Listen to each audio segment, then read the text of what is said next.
Every day this week, and let's see if we can have fun with that. At the box office this weekend, Super Mario Galaxy movie won with number one take at $69 million in the second weekend out. Already passed $300 million in the domestic box office and $600 million at the global box office.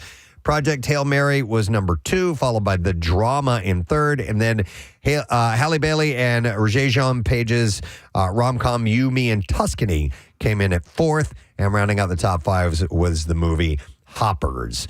We're going to start with Blake Lively preparing for her trial against Jason Baldoni. He doesn't stand for baloney. She just doesn't stand for Baldoni.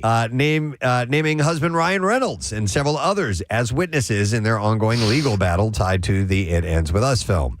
Reynolds is expected to testify about the film's production and alleged retaliation, while Lively is seeking damages estimated between $142 and $300 million. Other witnesses include Jenny Slate, Baldoni's former publicist Stephen Jones, and more. The course obviously stems from Lively's claims that Baldoni subjected her to sexual harassment and led smear campaign to destroy her reputation, which he denies. Judge already recently dismissed most of Lively's claims, but allowed key allegations, including retaliation and breach of contract, to proceed. Baldoni, by the way, is seeking to block testimony from It Ends With Us author Colleen Hoover and also co-star Jenny Slate.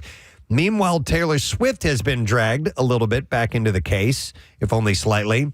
Baldoni's legal team claims Lively submitted irrelevant last-minute exhibits, including a Taylor Swift cookie recipe. No! That they say is exceptionally... I want that cookie recipe struck from the record. Is exceptionally unlikely to be used at trial. Your Honor, the cookie recipe has direct correlation to the case as it stands. The inclusion of molasses is key to our case. The trial is currently scheduled to begin May 18th. So. Isn't that wild? But if it's stricken from the record, you can't wipe out a cookie memory from somebody. Come on, man. Absolutely. Especially if they start baking them in the courtroom there. Oh, they get that fresh cookie bake smell. You're tampering with the jury. Handing out fresh cookies. All right, so Ben Affleck has reportedly given his ex-wife Jennifer Lopez his full share of their $60 million mansion, with documents describing the move as a transfer of property among spouses. I'm keeping the cave. Sources claim to TMZ the actor... I want the cave. Don't go near the cave. Handed over his stake without any added cost, despite the property being worth tens of millions and originally purchased in cash during their marriage. Can you imagine? I didn't know that. Can you imagine laying down cash? $60 million. The sprawling estate, which features 12 bedrooms and 24 bathrooms, had been listed for sale but struggled to find a buyer even after a price drop. 24 bathrooms. Think of the cost of just keeping toilet paper in those bathrooms. That's a good point. Right? That is a very good point. While Lopez continues living in the home amid renovations on another property, the decision comes after the couple finalized their divorce last year. Imagine having a house so big that you often don't see parts of it. Yeah.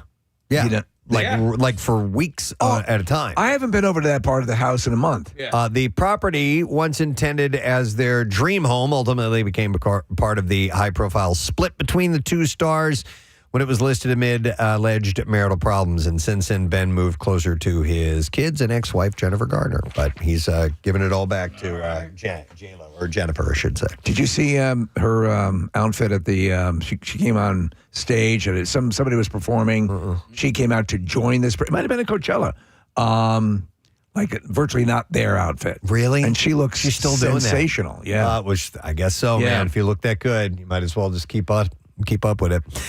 Bill Cosby. That's right. Nice. Seeking a new trial after a jury found him liable for sexual assault and ordering him to pay nearly $60 million in damages to Donna Motzinger. His legal team argues the judge limited their defense, including blocking cross-examination and evidence related to her past.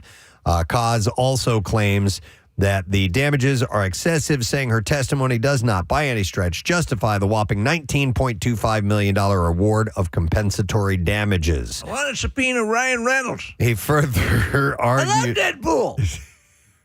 He's just making a wish list. Yeah. Yeah. He further argues the $40 million Hugh Jackman punitive award is unfair, describing himself as an 88-year-old man with no sight who lives an isolated life. So the sight thing is he fully blind or glaucomed up? I think he's legally blind. Okay. And so maybe he sees some things, but his vision is extremely poor.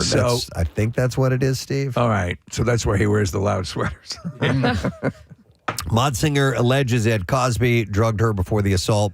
Cos admitted to obtaining Quaaludes to give to women while he was pursuing sex. We've said this many times before, but what makes the Cosby thing so predatory and so reprehensible is he was Bill Cosby. Yeah. I mean, there wouldn't have been much of a jump to get, I hate to say it, but in that culture, he was around the penthouse mansion, Playboy mansion all the time. Right. He had his pick. For him, at least allegedly, it was a completely submissive, somebody who is not able to rebuff him at all. Yeah. Whatever that kick was, that was his whole thing. Yep.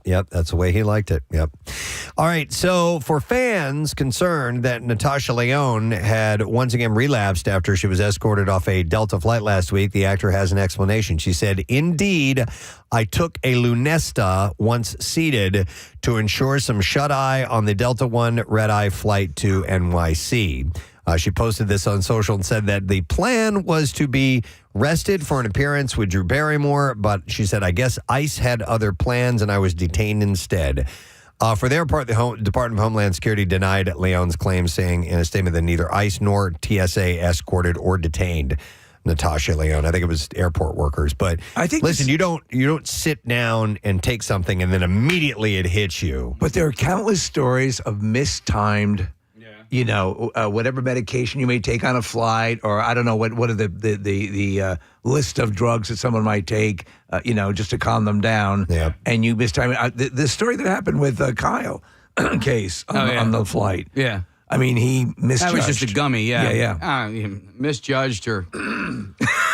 Just did a stupid thing. Yeah. Just did a stupid thing. But she was at this red carpet thing before. She was zoning. All right. Oh, she was wasted, man. You could easily tell. She could barely stay on her feet. I haven't heard Ambien stories in a while. Ambien, No. that's what I was Yeah. trying to think of. Yeah. Is that a common, if people get on a flight, they take an Ambien or a It used to be. Is Prozac still a thing? No, why it's still a thing, but it's not a sleepy thing. That is an antidepressant. Okay. But what is Lunesta? I'm not familiar. It's the Anybody same know? thing as Ambien, I assume. Okay. Yeah. All right.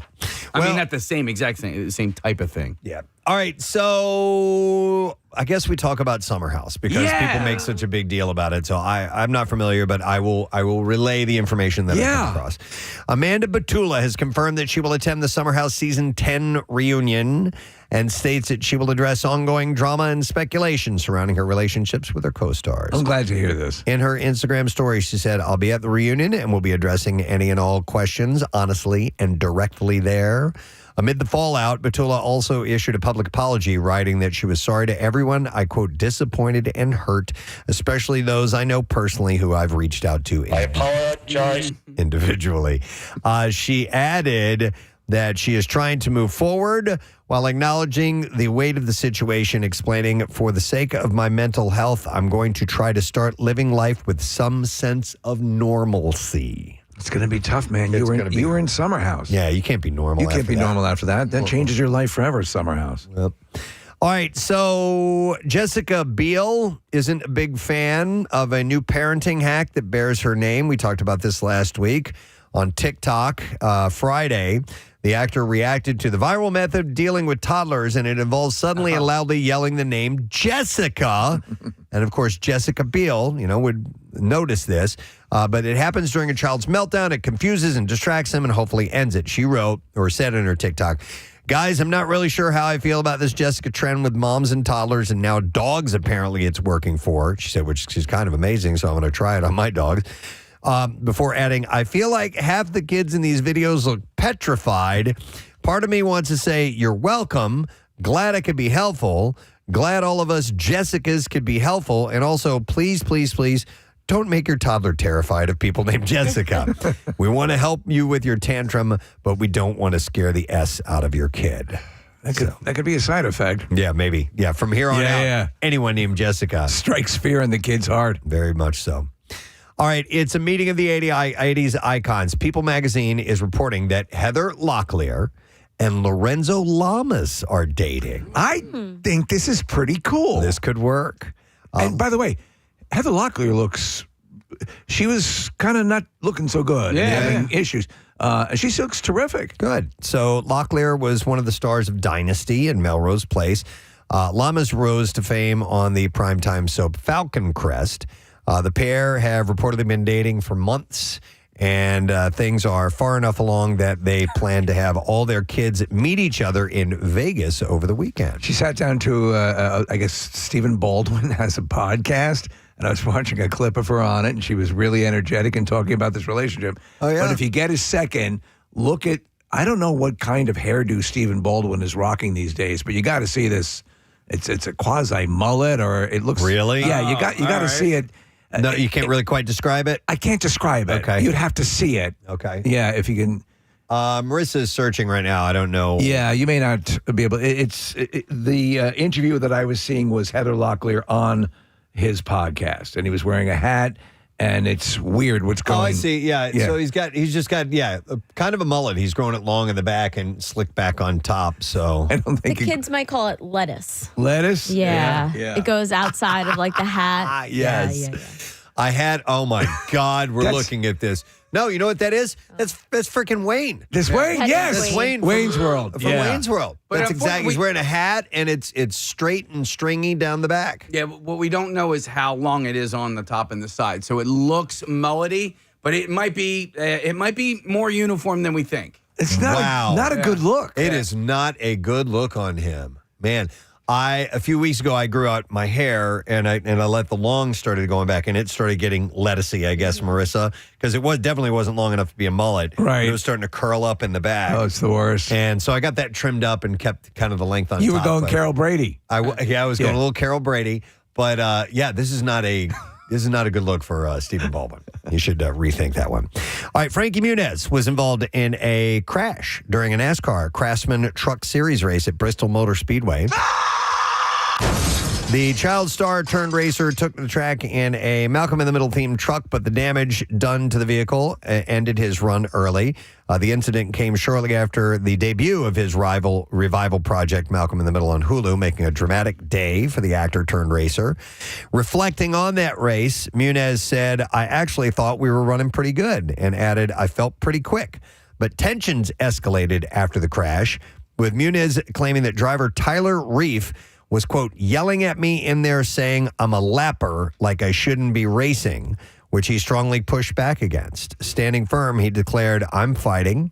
I belong on the racetrack just as much as he does, just as much as the leaders do, and I'm not going to back down So on that." his point is that he's not a lapper. I guess so. He's not a lapper. Okay. So I guess a lapper is somebody who's out there maybe going too slow and you can easily lap him. He's a I don't lapper. really He's a know. lapper. Yeah. Wouldn't you like to be a lapper too? So, he took a little front to that. He's had a whole medical history. Remember, he had a run of strokes and mini strokes. I think they have those under control now, but he's had a lot of that. Did anybody start watching the reboot? Not yet. On Hulu? Is it more serious? It's good. No.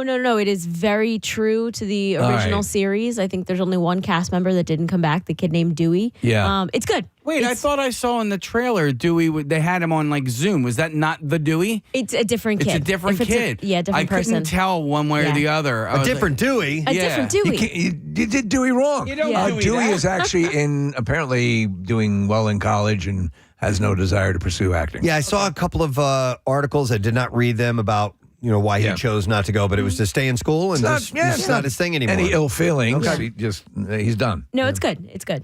All right, Ryan Reynolds and Rob Mack are going to remain gainfully employed for a few more years. FX has announced that it has renewed Welcome to Wrexham for 3 more seasons. Pretty wild. They Yeah. made this announcement right after the show, I think on Friday, so I immediately reached out to Rob. He's waiting to get back to me. That's so nice of him Yeah. to think of you like that. They've been focused on this town for so long. Are they going to do a Real Housewives of Wrexham? Oh, that's, Yeah. that's good. So this will take it through an 8th season in 2029. Eight. The thing that was just this little project to see if they Yeah. could get something going. And now the team itself is on fire. Season 5 premieres on Thursday, May 14th, with 2 episodes at night and individual episodes dropping each week after that, 9 p.m. on FXX and Hulu. Do you know what you don't hear about is that show with the soccer team from Desperate Housewives. Oh, Ava Longoria. Ava Longoria's. Oh, yeah. The soccer team show, which is, I never hear anything about it. Yeah, they were going to try to start expanding on that. And Yeah. it's tough. I mean, I understand you get one hit and then you want to, Milk it. yeah, but sometimes it doesn't always take. So fans are getting a fresh preview of the Hunger Games Sunrise on the Reaping, as new footage reveals Elle Fanning as Effie Trinket, Kieran Culkin as Caesar Flickerman, and Maya Hawke as Wyrus. I forgot about these names. The official look-back video revisits past moments while introducing the updated cast. The logline explains this prequel takes place 24 years before Katniss' saga, starting on the morning of the Reaping for the 50th Hunger Games, where a young Hamish Abernathy participates. Glenn Close, McKenna Grace, Ben Wang, and Whitney Peak also join the cast, with the film premiering in theaters on November 20th. Who's playing Potsy Boogerton? They have yet to cast that role, Steve. Potsy Boogerton. I do like that. Donald Sutherland was playing the Yes. president, No, right? yeah. Yep, that's correct. All right, so let me see here. 2 more quick things. The planned Olympics-centered project, Perfect, it was called Perfect, is no longer happening. Netflix has killed the proposal drama after Millie Bobby Brown exited due to creative differences, according to multiple sources. Now, Brown was supposed to produce and star portraying Carrie Strug What? as a member of the 1996 USA Gymnastics team. Well, Yeah, that's bad casting. I think so, too. Yeah. It doesn't quite fit. Ying, ying, ying, ying. At 18 years old, Strug helped her team win the gold medal, and in doing so became a legend. She performed her vault routine on a bad ankle, sticking her dismount, but injuring her ankle so badly after a perfect landing that her coach had to carry her off the mat. You might as well cast Cameron Manheim. There's no correlation. Yeah. Carrie Strug is extremely tiny. petite. She's Dwarfish. She is itty bitty. Yeah. All right, and then there was one more story I wanted to share with you guys. Where is this? Oh yeah, she who will not be named. If Ralph Fiennes has his way, that's exactly who the big bad in HBO's Harry Potter series would be. The actor was asked about rumors if he would once again play Lord Voldemort for the upcoming HBO adaptation. While he admitted that at one time he would have been happy to once again pick up a wand, he believes that ship has sailed. However, he did have a suggestion on who should follow him in the iconic role. He said Tilda Swinton was mentioned somewhere as being a contender, and I think she would be amazing. He had volunteered that, which actually she would. She's got that look. She's got that look, yeah. So let me but ask. they're not talking about a female. It's just something he threw out there. A lot of people suggested that he himself could play it, and that would be more appropriate to the age. I guess, I don't know, in the books. I have not read the books, so I'm only familiar with the movies. But that he'd even be more appropriate as Snape now. Not Snape, as Voldemort. Yeah, he said he's had enough, but he understands why they would want to choose him. But Cillian Murphy was also rumored at one point to play the Dark Wizard, but he shot those rumors down. He would be great too. Do you know what? From left field? What? Stephen Baldwin. Yeah, but he said it's really just hard to follow anything Ray Fiennes does. I mean, he was so good. Again, I have not read the source material, but he was every bit as menacing as I assume the character is in the books. He said the man is an absolute acting legend, so good luck to whoever's going to fill those shoes. The first season of HBO's Harry Potter series is set to premiere this Christmas. All right, we are ready for clips. Start with this. Wild Cards finds a detective teaming up with a con woman to solve major cases. Here, Giacomo Gianniotti. Yeah. Gianniotti explains the dynamic between the two characters. You know, Max and Alice are very opposites, right? They're very different people, their approach, not just to life, but also how they solve crimes is very, very different. And so I think from working together so much, Ellis has obviously rubbed off on Max. New episode of Wild Cards airs tonight, 8 p.m. on the CW. Here's our next clip. Noah Kahn, Out of Body, details the rise of the singer-songwriter and how the pressures of fame have affected his life. Here, Noah Kahn shares what this documentary process was like for him. It was almost like I was able to compartmentalize the process of making it with like not thinking about anyone seeing it so that I was able to kind of be more myself. Interesting. And then in a lot of ways, it was like really therapeutic to film. Noah Kahn, Out of Body is streaming today on Netflix. There you go. That's your entertainment report for this morning. All right, we're getting teed up for the big freaking deal. Or not big freaking deal.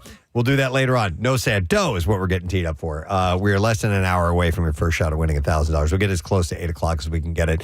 And if you miss out on that, don't worry. We do it again at 10, and then again at noon, and 3, and 5. It's throughout the day, but don't miss each and every one of those opportunities if you have the chance to be on board, because it's more chances for you to win.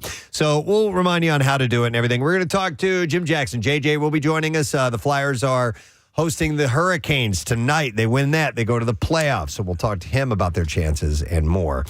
Taking a quick break, coming back in just a moment, and getting this Monday going. We'll be right back. Stay with us. Richard Arthur Potratz, that's it, Potratz, says that he's not sure why he started mixing hard liquor and narcotics cocktail of fentanyl and hydromorphone while driving a charter bus carrying 52 Saskatoon grade school students back in March. Well, I just probably assume it seemed like the thing to do. Yeah, the veteran driver, 71 years old, by the way, said in court that he'd been battling chronic back pain for 2 decades and the pills weren't cutting it anymore. I've got some precious cargo here. It'd really help if I was tripping balls. His pain was, he said, 12 on a scale of 10 that day.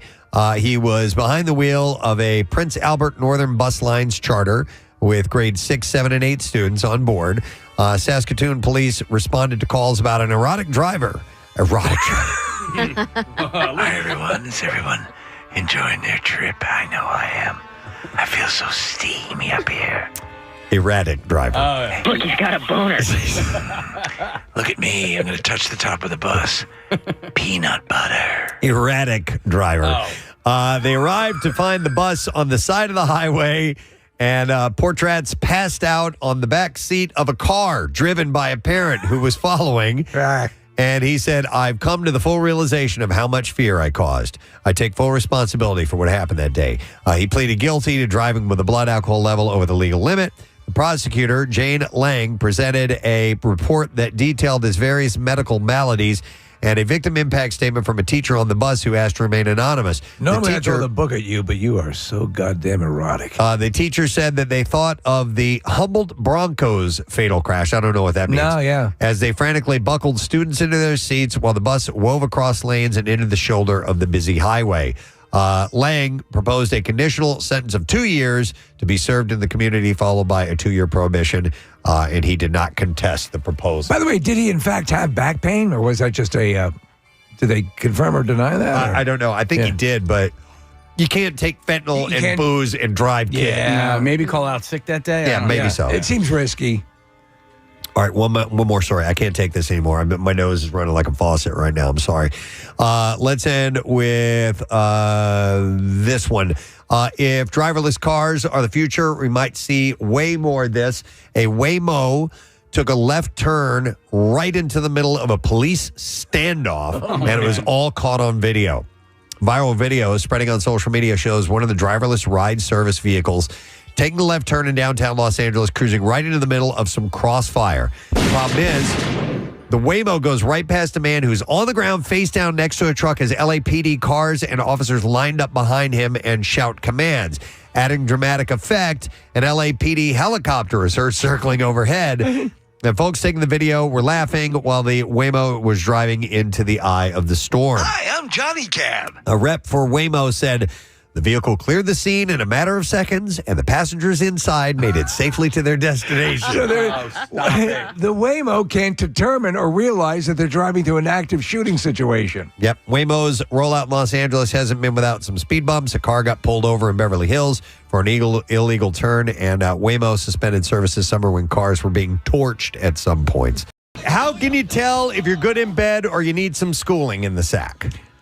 Ask the pimp. There are some warning signs to watch out for, according to sex coaches, therapists, and counselors. And Yeah. your neighbor who's watching through the binoculars. Oh, and that guy, too. It's Steve next door. Raise your pelvis. Yeah. All right, so here are some things that might be some warning signs. You struggle to stay in the moment. It says a lot of us struggle with this, but psychologist and intimacy coach Dr. Lori Beth Bisbee points out that great sex requires all parties to be present, connected, and focused on each other and what they are doing. They don't have any examples of what not being in the moment in the middle of sex are. No, this is something you can do if it's protocol, if it's frowned upon. Can you ask the cuck how? You can talk to the cuck. Well, I don't know if you can or if she can. Right? It depends on who's cucking, I guess. Yeah. I don't really know. Are there official rules to cucking? I don't know. There's Canadian rules. Not official rules, but I think it's home field rules. If it's Bill Weston, you can ask him questions because he'll give you answers. I'd use your index finger.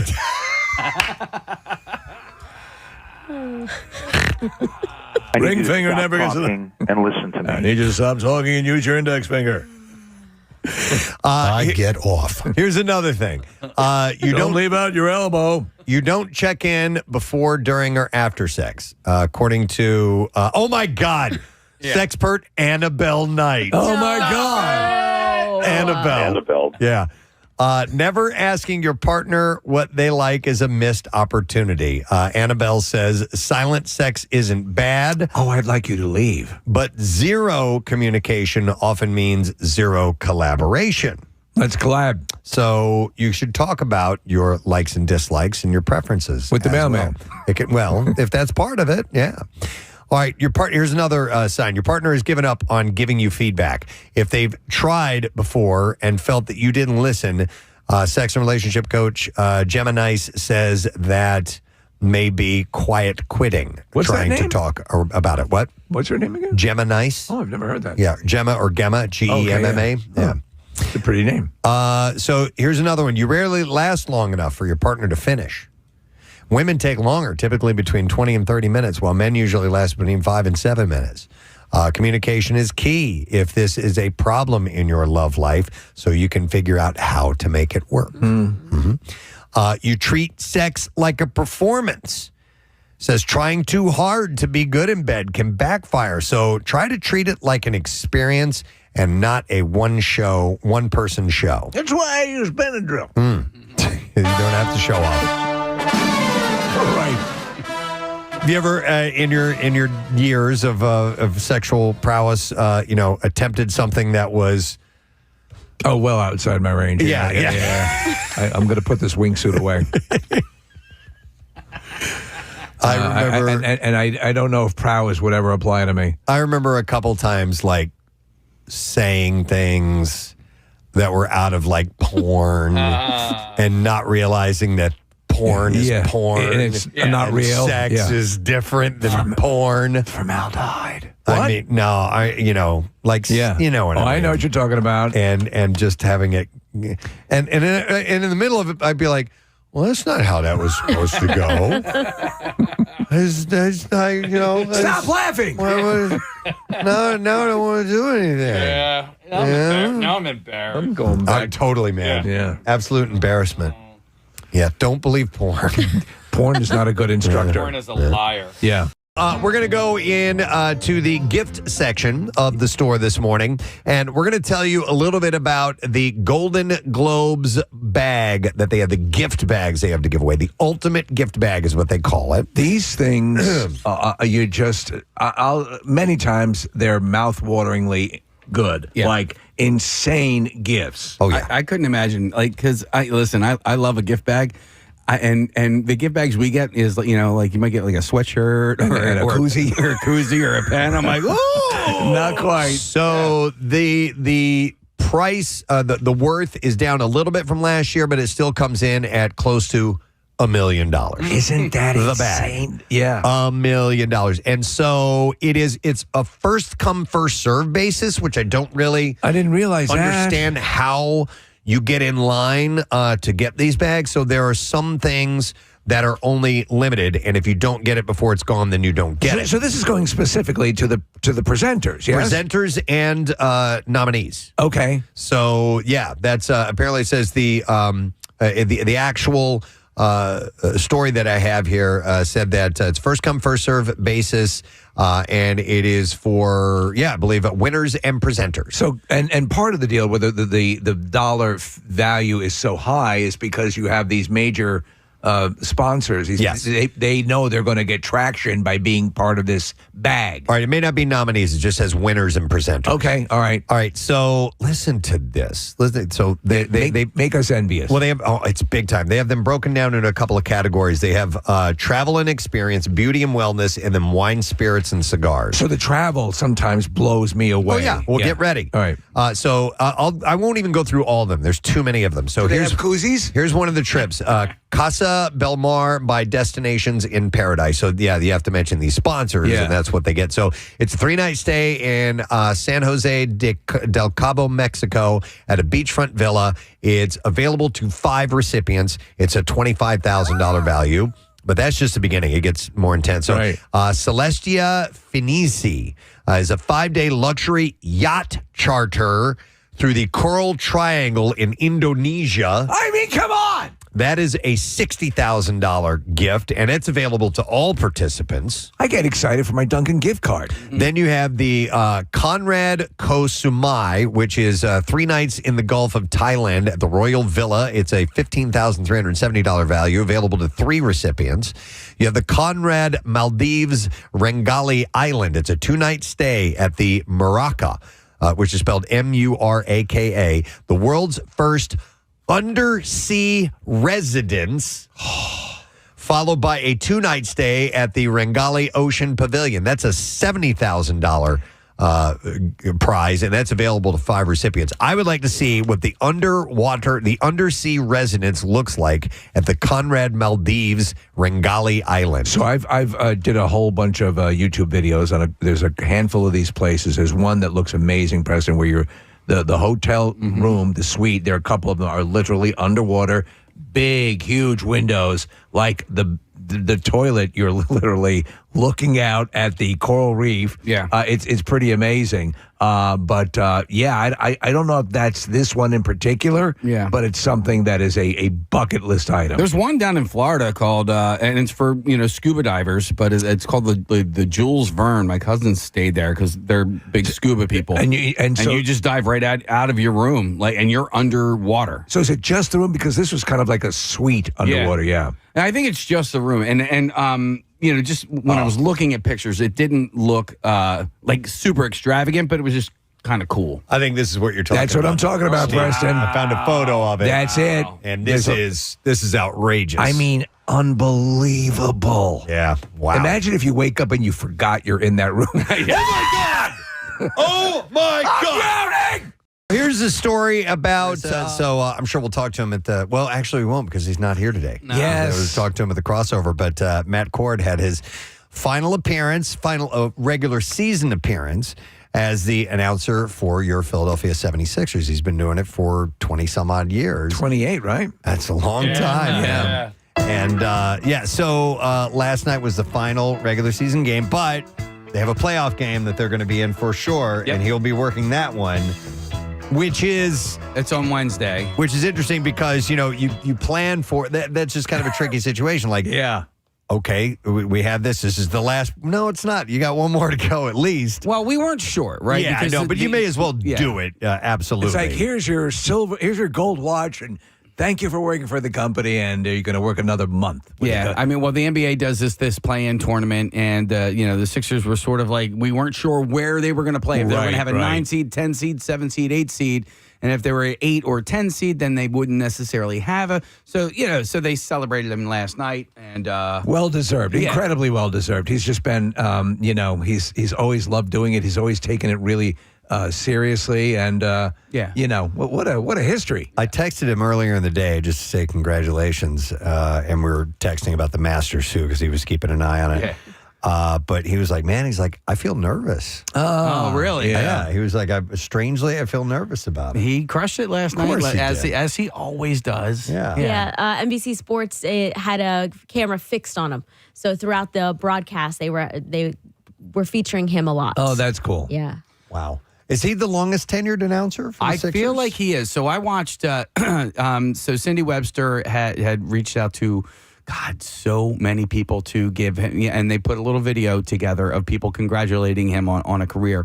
And I feel like Dave Zinkoff had done it for a number of years. I don't know how many years Zink did it, but in the video, because Did they run the full video? No. But when I got home last night, I watched it. It's up on YouTube. If you want to check it out, it's called "Congratulations, Matt Cord" on YouTube.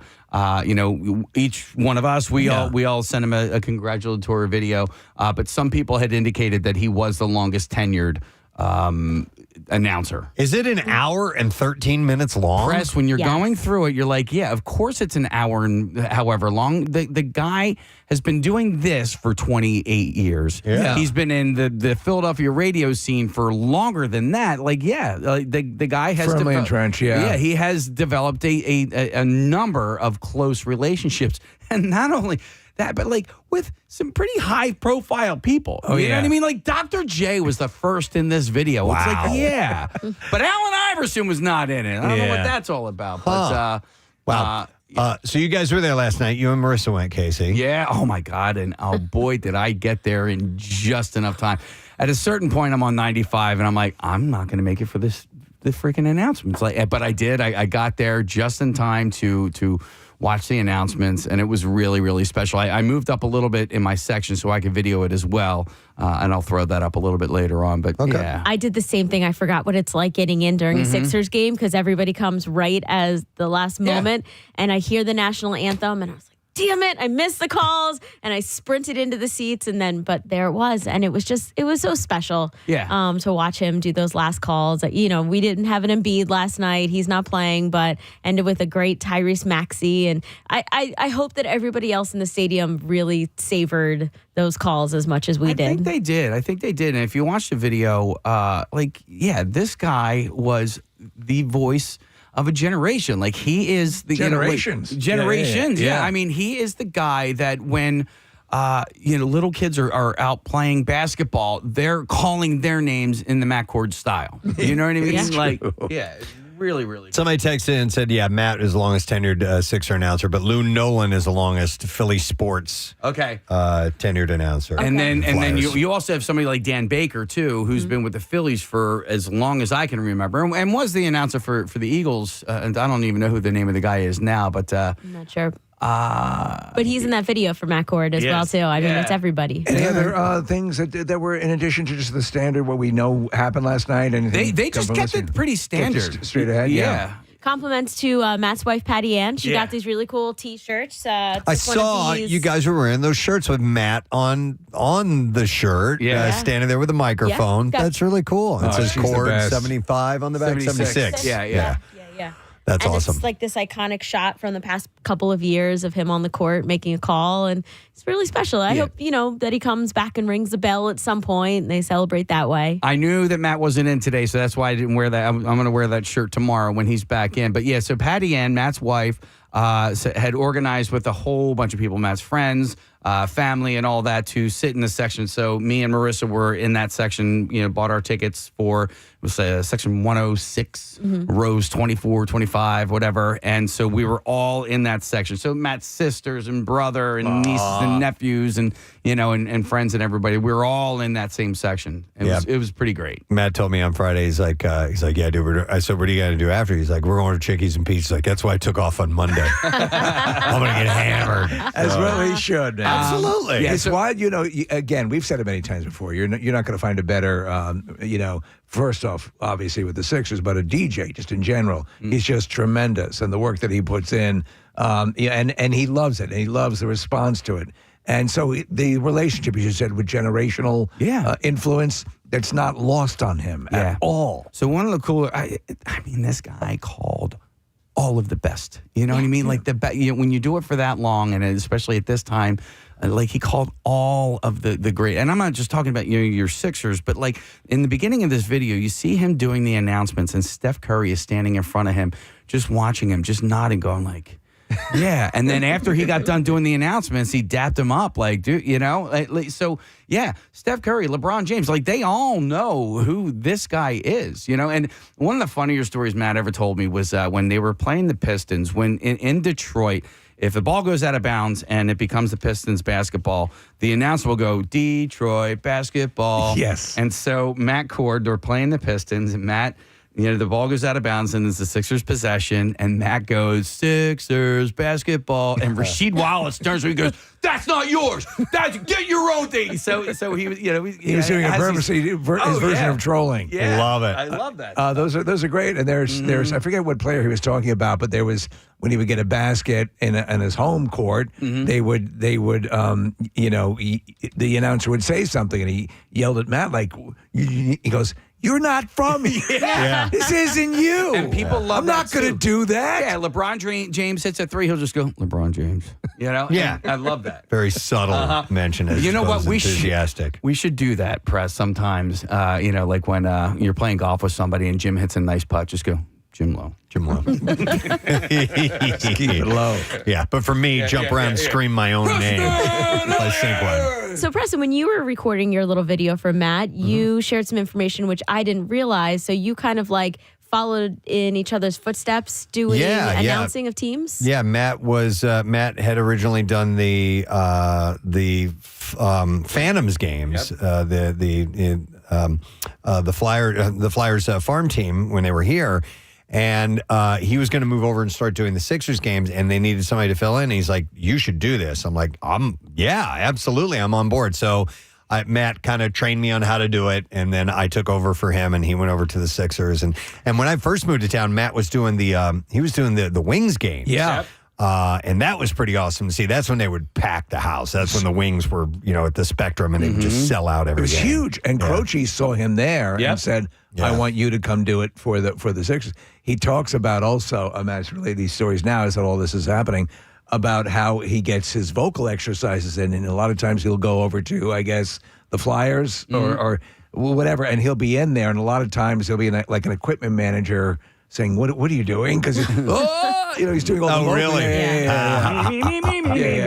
You got to warm it up, man. Got to warm the instrument up. It's tough, man. It's tough to keep that going. We have a little clip of him from last night. This is him announcing Tyrese Maxey. Here we go. And it's 6'2" from Kentucky, number 0, Tyrese Maxey. I don't think I could do that all night long. No way. When we get done with Camp Out for Hunger, I'm losing my voice. Yep. Just from all the yelling that happens at that particular event. And Matt does this night after night. I could do golf. Oh, yes. Tyrese Maxey. Yeah. You can play it out that way for sure. So anyhow, Matt has hung it up. Do we have another? This one is maybe Kelly Oubre. All right, here we go. 6'8" from Kansas, number 9, Kelly Oubre. Ow, my voice hurts just hearing that. But so he explained how he had to learn these different vocal exercises specifically for that stadium announcing. And I like the stories of how he would give like Iverson a couple extra inches in his. Oh, Yeah. a 6-foot guard. 6'9". Yeah. And they also, the players were like, I remember James Harden's like, call me the beard, so he'd be like, James, the beard. And then Joel the Process, Embiid, he wanted to be called the Process. And he shared a story about how Iverson loves that he adds, and finally, before announcing Allen Iverson. Yeah. Like he's the encore. He's the guy. Totally. Yeah. And featuring. Yeah. Well, what a career. And his radio career continues on here. Of course, he won't be in today, but he'll be back tomorrow to of course, be your companion during the midday hours. That's what he's doing. I envision him in bed right now with a cold compress on his head. He texted me earlier. I just said congratulations. I wasn't able to make it to the after party last night, and he just gave me a thanks, buddy. Nice. Yeah. I had texted him before it started, like I said at the beginning, and congratulating him and wishing him well and everything. And I also said, hey, by the way, Justin Rose has a 2-stroke lead in the Masters. And he sent me back a screen cap. He's like, oh, yeah, I'm watching. He was from his spot there on the court. He sent me, he was watching. Because Matt and I had both picked Justin Rose to win it. Oh, really? On Friday, yeah. We were talking before I left. He's like, who you like? I'm like, I want Rose to win. He's like, yeah, me too. So we were kind of connecting on that. How would you rate this Masters? It was incredibly exciting. Yeah. I mean, it was, wow. The lead kept changing on Sunday. And Rory had that 6-stroke lead, Where do you stand on him? Oh, I think he's phenomenal. I like him a lot. Yeah. There's for me personally, I think there's nothing not to like about that guy. So I was happy for him. I really want to see Justin Rose because he's an older guy. Mm-hmm. He's come in second place 3 times. He had 2 big wins in Philadelphia, so he's kind of adopted to this area as well, which is pretty good. And he's considered like the class act of the field. But I'm really happy for Rory. That's so cool. The dude is just a phenom. So he's one of, 3 other players to get back-to-backs? Yeah. Yep. Tiger Woods, Nick Faldo, and Jack Nicklaus are the only other people that have done it. When I left to go to the Sixers game last night, it was like one of 5 players could have won this thing. Yeah. It was absolutely insane. And there was a stretch there where like 3 of the top players like all had horrible shots. Like somebody ended up in the woods. I think somebody ended up in the water. I was like, what is going on right now? That made it really exciting. Yeah. It was really windy. It was a tough day to play. I have to admit that we actually spent the first half of the game in the bar behind our seats watching the Masters because it was tight. It was very, it was really close. Yeah, all the names at the top of the leaderboard were really cool to see. I liked all those guys, and the fact that they kept switching back and forth between places was really cool. So I sent you an article earlier. It's complaining about, in general, I guess there was this reaction to CBS's coverage. Did you see that? Yeah, no, it was just at the end. It was just the last couple shots that Rory made. He'd on 18, and he needed to get a bogey to win. So he hits his tee shot. It was terrible. Went into the woods, and you're like, oh, no.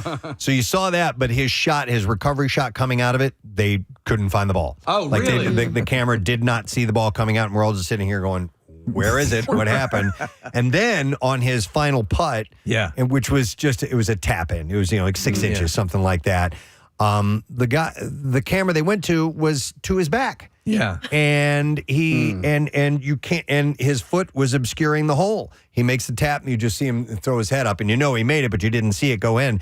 Meanwhile, when they did a follow-up, because they have a gazillion cameras there, they had one directly across from the front of him. And I don't know why they didn't take that as their main shot. So, it was a little disappointing. You want to, especially if you've spent hours and hours watching it, you want to see the finale. Okay, I'm actually glad we talked about this because we were watching that shot, but we were watching it without sound. So when they were following the ball, we're like, where did it go? Like, they just kept showing the green and there's no ball. The ball has disappeared. Yep. Wow, Overall.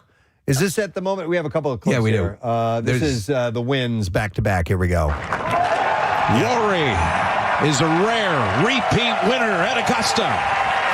Yep, so he just tapped it in. And quick question. So you do get a new coat, right? It's not, you they just put a patch on. Yeah, I think so. And by the way, the jacket, it has to stay there. Oh, you don't I take did it not with know you. that. Yeah, it stays there. You only wear it when you're there. You can't wear it anywhere else. And it's it's like the Five Timers Club on Saturday Night Live. Second place gets shorts? Shorts, yes. Yeah. Jorts, actually, yeah. And I learned that they redesigned the jacket a few years ago because it was so heavy, Steve. It was probably like an old wool jacket. Oh, yeah, and all the guys were sweating when you had to sit there and wait for the ceremony. So No it's doubt. lighter. Oh, yeah, of course. I would assume maybe they yes, if you win multiple jackets, you actually get another jacket. That's my guess. But it'd be kind of cool if they put like stripes on it. You know what I mean? Like you're moving up in military rank. Right. This is him reacting to the win. Here we go. Thank you, Chairman Ridley. It still fits, which is nice. Maybe it's the same one. I don't know. I My parting message last year was I can't wait to come back next year and put the green jacket on myself. I wasn't quite correct because the chairman did it, but I did want to come back here and prove last year wasn't a fluke. No, it was cool. Yeah. Yeah, it was a lot of fun. like a lot of you. It was so I played golf on Friday, and so I play in this tournament in my brother's parish. They do it it's always the Friday of the Masters, and so we were playing. Actually, we played pretty decently, but when I got home, all I wanted to do was just watch golf. You know, when you play, and then the Masters are on when you get home, and Preston, I get home, I turn the TV on, and 30 seconds later, Rory chips in that birdie. Oh my God! That was a great shot. It was a phenomenal weekend of golf. He should do it professionally. He should. He should do it professionally. It's funny, Case, how you had played well that day. Yeah. So your desire to see golf was high. Yeah. When I played poorly, I don't even want to be near it. I don't want to. It just disgusts me. I don't want to have anything to do with it. Don't say golf. Don't use GOLF in any word. No grass. I saw a meme that was like the Masters is the equivalent of the gym on January 1st. Yeah. Everyone just wants to go play. You're just in. It's the beginning of the season for really the weather's breaking. So obviously sporting events of some import, you can actually tell in certain, you go out to certain places and it's kind of a ghost town. Yeah. Do you think that's for the Masters? Is there enough of it's a huge event, but is it for Augusta, the town? For that in area? general, people viewing at home? So It's not like the Super Bowl, obviously. No. But do you think there's a palpable difference? Like at a golf store. Maybe there's going to be a little less traffic on the golf course, but I live in a golf course community, and there were plenty of people out playing during it because you can watch it later on if you want to. And in fact, there was a house in my neighborhood that I think they were having a Masters party because they had a tent set up outside in their driveway, and it had green and yellow balloons all over. Yeah, I'm like, it's got to be that, right? But by the way, Steve, I went to go see if I could find a tee time at my course yesterday. There were no tee times available, so people were out on the course playing. Preston, wanted to ask you about Chase's golf swing because Chase? Is it Justin Chase? No, the guy, Chevy Chase. He was in the Masters. He was tied for the lead for a little bit. Biff Chase. He stops. He stops at the top of. No, it's Cameron Young. Young. Okay, so here's where I was thinking of Chase Young, who was a NFL player. Okay, that's where I was drawing a blank on the name. So yeah, Cameron Young. He stops at the top of his swing. I love it. I love it. I would love to be able to do that. Yeah, he comes up to the top of his swing. He takes a pause, a complete break, and then swings through. I think it's great. I think it's almost like swinging a bat, where you bring it back and you hold it and you hit it when you're ready. And in fact, a lot of people will use that. I don't want to golf nerd out on you guys, but a lot of times you're supposed to think about that on your backswing as if you stop, and you don't really. It feels like an eternity if you pause for even a moment up there. But it is, I think it's a really good technique. I was really impressed with him. Who's that top player who employs a hockey swing? Who's that player? Oh, Mr. Gilmore? Yeah. Yeah, that's his signature swing. But yeah, Chase Young looked amazing yesterday. Well, in Gilmore fashion, did you guys see Sergio Garcia break his driver? Yeah. No. He threw a hissy fit, Steve. Marissa, on the second hole. Second hole. He had to play the rest of the round without a driver. He's an idiot. Sergio Garcia is a hothead. So wait He's a been second. doing this for his whole career. You break a club. You're done. Yeah, you can't replace. Get another club. No. 14 clubs. That's it. 14 clubs. I think 6 golf balls. That is all you are allowed. So he was playing without a driver. Yep. He had to play the rest of the round. It wasn't even that bad of a shot. He slammed his club. First, he slammed twice and tore up the turf. And then he comes over and he hits this a cooler with the driver and snapped the head off of it. He's an idiot when it comes to that type of thing. He's a great golfer, or he has over the years, but he's got a reputation for being a hothead. The officials came and found him walking on the course, and they had to yell at him. Yeah, for sure. Mid-course. You get reprimanded. Yeah. You get a talking to, and eventually, I think if you do it twice, then it's a 2-stroke penalty. Oh. And then if you do it a third time, you're disqualified. I didn't realize that, again, breaking a club. So if you're swinging and you luck of the draw, you break a club, you're down that club. Correct. Yeah. Huh. Yeah, it's. I would have thought like in baseball where you break a bat, you get another bat. No, they're very strict on the equipment that you can use. You have to finish with what you start with. That's pretty wild. There's a famous story about Tiger Woods' caddy. They were out like playing, and he forgot to replenish the balls in the bag. So he was like counting down the balls, knowing that like instead of 6, he only had 4. Oh, wow. And there was like a kid who like was shouting, and he was like, "Please don't toss the kid a ball. Please don't toss the kid a ball." This was him Like, finding, right? my balls! you don't want to tell him. You don't want to get it in his head. But you also I have didn't to know that. Yeah. See, the stuff that you learn. So again, You learn I don't stuff. play the game, but I'm fascinated by that. To me, that makes it a more do or die sort of thing. So I was because clubs break all the time, do they not? They do. Yep, absolutely. They do. Actually, I got a text from this guy Damien, who's a caddy that I've worked with before, and I went and played with him. He was carrying my bag, and so you're only allowed 14 clubs. All right, that is a strict rule. That would be And 1 through 14. We're getting ready to start. Or we're on like second hole or something like that. And he just goes, "You got 15 clubs in your bag." Oh. And I go, "Dude," "I'm trying out a new 5-wood, okay? I don't know if it works yet or not. I just put it in there." And I'm like, "You just lost $20 on your tip right there, buddy." So they'll call you on it? Yeah. Yeah. Wow. I mean, Jokingly. He was just like, "Yeah, 15 clubs there, bud. What you gonna do?" So let me see. However, I got a text from my friend golf guru, Bill Jeremiah, who said that if it breaks in normal course of play, you can replace it. Okay. So if you're doing it like in this case, it was out of anger, he broke it. But if it snapped during normal play, then you could replace it. I guess that's the case. All right. It would seem very unfair. I didn't know how many clubs I had in my bag. I just had to count. I got 13 in my bag. Oh, all right. You shorten yourself out, dude. Yeah, I know. What's you gotta going get one on? more. How's your ball situation? Yeah. Oh, my balls! I was happy. I only lost 2 balls on Friday. And I didn't really lose them. I just didn't feel like looking for them. You know what I mean? Yeah. Yeah. Meaning, that's gone? Yeah, there was one drive that I had. It kind of went down this really long, big hill. And I was like, I'm not going down there. That's a big hill. Yeah. Well, it's like ready to play. You know what I mean? I didn't want people to wait for me. Can I ask you guys a very basic golf question Yeah. that I've been meaning to ask? Do you cover your clubs every time after you're done hitting? So if you take a drive, do you cover it?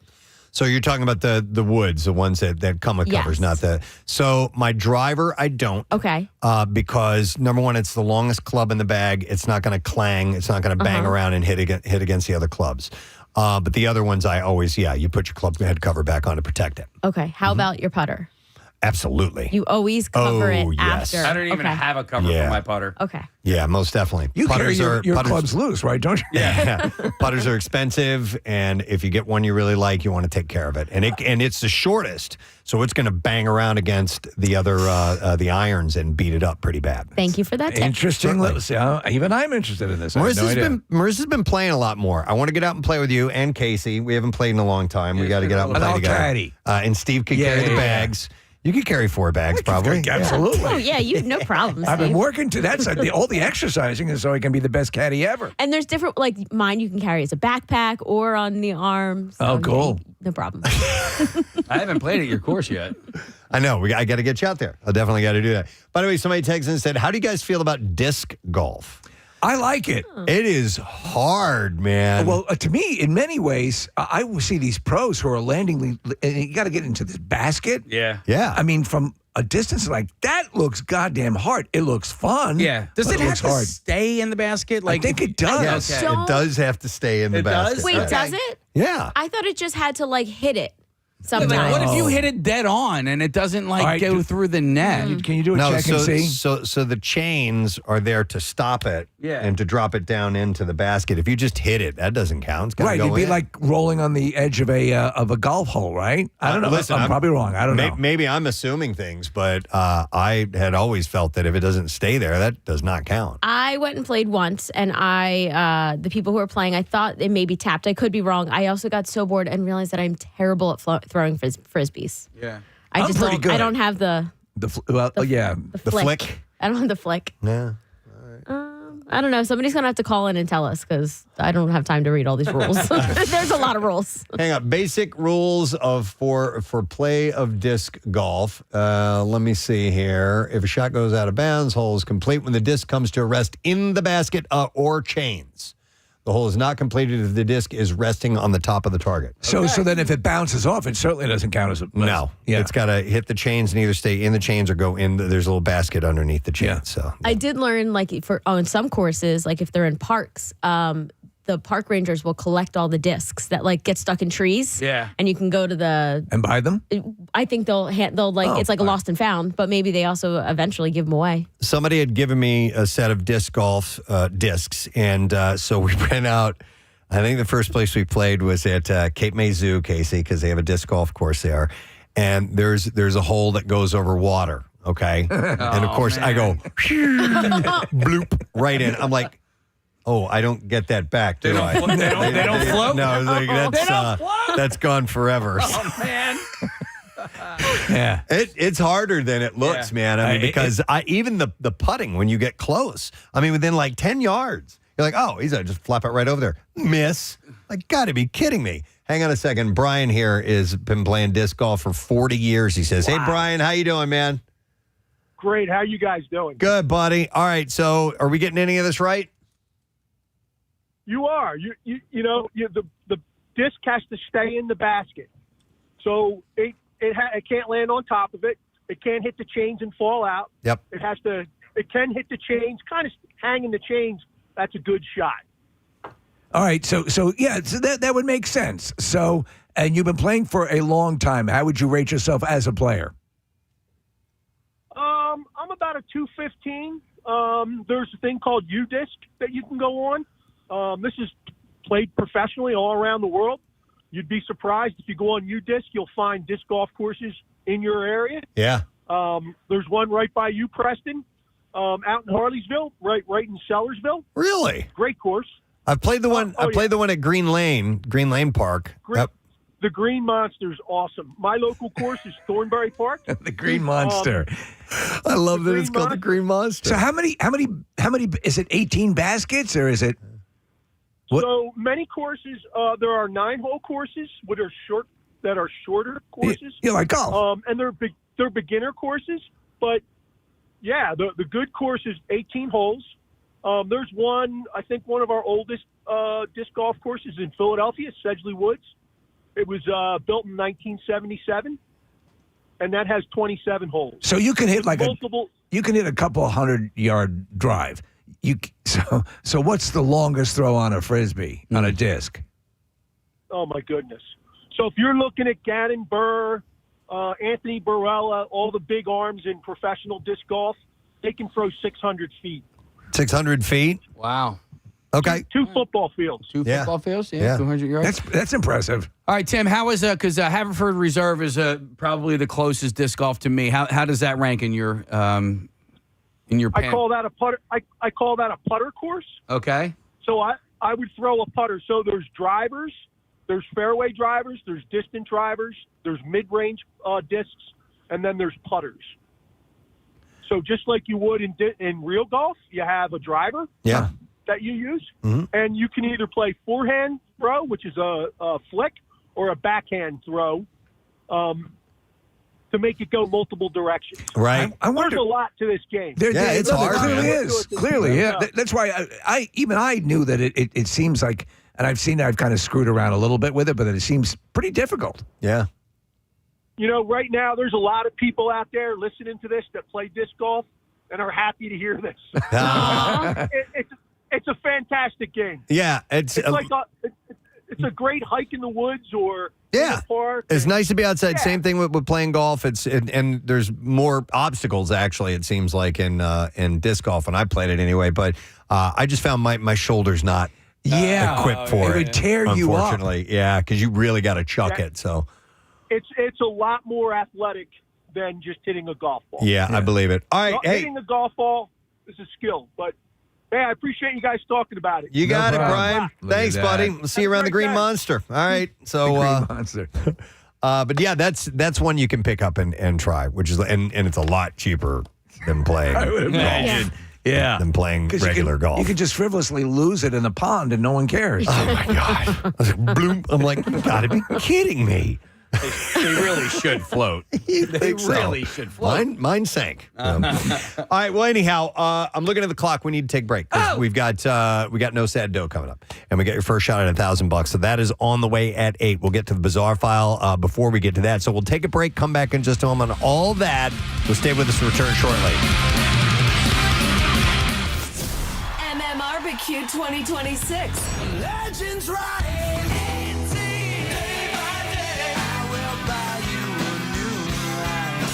The all-day party you don't want to miss. Saturday, May 9th at Freedom Mortgage Pavilion. Godsmack, Alice Cooper, The Hooters, Everclear. Plus, Des Rocks, Cammy Kehoe, Lilac, Local Shots Opener, The Circus Hearts.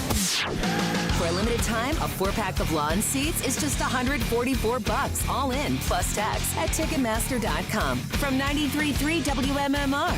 Everything. All Santas, they work for Santa. Yeah, absolutely. And they handle the load leading up to Christmas. Santa's got to go. So, but he's got a load to handle. They recently have gone on Reddit and shared some of the best responses and silly responses from kids that they get who come and ask for things for Christmas. I love this. Part of the fun of going over to the mall during the holidays is to see the kids sitting in the awe of meeting Santa, sometimes the terror. Yeah. But it's so adorable.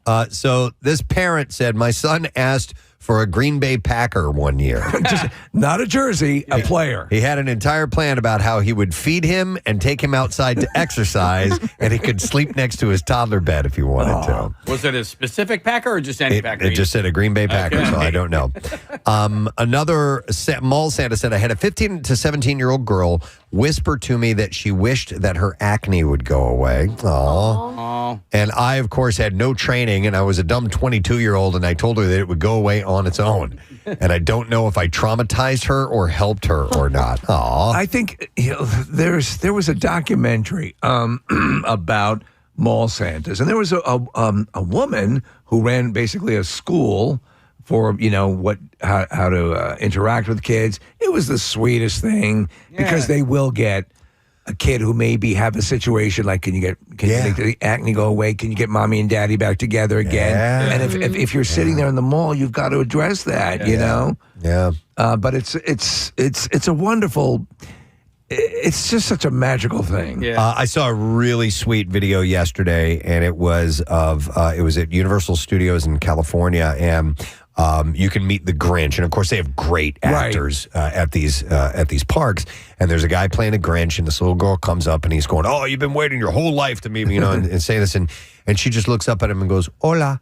And he goes, "Oh, no hablo inglés." And he goes into fluent Spanish, and the girl just lights up. Don't you just want to? Oh, it's like the scene in Miracle on 34th Street with the deaf girl. Oh my God! Tell me that doesn't kill you. Okay, so I've seen that post several times that they go. It was Richard Burton who played the Santa Claus. No, it was Richard Attenborough. Sorry, Attenborough. Yeah. But they say in the posts I've seen several times, it's like. The actress is deaf, and she didn't know that Richard Attenborough was going to sign back to her. Right, yeah. And that her reaction is real. I don't think that's legit. It may not be. Because it's a movie. Yeah, They've prepared for all of this stuff. Because what if she signed what the F? Yeah. But maybe... I don't know. It seems too good to be true. So in the original, the girl speaks German? German or something, yeah. Sinterklaas? And what do you want for Christmas? This isn't playing the way we wanted. Und easy bake oven. An Ohio man was recently arrested for sending a baggie of methamphetamine through a bank's drive-through pneumatic tube system. Jason G. Smith was booked on drug-related charges earlier this week. We just had a story about a week ago of a guy sent a burning cigar in through one of those tubes. This incident occurred at a bank just east of Columbus. On the day in question, a bank employee called deputies to report finding a crystal-like substance consistent with methamphetamine in a baggie that accompanied a transaction sent through one of the bank's air tubes. He looked like he could use a little meth. Subsequent testing determined the substance in the small bag was, in fact, methamphetamine. Over the course of the ensuing investigation, authorities determined the defendant had inadvertently sent the package to the bank through the drive-thru. Perhaps the bank has a Christmas meth club.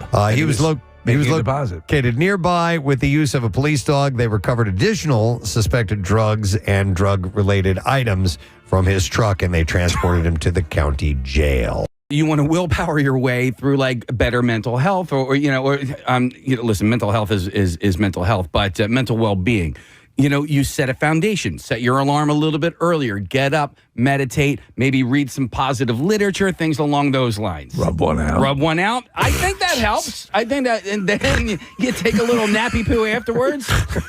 To start? That's like midday, right? Rub one out? Yeah, why not? There are a few different ways you can do it. Yeah. Sometimes it's beautiful if the sun's rising through the window. It's funny because, I talk to a lot of these people, and I'm talking like people that I met in like 12-step programs and stuff, and this is their foundation. They get up, they have a cup of coffee, and they read some literature, and they get a good foundation. They surround themselves with positive people, right? Yeah. And I sit there and I listen to us. I'm like, I already get up at 4:30. I can't get up any earlier to read this sort of stuff. So I have to figure out what sort of foundation would work best for me to set my mental well-being for the rest of the day. I get up at 3:30 and I read poetry and I have my cup of coffee and I meditate and I rub one out. No, I rub one out while I'm meditating. Yeah. That's what I do. Instead of a mantra. Yeah. Do you think anybody is right now while they're listening to us? Oh, my God. Yeah. I'm doing it right now. Yeah. Hey there. How you doing? I wonder if someone... I know when I go on down this path, but I wonder if someone uses... Us? The show. As sexual stimulant? Listen, weirder things have happened. You've seen Pornhub. This is true. Yeah, there's people who get off on Rumspringa. I don't know, man. All right, Anyway, how do I put this back on track? 610-663. No, don't call in now. We're good. I saw a video yesterday, and it looked great for a moment, and it was... think of a piece of grid paper, and the person was filling in with colors what their anxiety level was every single day of the year, if they worked out, if there was a rest day, and it was great for one flip, and then she kept flipping and flipping and flipping, and she would have spent 10 or 15 minutes of her day just classifying what that day was to her. That's too much work. That becomes that very act of doing that, Marissa, would prove stressful to me. Oh my gosh. So again, I think you and I kind of do the same sort of thing. We pick our things, we lock, we're very habitual. Yeah. Any deviation from routine can be very alarming. So I try to get a little better with that. But, I always say, to people, do what's comfortable in a smaller way. Like, you see the people, as we talk about many times in January, we're sitting there with a salad without any dressing or anything on, and I'm going to eat cardboard, I'm going to lose weight, and whatever. Do something.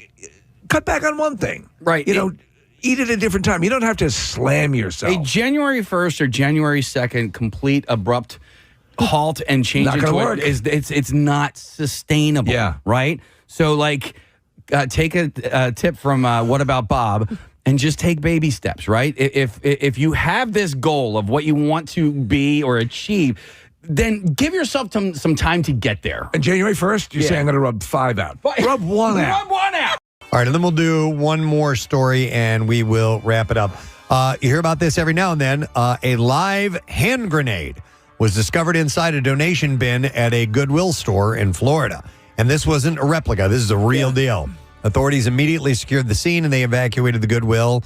The device was then safely retrieved and remotely detonated in a secure location by the St. Johns County Sheriff's Office bomb squad. We can't take stuffed animals or hand grenades. The explosive appeared to be a donated item. An employee discovered it in a bin near the donation door.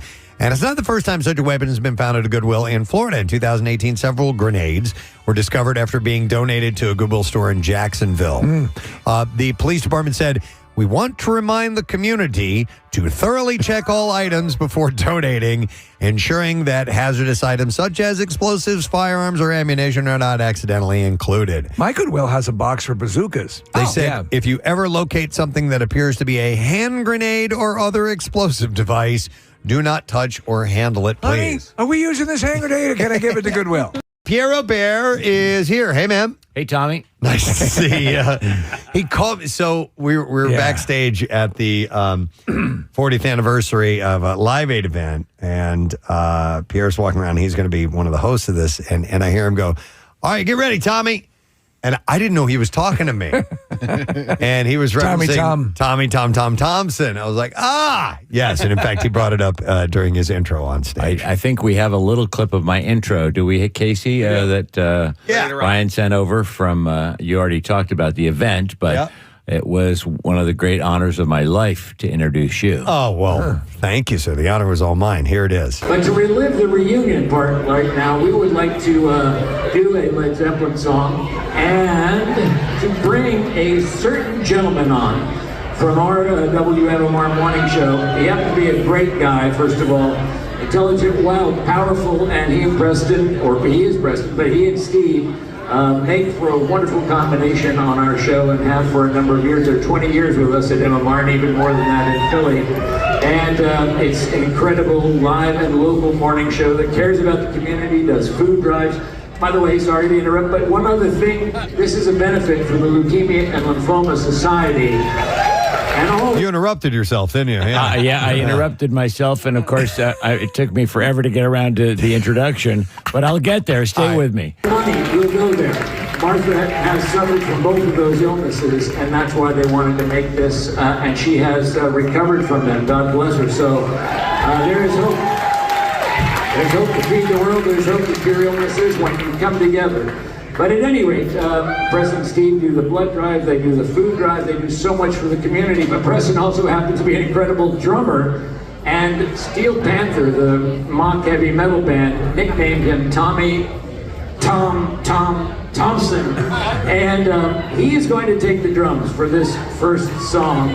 So ladies and gentlemen, as we celebrate the Led Zeppelin portion of Live Aid 40 years ago, today it was right about this time, maybe a touch earlier, let us welcome Preston Elliott and the band to celebrate Led Zeppelin.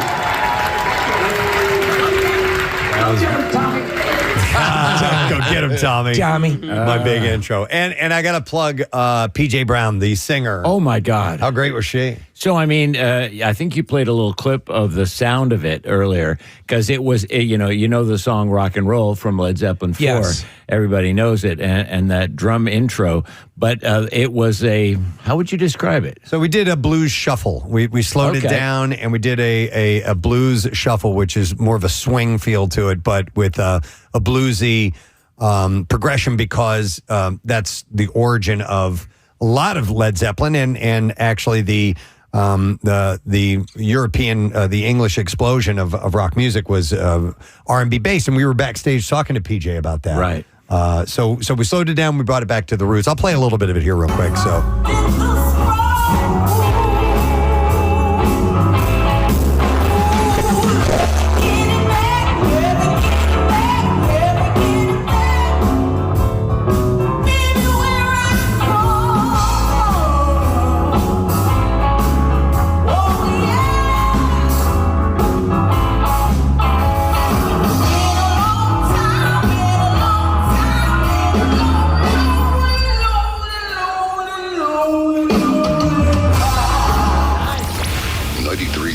WMMR Philadelphia.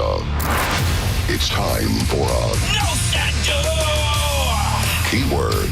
And the word is bronze. I shall spell this for you. BRONZE. All right, bronze. You have until 25 minutes after the hour to enter it. You do it through the MMR app, WMMR.com, or the special contest short code text number we have set up, which is 45911. So you text the word bronze to 45911. One random entry wins $1,000 in our company-wide contest, and winners will get a call from Beasley. Make sure you answer your phone. If you need the rules, everything is available at WMMR.com. The President Steve No Sad Dough is sponsored by Franklin Mint Federal Credit Union. I'll give you the word again. It's bronze, BRONZE. Enter it now. WMMR presents Preston and Steve's Bizarre File. Brought to you by Pro Team Collision, your trusted auto body repair shop in King of Prussia. If you ever find yourself in an accident, go to the pros at proteamcollision.com. The weekend brought us some good bizarre file stories. Good. We'll start with this one in Lancaster County.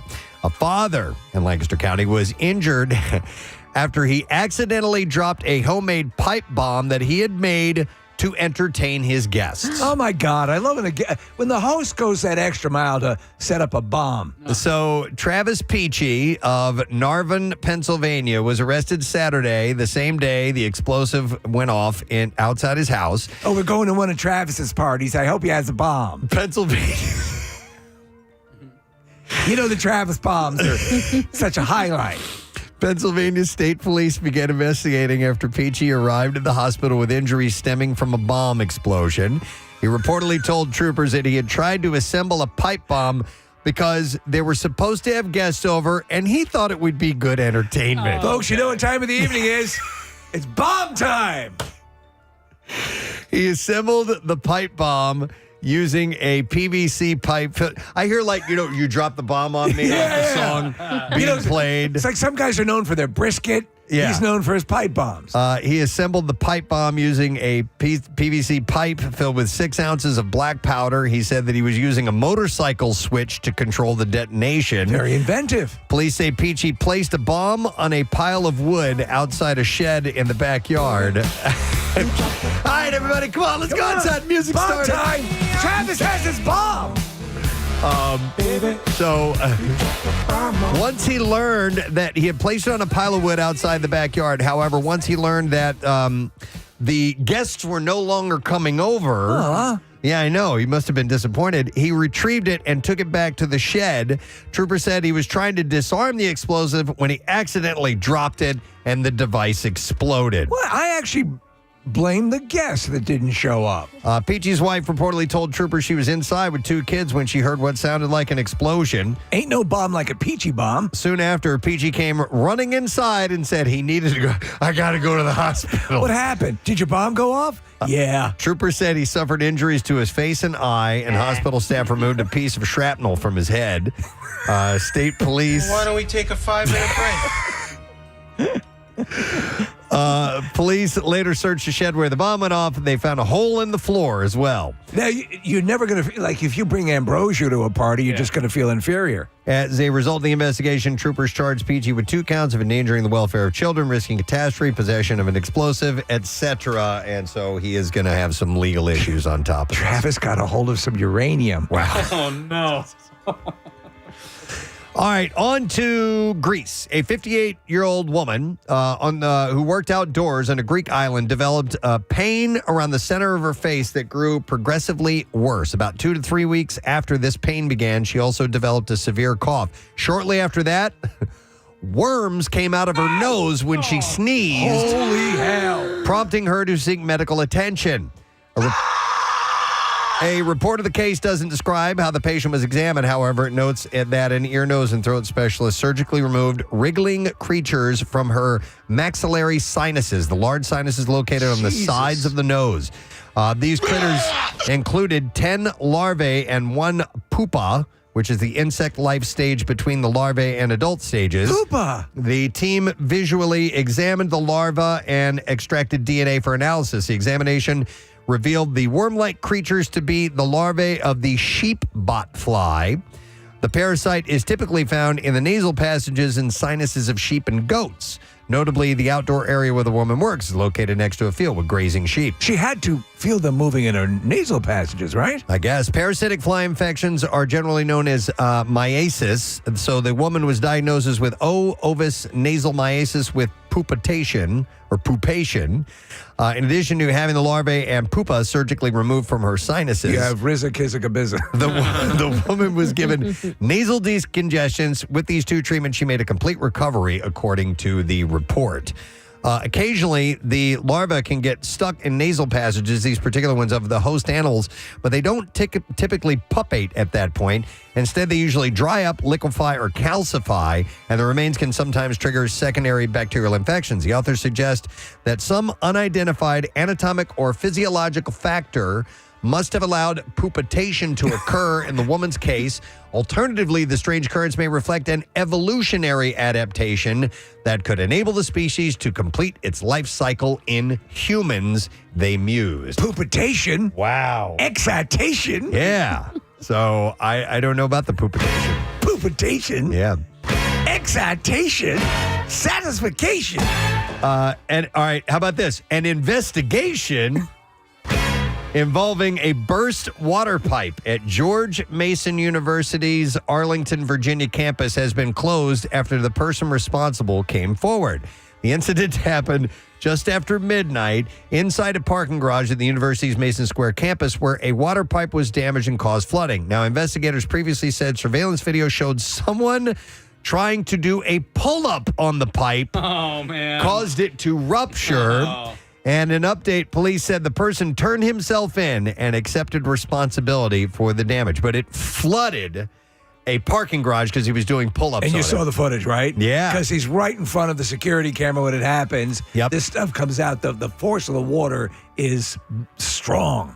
Police said going to the gym isn't a crime, but using a water line as your pull-up bar and causing damage is. So they don't recommend it. Oh, man. All right, one last story. We'll end with this. Lord Peter Mendelsohn is set to be fined up to £300 for public urination in London. However, Kensington and Chelsea Council is unable to find a suitable address to send the fixed penalty notice to. Lord Mendelsohn was fired as the UK's ambassador to the U.S. last year over his ties to disgraced financier Jeffrey Epstein and is under criminal investigation over allegations that he passed market-sensitive government information to Epstein. So he figured public urination was a good way to patch up his reputation? Maybe it's a distraction. Yeah. He decided to use that. The former U.S. ambassador was spotted urinating in a street in Notting Hill, West London, after a late-night visit to the home of former Conservative Chancellor George Osborne. If you'll excuse me, I'm going to drain the dragon. The Daily Mail reported pictures of Lord Mendelsohn being caught short and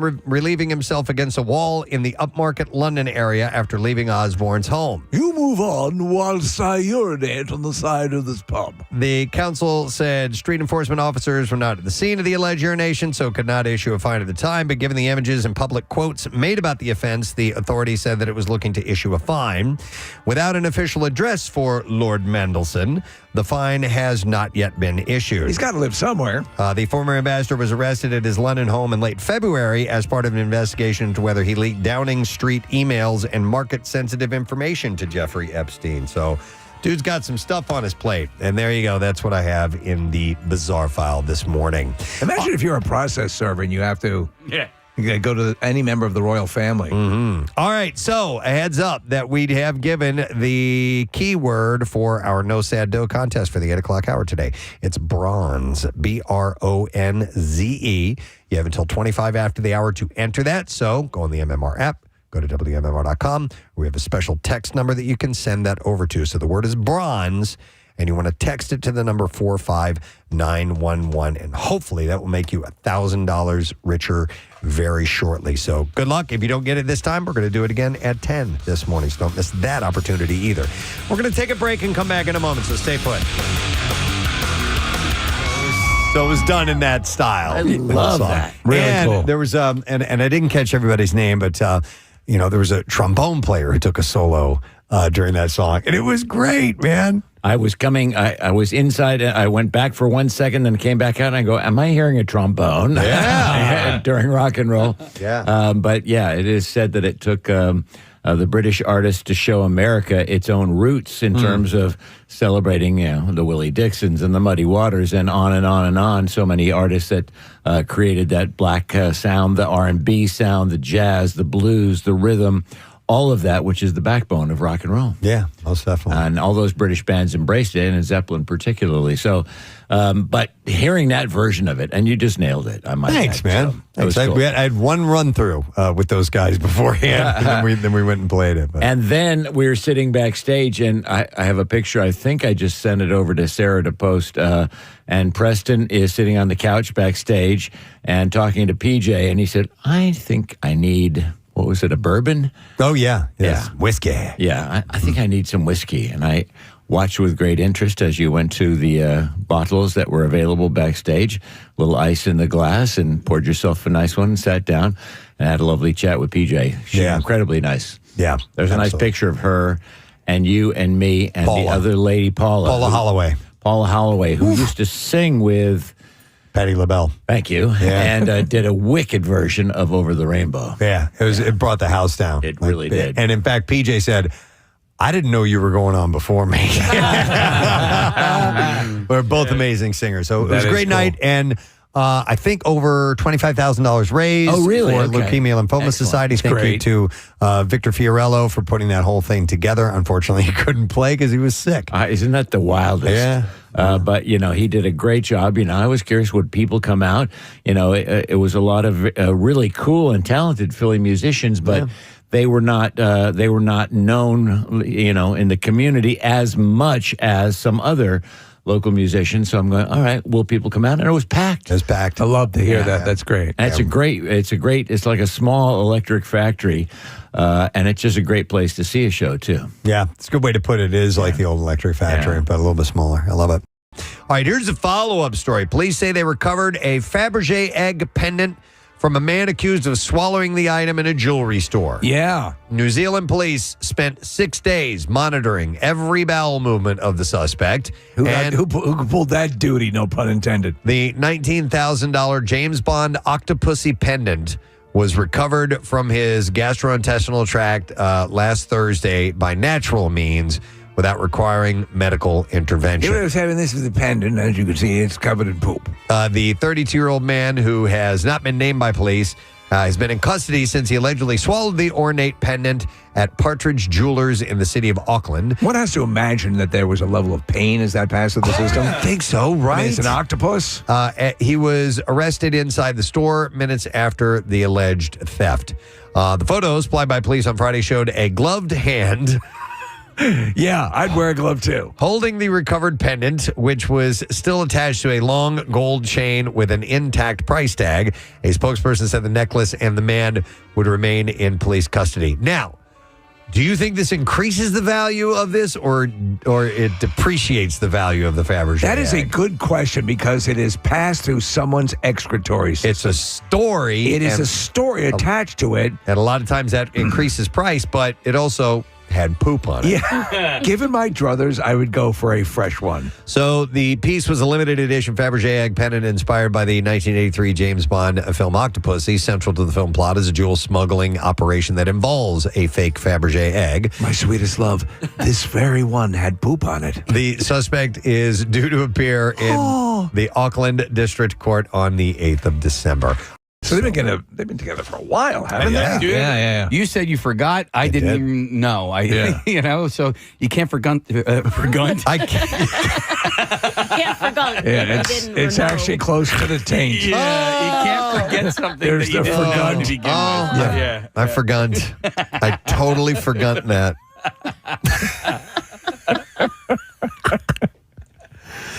A gun is like a pajama. Absolutely. Yeah, it's like a pajama. It kind of looks like a squash. Forgot. What were you thinking of? That could be my favorite flub of 2025. Right at the wire, dude. So Kyle Steep at Cast Style Iron. Yes. He sent over his last batch of Caseyisms and he sent me audio of I was talking about the Packers cheerleaders, and apparently they don't even have cheerleaders. And I said I didn't know that it was even the cheerleaders. I thought it was the defensive line. Defensive. And you guys had a field day on me saying defensive line. Because that was your punchline for the, making fun of the cheerleaders. And it is when you are, especially a flub, when you are delivering the line. Yes. And you flub that line, it becomes its own thing. In case I totally forgot that. I had no idea. You forgot? Yeah. We have the Souderton Area High School in this hallway down here. And what I didn't know until just now, as Casey was whispering in my ear, right before they went into the hallway to wait, Casey ripped one of the worst, stinkiest, smelliest farts he's ever had. No, don't come on me. I went back there out of respect. He didn't know. He had no idea. I went back there to get away from people, and I was by myself, and I did it, and then they paraded them right through it. I will say this. You have a knack for picking areas that suddenly become hot zones. Like, come on, man. You could walk out into the middle of the Bonneville Salt Flats, turn around, and there'd be a Baptist service going on. That's right. That's right. It's a power he has. I retract my come on. I'm and sorry. I apologize, choir. All right. But I was heating up your vocal cords. This should add some meat, right? They got to warm up. Yeah. All right.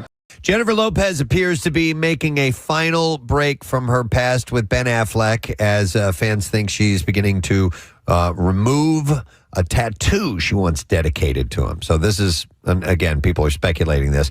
After their 2022 wedding, she revealed an infinity symbol design on her rib cage intertwined with his name, but a comment on Dumois claims that J-Lo swapped a hummingbird in place of his name. So she did sort of a modification. I guess so. So originally it was a full rib cage tattoo of the Batmobile. Oh. Which was kind of outlandish. The nod to him. I liked it. Speculation followed Lopez for months, especially after a series of red carpet appearances where the ink seemed concealed and faded. Her backless AMAs look in May further fueled the belief that the tattoo removal may already be underway. I don't know what the hell she's doing, but she looks spectacular. And how old is she? Amazing. 50s? 60. 52 or something? 52. No, she's not 52. I'm 52. She's got to be. I thought she was pushing 60. No, I don't think so.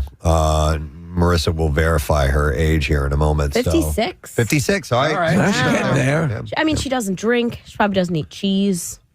She's Works out every day. She doesn't eat cheese. Yeah. Do you eat cheese? You will. Have you heard Eat that cheese. Or has it been verified she doesn't eat cheese, or are you just saying that? I know she doesn't drink. Okay. I'm guessing she probably doesn't eat cheese. Wow, we're looking at a video of her in a bikini dancing, and yeah, her body's in fine form. Would you feel comfortable in front of a paying audience to get that naked?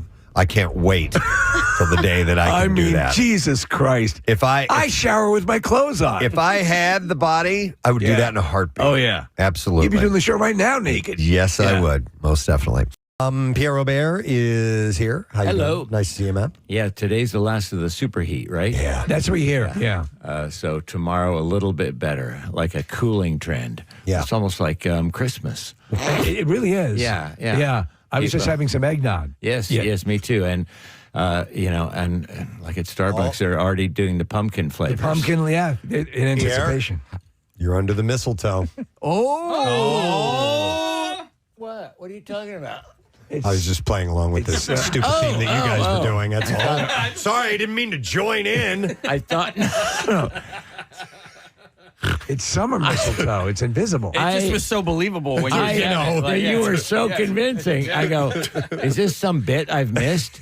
And then I looked up and I didn't see anything. I go, oh, maybe they just have it on the screen. They've been doing on the mistletoe bit. I was unaware of it. You brought YouTube it channel. up. What is Preston talking about? I swear to God, sometimes he just goes on and on. He doesn't make any sense sometimes. It's like verbal diarrhea. Oh, my God. What tangent is Presbo on? I got an idea. How about keeping the show on the rails? Exactly. And that's why I am here. Yes, professional. Tighten it up, baby. Yeah, man. All Working right. on it. Come on, you can do it. All right.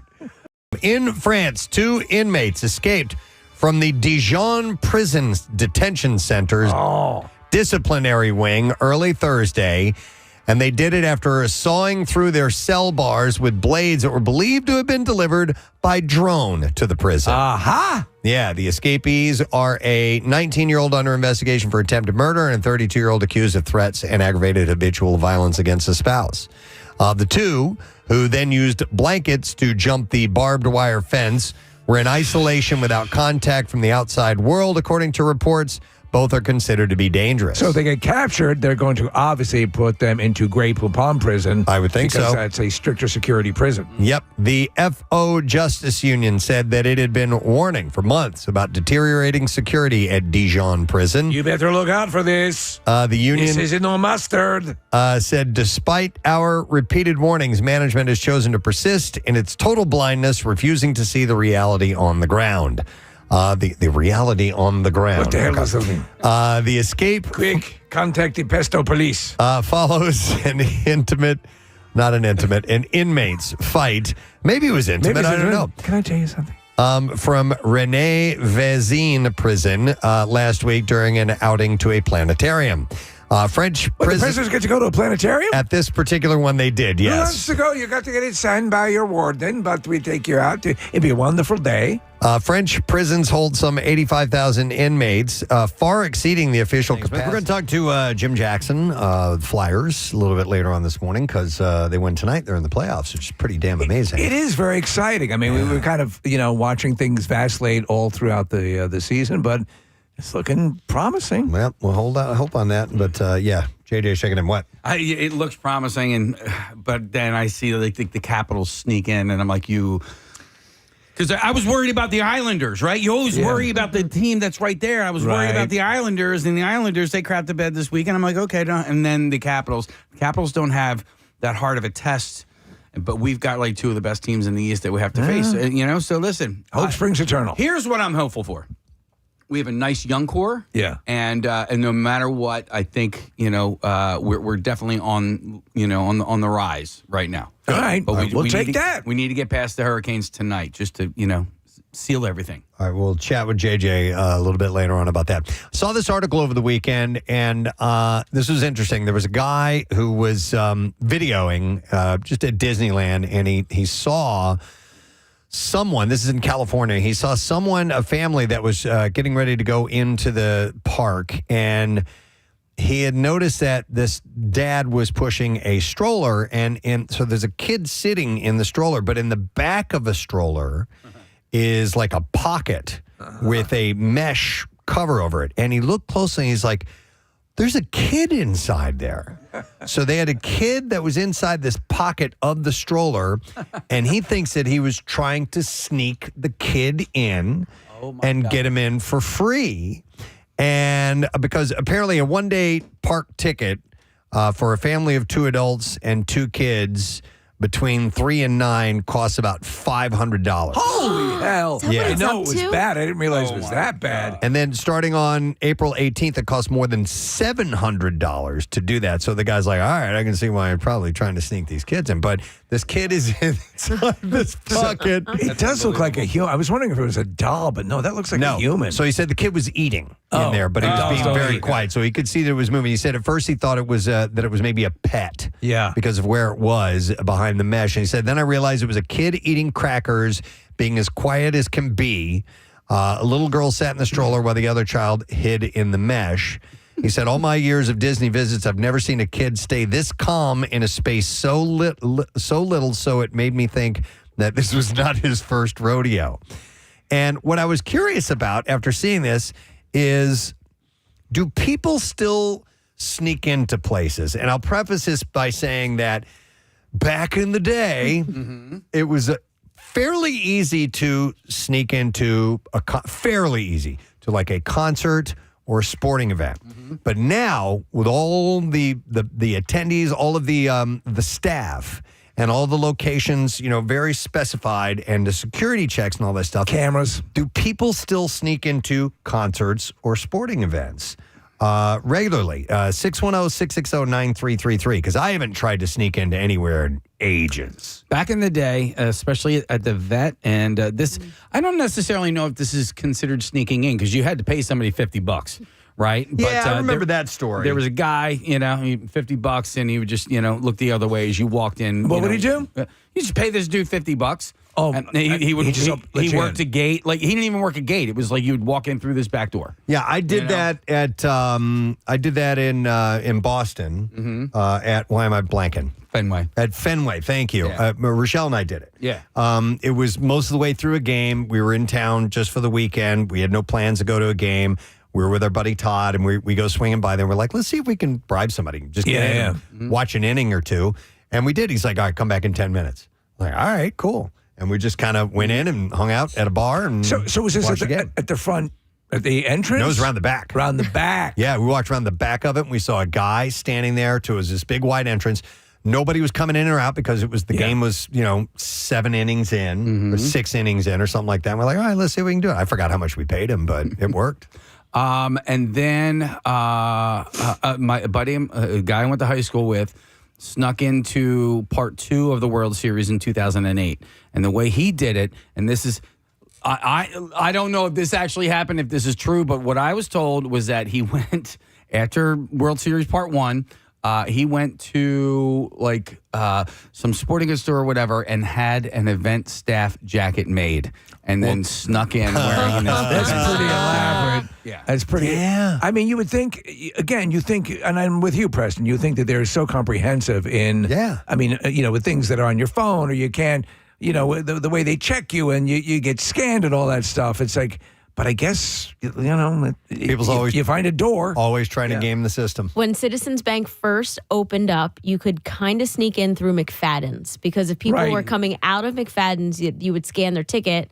And then you could take a ticket from somebody in there and go into the game. It was kind of a 1-for-1 thing. There was the entrance right from McFadden's into the park. And that was probably a couple seasons in when they started scanning the ticket. All of these kind of, you can track them. They start where it's the honor system, and then they realize after one season, all right, maybe we need to, put an X over a ticket if you're going into the club level or things like that. Well, I had a revelation, and I'll say there's let's just say a large theater that has IMAX theaters in the area. We'll just say that. And I went to, this is my theater of preference, and I was going to see, especially during the summer when the blockbusters were rolling out, Fantastic Four and so on and so forth. Yeah. I was going very early on a Saturday or Sunday morning, and I quickly realized I would purchase my tickets in advance and get my seat and so on and so forth. I realized I was never checked at any point. No? Nowhere. Not at all. Walked right in, walked into the theater, and sat down. I did not encounter anyone. And the IMAX is not. It's a premium. But it's not assigned seats like in some of the other theaters. You're I had assigned. It is assigned. It is assigned. Yeah. IMAX. Okay. All right. Sorry, I didn't realize that. I saw a video of this guy was he snuck into an all-inclusive resort. So he had to get to the destination, right? Let's just say it was Jamaica. Right. He had to actually fly to Jamaica, but he wanted to see how long he could stay at this all-inclusive resort. He brought a bunch of different colored wristbands with him, figured out which color wristbands people were wearing, and sure enough, he didn't have anywhere to sleep, so he slept on a hammock but I think he lasted there 2, maybe 3 days. And then I remembered. How did they discover him? I think so. He was obviously looking at everybody, and so security. You can't look at people. Security just started following him. Okay, and it was one of those where he's like, "Okay, the jig is up and I'm out." But when we did our mystery, I'm Bob Marley. When we did our mystery trip in Jamaica, my brother flew down, and he didn't have. I was like, if you can get down here, you can just stay in my room, and he did. And he stayed at. Essentially, he snuck in there. He still had, he had you, but out of the blue, it doesn't matter. Stay on a resort, yeah.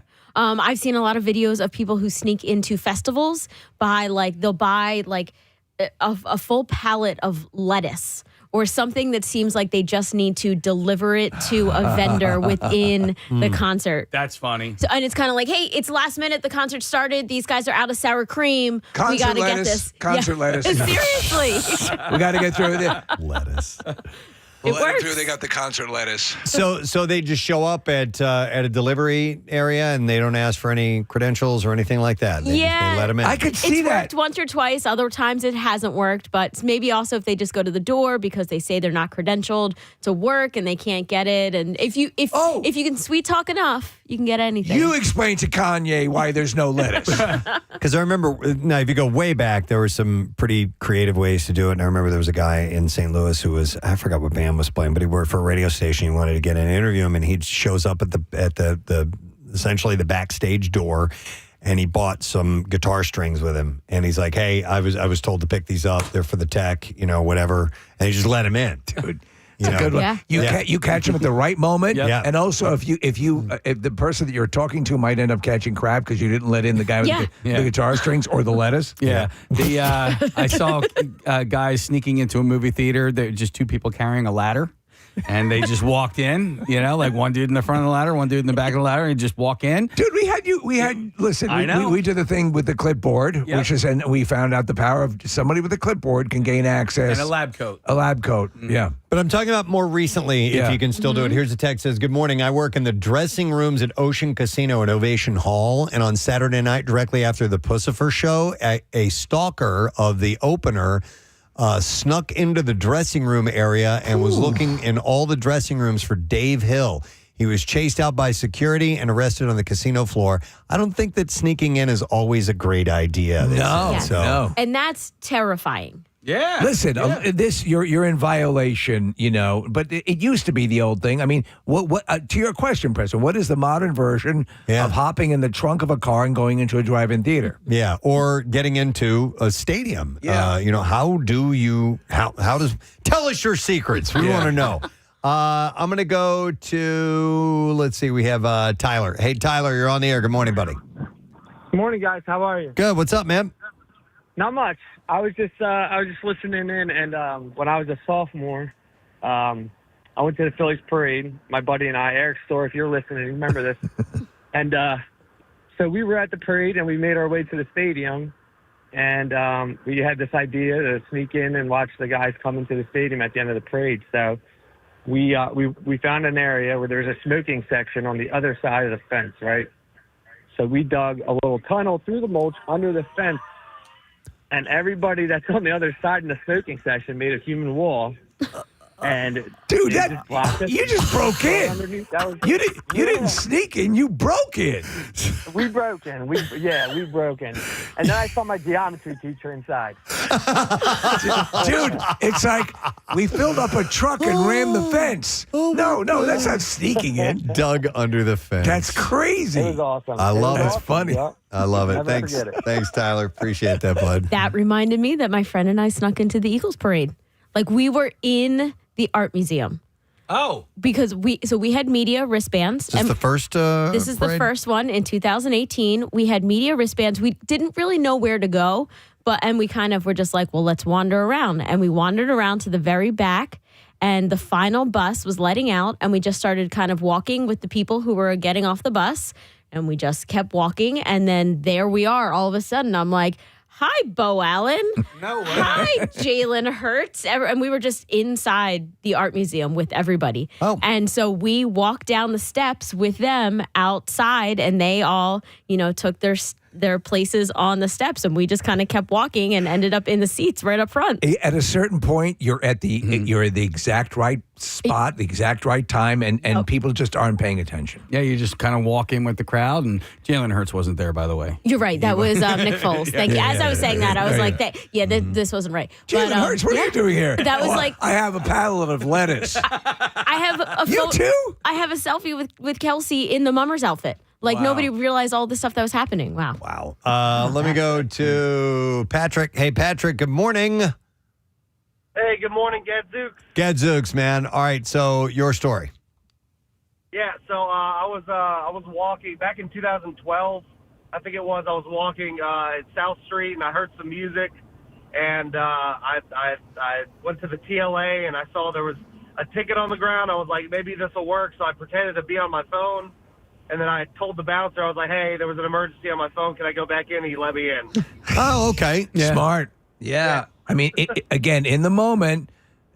So that was 13 years ago. Yeah. And I'm wondering how much things have changed. How much between it's tightened up. then and now. Well, most of it's paperless tickets now. Yes. Yeah. And then also, if you look at Preston, when you go to events that they're making you, check your phone or making you, all your stuff has to be, put in separate storage. All that stuff. They're much more on the patrons. I'm showing Preston the picture of the jacket that my friend Bill had made. It is true. It wasn't an event staff jacket. It was when McFadden's was still at the ballpark. Oh. He had a McFadden's thing with his name. It says Billy Jack on it. Good idea. And a Phillies patch on the left sleeve. That's a good idea. That's how he got in. All right, I'm going. So you're Larry Boa. Huh? Going to Dave. Hi, Dave. You're on the air. Good morning, buddy.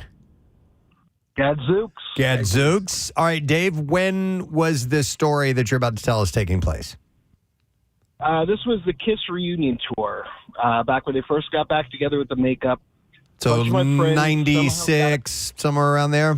Yeah. Okay. Yep, 96 or so, yeah. And a bunch of friends, they found a picture of one of the backstage passes, and the one kid recreated it, printed out a bunch of, laminated them. Hello? We're losing him. We lost him. They found him. Anyhow, yeah, I'm just listening now. to the radio now. I think we finally found him. He's eluded us all these years. But apparently he made these passes, and he... Yeah, this is Gene Simmons. I happen to be listening to radio in Philadelphia. I think we found Alpha One. That elusive guy since 1996 who they... Pissing me off. Yeah. We just put our goddamn makeup on and he ruined everything. Well, apparently it worked for him. So. It did, yeah. Now, this isn't necessarily sneaking in, but I heard a pretty brilliant idea of these kids. How they were able to sneak alcohol into their prom is they went to the prom venue the day before. Okay. And brought bottles with them and stashed them all over because I guess maybe they're checking you as you walk out. Yeah. Like that. And we've heard about people doing that at like festival grounds where they'll go to a festival and discreetly hide them around. Yeah. I wonder that, to your point, Preston, about in the moment now, how much, because the old edict would be almost like the ninjutsu. You just move with determination. Yes. I was told that. Act like you belong. I belong. That was one when you waver, that's when you're going to get clipped. It was literally one of the first lessons I was taught when I was an intern at Y100 was just pretend like you belong. You just walk and just keep on walking. If you hear somebody say, "Hey, hang on," yeah, what? You didn't hear them, and you just keep on walking. Somebody texted in and said, I have snuck into every Disney resort dressed as a lifeguard. Okay, I'd be interested in that story. My best sneaking in story was I didn't know we were sneaking in, and I've told you guys this on the air before, but we were being snuck in, and it was a little place called the White House. Yes, yes. And, really? Had a friend that worked for the Secret Service, and Foo Fighters, it was 4th of July, and they were playing on the South Lawn. And it was right when the song Wheels came out. They were debuting it there. It was the first time ever playing it live. And so my friend said, I can get you and your family, to this event. It's a family event. They have everybody come out, and there's this big party on the South Lawn of the White House. And so we're standing with this person, and he's just kind of chatting with another agent. And all of a sudden, he's like, okay, let's go. Now, follow me. Walk quickly. Don't look around. Just keep walking. I'm like, why are we going like this? He's like, I'm sneaking you guys in. I'm like, what? You're sneaking in? Yeah. You needed to tell me. We're walking over by the Treasury building, Yeah. which, by the way, I didn't know was on the same property as the White House, but it is. And we're walking by, and he's just like, keep going. And eventually we got to this area. He's like, okay, you guys are good. Go. And he just let us go. That was it? Yeah. I didn't realize Oh, that. yeah. Oh, And it was awesome. Because once you were there, now I got to tour, but my brother was in the Secret Service at the time, so it was like, okay. Yeah. But I mean, man, that's pretty cool that you have I that would have access. been nervous, man. Yeah, we were terrified. And in fact, when he left and we start walking into the general area, somebody who worked there goes, wait a minute, stop. And we're like, oh, no. Wait a second. No, they go, wait a Gene minute, Simmons? stop. And the guy goes, these kids don't have any ice cream. Come over here. Yeah, exactly. We're like, all right, man. And they were serving beer, too. It was awesome. You had that cup for I still so have long. it. Oh, my God. I still have it, yeah. Hang on a second. Let me go to John's been on hold for a long time. Hey, John, good morning. Howdy, what's up? Yo, buddy, just talking about sneaking in. You've got a story. Yeah. So a couple years ago, I think it was like 2023 or something like that, I snuck into the Fall Out Boy show in Camden. Okay, now how did you do it? So my plan going into this was to sit in the parking lot and wait for a cheap like resale ticket to show up on like StubHub or whatever. Right. So I had a case of beer with me, and I was going to sit in the parking lot and do that. I decided to do a lap around the venue and saw a door open around. So I just walked in and did what you were talking about earlier of just being confident and not stopping, I wound up walking into a room where some guy was folding shirts, still carrying the case of beer, and was like, how do I get back out to the crowd? And he pointed me in the right direction, and then I found my friends inside the show. And yeah, it's a little bit of a maze back there. I'm surprised that I guess you just kept walking until you saw somebody who would help. Wow, that's interesting. That's amazing that not only did you sneak in, but you snuck in with a case of beer. Yeah. So they're thinking. I did get the beer confiscated, but the guy was so enamored with the fact that I had snuck a full case in somehow that he didn't notice I wasn't wearing a wristband. Wow. Yeah, that's pretty cool. Yeah, so the idea, Thanks, Sean. obviously, as we said before, this is bad for people who are security purposes and so on and so forth. If you had somebody who has a stalker or whatever. But it used to kind of be a holy grail thing, Preston, when you were, in school to kind of gain access. But yeah, man, I guess if you go to the effort of buying like a ladder or grabbing a ladder or getting a special jacket done. Yeah. I mean, that's next level. I remember seeing, and this was several years ago when the internet was still, developing, and it was a might have been like an Oscars after party or a Grammys after party or something like that. And somebody was watching on TV and saw the passes, the actual laminates that they were wearing. Yes. And took a screen grab of it and whipped one up. Yep. For the party was that right day. there, right then and there. And like within a couple hours, he had it. Laminated it, stuck it together, bang, went in, goes to the party. That's why they're all over that. They do everything they can at least to try to mitigate those things ending up on screen. Yeah, a lot of times, like an opening band or a young band who hasn't really played many shows will take a picture of their backstage pass, put it right on their Instagram, and then people print them off. Let's go to Kathy joining us next. Hi, Kathy. Good morning. Good morning. How are you? Good, Kathy. All right. So is this more recent or an older sneak-in story that you have? So 2017, Journey was getting inducted into the Hall of Fame. And my husband and I went up to the Barclays Center. And our row that our seats were in were all the way front row, but up at the ceiling. I could touch the ceiling. And I was like, I can't sit up here. If Journey's down there, I got to be down there. So he's like, I don't know what to tell you. So we walk around the concourse when Snoop Dogg was talking, and we're walking, and all of a sudden I see this guy leave the door. I said, are you coming? And he goes, what? And I opened the door, and I went through. And when I went through, it was the VIP section of Behind the Stage. Ooh. So we're standing there, and they come over and they're like, can we get you a drink? And we were like, yeah. We ordered. We wound up standing there the rest of the show. And my husband's like, my back's bothering me, to the usher. Do I need to sit? He's like, no, you guys are fine. You guys are fine. So we stood there the entire rest of the induction. Yeah. Wow. Like, listen, once you get in, don't leave. No. Because you'll never get back in. Yeah. Yeah. And it was funny because I was screaming, Journey. And then when Steve Perry was talking, it got quiet, and you hear me scream, I love you, Steve Perry. My husband's like, will you shut up? Everybody's looking at us. Yeah, right? Yeah. Don't ruin this. And my back hurts. That's pretty cool. All right. Thank you, Kathy. Appreciate that. Thank you. All right. So the guy who snuck into Disney dressed as a lifeguard, he's on the line. We're going to go to Kyle. Hey, Kyle, good morning. Hey, good morning, guys. Good morning, bud. All right. So you've snuck into every Disney resort because you were dressed as a lifeguard. Tell us about that. It was just about every single one. I didn't get into the Animal Kingdom because they weren't done that yet. Okay. Right. So this was in 2012. Okay. I was literally 1 year out of high school, and my buddy was a lifeguard up around here, in Bucks County. And I asked him, I was like, hey, let me borrow your shorts. I'm going to be going to Disney. I said, I'm pretty sure they match the same ones that they have. So, of course, I get down there. The shorts match, and I just said, the one day, I'm like, all right, I'm going to put these on, and I'm going to, test my confidence, test the waters. Yeah. I went to downtown Disney, hopped on a bus to the Yacht and Beach Club.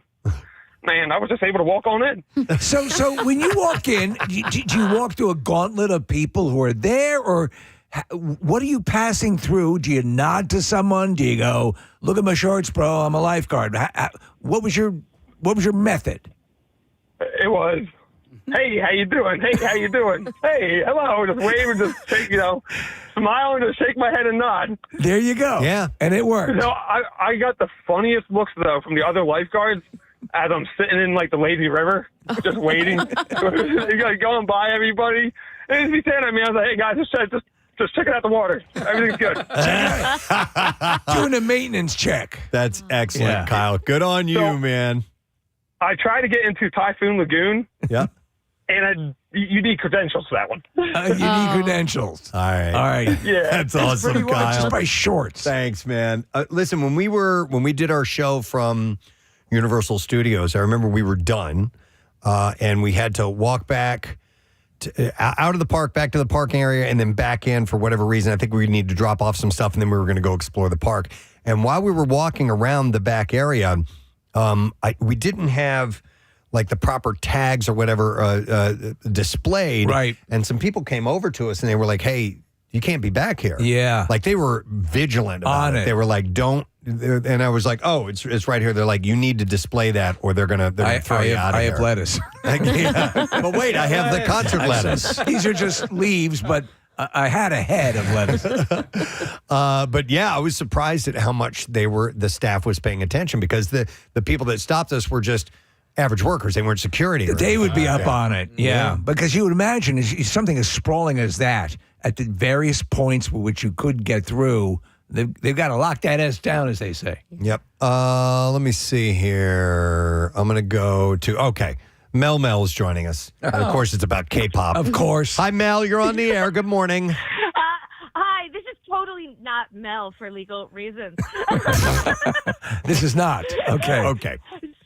So back after COVID, when concerts were just starting back up, out in LA, there was a brand new giant venue, SoFi Stadium.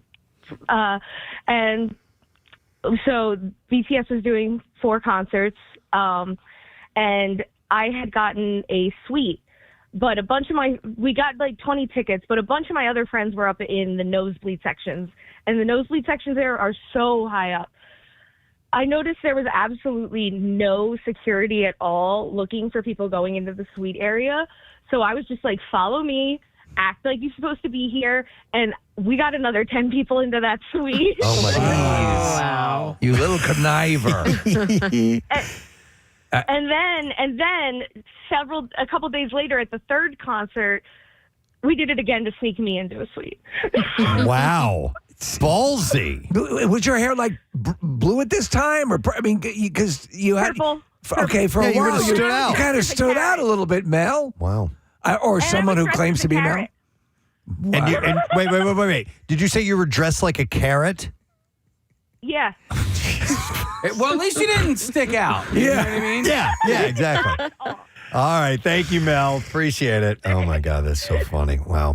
Well, yeah, I was curious. And I'm wondering, I don't know if we definitively got any stories of recently, within the past decade. Mostly seem to be about, successfully, once they, have started the paperless tickets and making sure that they do the digital check-in and everything. And by that I don't mean sticking a finger in your butt. Stand still. Yeah, stand still. Gene Simmons. Yes. There was a story about how comprehensive the Madison Square Garden facial recognition software is. And there was a guy who was forbidden from ever coming back to Madison Square Garden. He tried to get in. They nailed him instantly. No So kidding. that's how, that's the kind of technology we have now. Yeah. Well, we need that at the link. There's a guy who sits near me. He's like, yeah, I've been kicked out. I've been banned from the stadium 3 times. Okay. And still coming back. Still coming back for more. Wow.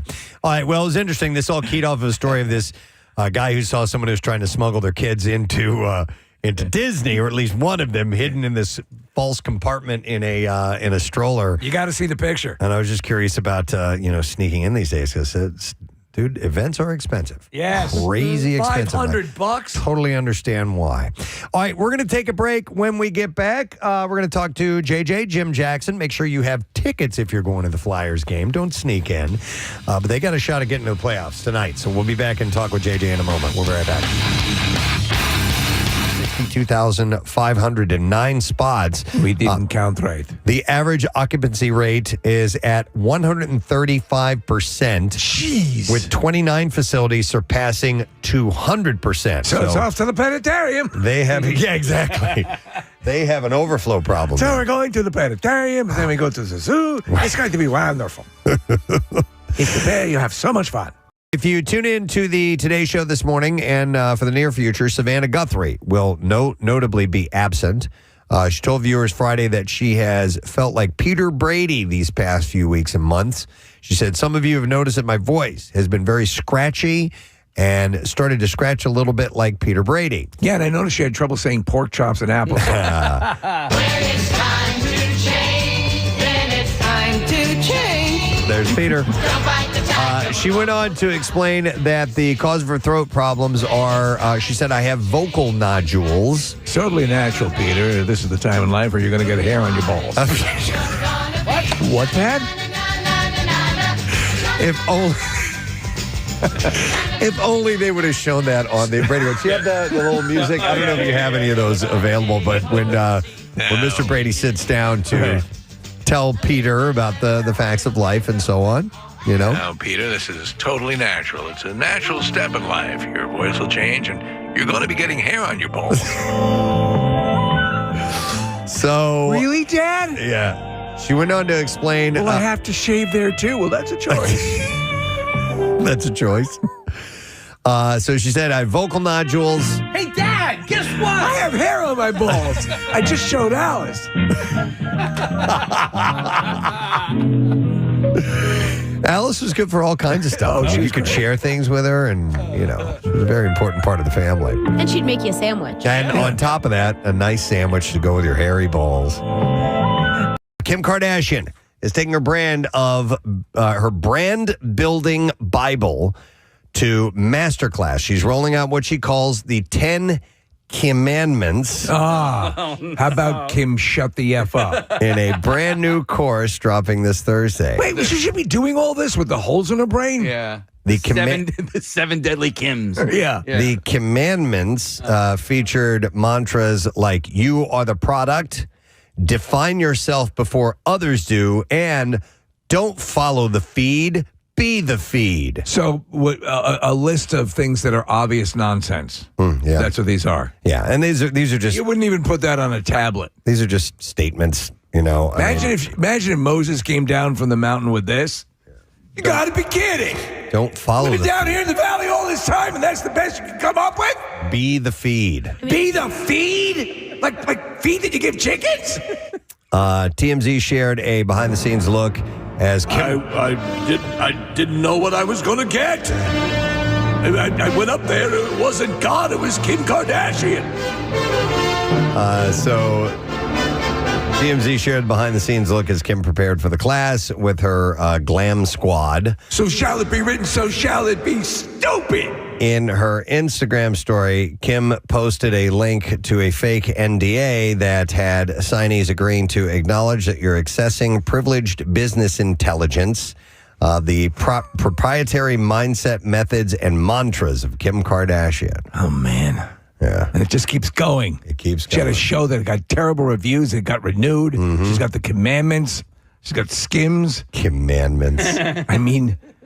Will it ever reach a saturation level? I don't think so. Doesn't seem to be. No, I mean, she keeps Kim going along. Yeah, she does. They keep breaking the ceiling. Yeah. Yeah. So if that wasn't enough, she also is hosting a surprise TikTok event tonight. It's called Kimsmas Live.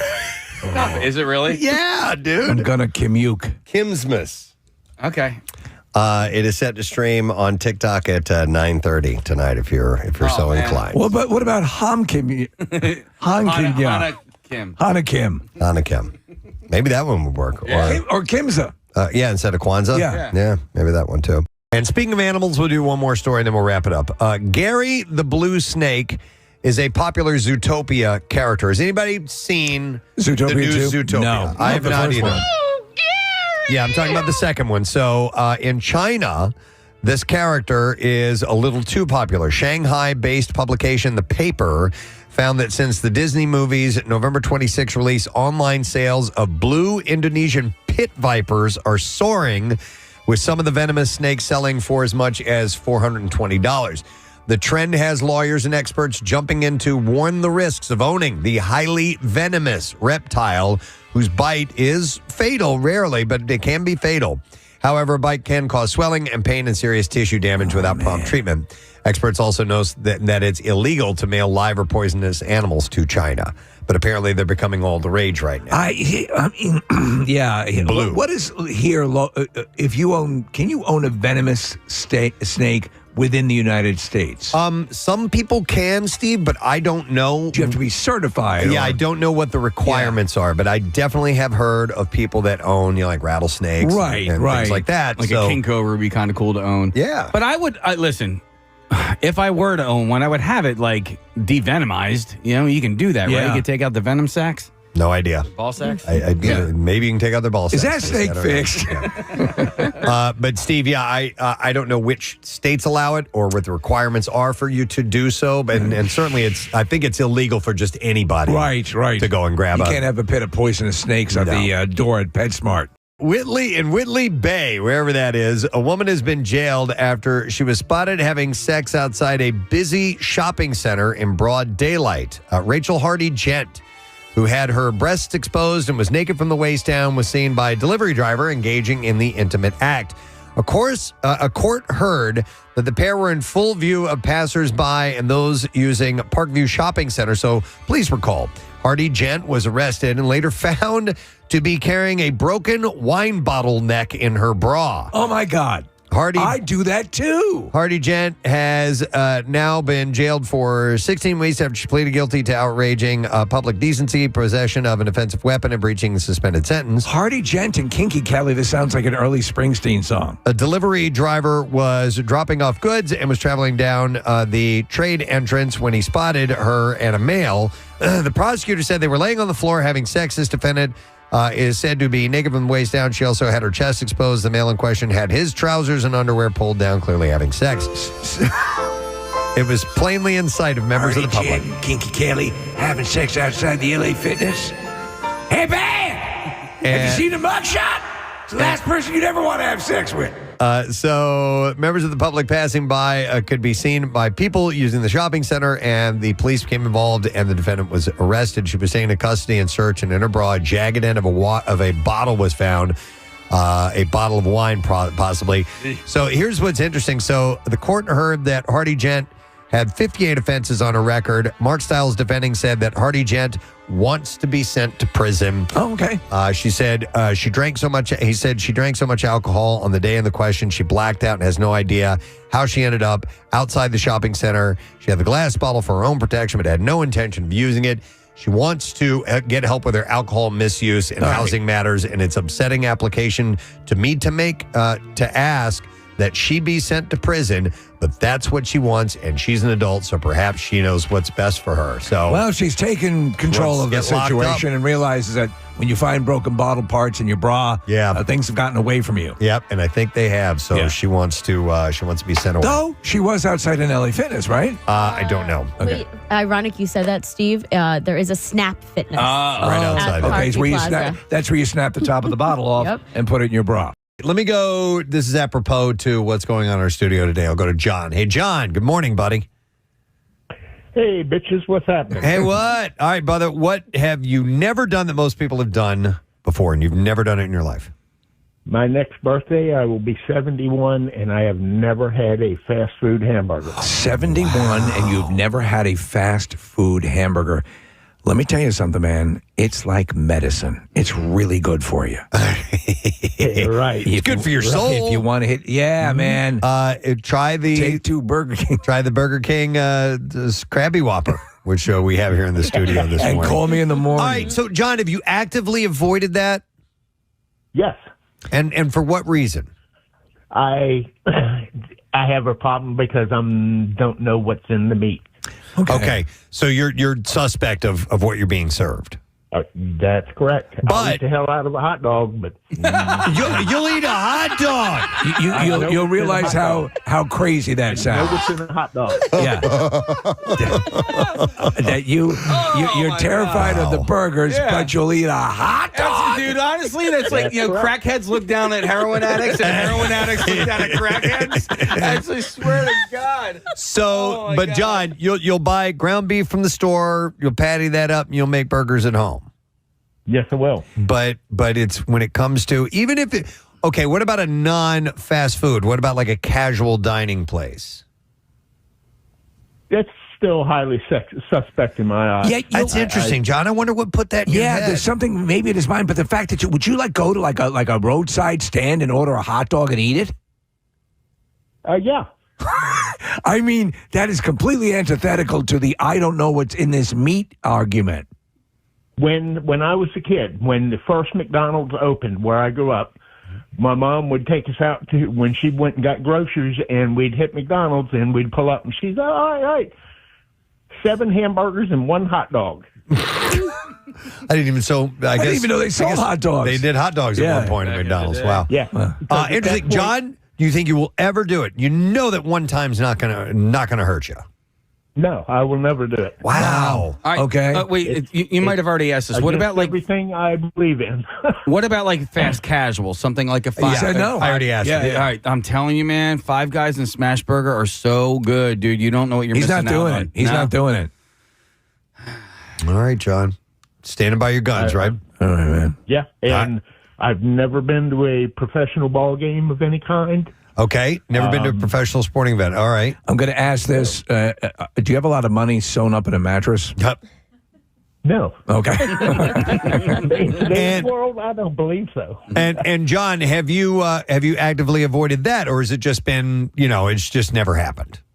No, there was never anything in the area where I grew up. All it right. was hundreds of miles to get to the nearest professional team of any size. So I can see that. Where you were raised, you were not exposed to it. It's not something you decided you needed in your life. I just think by sheer happenstance, if you walk around in any major city or just even in the suburbs, by accident, a piece of burger is going to fly into your mouth.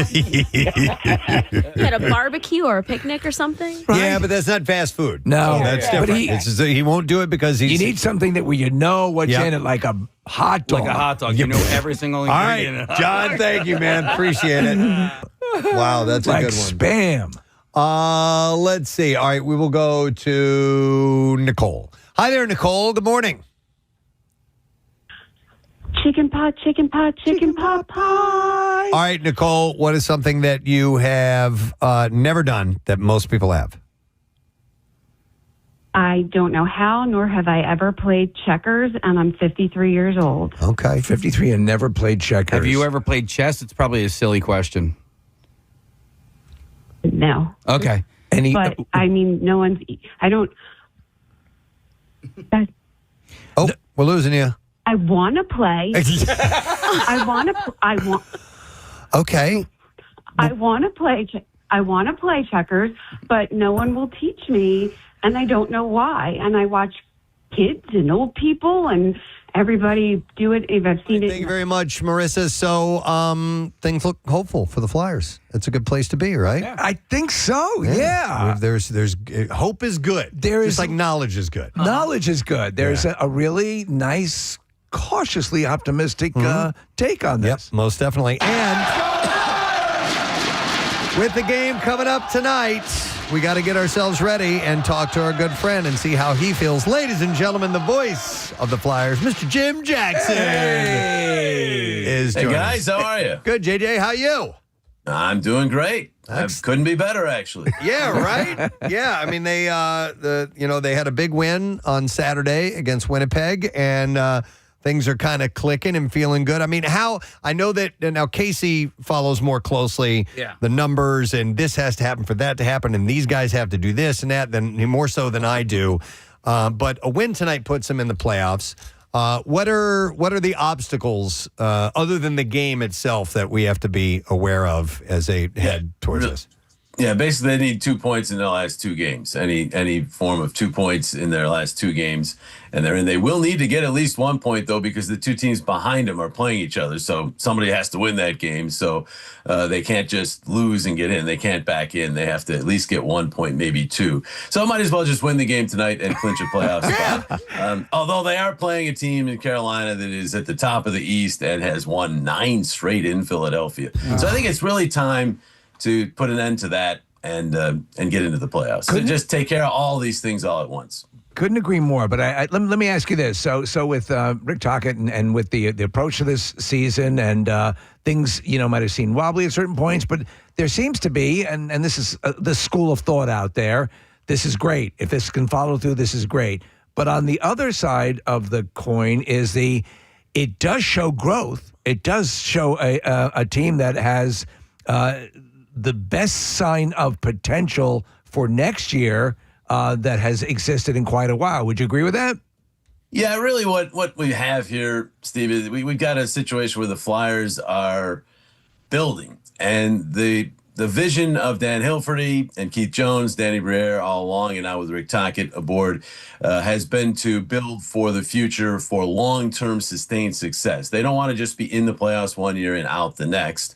So what the hope is this is the first of many consecutive playoff bids, and then obviously you get to the point where you are a Stanley Cup contender each and every year, and then one of those years, if you're in that situation, you're going to win the Cup. So, and they're on their way. They've brought in a whole bunch of good young players that are already on the team. There's several more on the way. There's also draft capital, and the salary cap situation is good going forward. So lots of reason to be excited. They are one of the youngest teams in the league, and a win away from making the playoffs. So clearly things are going in the right direction. There's a lot of excitement around the fan base regarding that for sure. Yeah, it's pretty wild because, let's say a month ago, their chances of making the playoffs was at about 6%, and it might have been 7% and then shrinking. And here we are, essentially controlling our own destiny.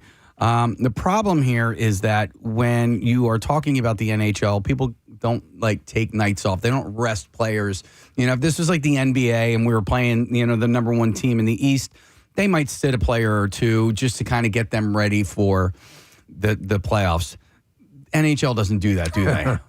Well, there's no load management for the most part in the NHL. I will say this, though, Case, the Hurricanes, the team they're playing tonight, have been resting players over the last couple of games, but they're still winning. It hasn't stopped them from winning. Rod Brindamore, the former Flyer, has them playing such a system that they plug in some minor leaguers and they just keep playing that system and they keep winning. So there will be a challenge there. But, yeah, no more near the resting you get in the NBA. You don't see that in the NHL. I don't think it's in their DNA to do that. No. And what you said about their percentages, very true. I mean, pretty much everybody except for the guys in the room and the coaching staff had given up on this team. They really had a bad January. They were 6th in the NHL on January the 6th, 6th in points percentage. So they had a really good first half of the season, but had a tough January, dropped to 23rd, 24th in the league, and that's when you saw those percentages drop. But since the Olympic break, one of the best teams in the NHL. They are not backing into this playoff spot. They're going to end up with 94, 96, maybe even 98 points. That's more than you usually need to get into the playoffs. The East has been really tough this year. The Flyers would have clinched a playoff berth in the West about 2 weeks ago. Yeah. There's so much, really the East is that much better than the West this year. So they really will earn this spot. There's no question about it. But it really was the resolve of this team. They believed in themselves when no one really outside did. And it's coming to fruition, at least with 2 more points. All right, so through Columbus and Washington and the Flyers, which of those 3 teams do you think could do the most damage in the playoffs? And if you were the Hurricanes, which of those 3 teams would you not want in the playoffs? If I were the Hurricanes, I'm not sure. The Hurricanes have won a playoff round in, 7? Rod Brindamore's done a great job down there. They play a system that kind of, they outshoot everybody they play. Their goaltending is their big question mark. They've had injuries there in the playoffs in the past. They have an unproven guy in Brandon Busty, one of their guys now. So we'll see about that. But those 3 teams, Columbus was so hot for so long under Rick Bowness when they made the coaching change. Washington was the team probably of those 3 favored to be up near the playoffs at the beginning of the year, and they're solid. But the Flyers are the hottest of any of those teams. The Flyers basically since March 11th, have the best percentage in the NHL, points percentage in the NHL. They're the hottest team since that time. They're playing a system really well. They're getting great goaltending from Dan Vladar. A lot of their young players are taking that step they were hoping they would, and the veterans are coming up with some great contributions too. So I wouldn't want to face the Flyers, and the Flyers will get the Penguins if they get into the playoffs. And that will be fun. The Battle of Pennsylvania is always great stuff. Sidney Crosby's still around, and Malkin's still around. Letang, all those guys are still around. So I think the Flyers that would be awesome if they could play Pittsburgh and maybe knock off those guys. The Penguins also a surprise to be in the playoffs this year, but bottom line is it's still Crosby, Malkin, Letang, those guys. So that would be fun, and that's what would happen if the Flyers make the playoffs. They get Pittsburgh in the first round. It seems the big story has been a lot of these younger players that you mentioned, and that this is a young team. Who do you feel amongst that collective has really exceeded expectations? Who'd you put at the top of that list? Well, of late, it's been Porter Martone, who has just stepped onto a moving bus, and it's just been tremendous. 7 points in his first 7 games, but it's not just the points, just the way he's played. The Flyers also got Tyson Forster back from injury. He had been out for 49 games, and they really, when the injury happened and when he ended up going under having a procedure done, it looked like he was done for the year. He worked extremely hard to get back. He's maybe their best all-around forward in terms of playing the whole sheet of the ice, one of their top players. So to get him back and add Martone here down the stretch has just been a tremendous boost to this club. But they were playing great before those guys joined, so you can't say it's just them. I mean, they've had all kinds of contributions from guys like Bump and Barkey and all these young players. So it's been great. Right now, Martone's getting a lot of the publicity, deservedly so. He's been so good since he joined the club, but this has really been a team effort. Danny Briere did an unbelievable job during the offseason getting Vladar in net, who's the team MVP. They're going to announce the award winners, I think, tonight, and I don't think there's any doubt that Dan Vladar will be the team MVP. He's just been a rock between the pipes for this team. He also went out and got obviously Trevor Zegras, who's added a tremendous amount of energy and offensive skill to this team. And don't forget Christian Dvorak, who's ended up with a 50-plus point season. And he's just been a tremendous player at both ends of the ice as well. So when you think about some of the additions that Danny made last offseason, and then the young players coming in and the young players who are already here taking that next step, it's kind of all come together. Jim, you said the Hurricanes have won the 9 of their last games they've played in Philly. Law of diminishing returns would say they're due for a loss, right? I'm with you. Yeah. I'm with you on that. And the 3 games these teams have played this year have all gone to overtime. Carolina won them, although one down in Carolina, the Flyers got robbed. There was a goaltender interference call that took away the game-winning goal in overtime. But they've all been really tight games, and so the Flyers are right there with Carolina. So yeah, I think the Flyers are due to beat them. So let's say it's tonight, and it's going to be the Orange Crush, the Orange out. The Flyers are advising and trying to get all the fans to wear orange tonight to make it look like the playoffs, which they do during the playoffs. It's such a great scene. I don't know if you've ever seen that. It was a while ago, but when the Flyers get into the playoffs and everybody's in orange, that place is just nuts. So we're hoping to create that kind of atmosphere tonight and get the Flyers the final push into the playoffs. Yeah, it could happen, man. They could get hot and things could turn. Let's hope that's it. And not only is there an orange out, I have information here, Jim. There's a special happy hour from 5 to 7 at the East Food Hall. And $5 cans of Michelob Ultra and Bud Light over there. So anytime you can, I knew that would catch your attention. Hell yes! And they also have a Flyers fan pack. So there's certain sections: 101, 113, 203, 211, 215, and 223. And you get the hot dog, popcorn, chips, and a 21-ounce soda for just $12.99. That's good. That's a good deal. Definitely wanted to pass that along for sure. So with this and moving forward, hopefully we have playoff hockey. Here in Philly, I forgot what I was going to ask you. I had it in mind. What do you like to eat? What do you like to eat, Jim? Up in the What's your favorite stadium I snack? can't eat popcorn during the broadcast because I'll be choking. But all of what you just said, I like all that. Well, can I ask? What I wanted to ask is we had talking in here early on when he first was back in and had the whole environment ahead of him. The whole horizon was there. And it seems, and let me ask you, it seems that the players, obviously we've had some good people in that position, but what do you think it is? And do you think it is something unique about the way the players respond to him in general? He's done a great job. He's a communicator, and the Flyers, John Tortorella did a great job of laying the groundwork for making this team tough to play against. He didn't like the term culture, but the standard, I believe is the word Torch used. He kind of established that, and then Todd came in, and he's more of a communicator with players, and he's still firm. He's very firm. You don't play well, you will lose ice time and maybe even sit. So it's not like he's a soft touch, but more of a communicator maybe than Torts, and I think the players have really appreciated that. He plays a very defensive system, and the team is bought in, and they have been one of the better defensive teams for the most part this year. They had that lull in January, but outside of that, they've been really tough. They've been really stingy, and now the offense is coming along, and they have a lot of skill up front when you're talking about Michkov and Zegras, and obviously we talk about adding Martone and Forster and Konechny. There's a lot of talent up front. Oh, and Tippett. I mean, I hate to not mention all the guys, but there's so many guys that have skill up front. So they have skill. They can score. But when it comes this time of year especially, it's about shutting the other team down too. And the Flyers have been doing that with the exception of that stretch in January pretty much all year. So that bodes well for them as they hopefully head into the playoffs. Well, let me just ask you this follow-up then. So, we talk about this as a team that's building, a young team. We have this potential presented to us right now. Do you think that that Tocchet is attempting? Yes, this is good, but keep in mind the ultimate goal. I wonder how you mitigate or control expectations with a team that's in this position right now.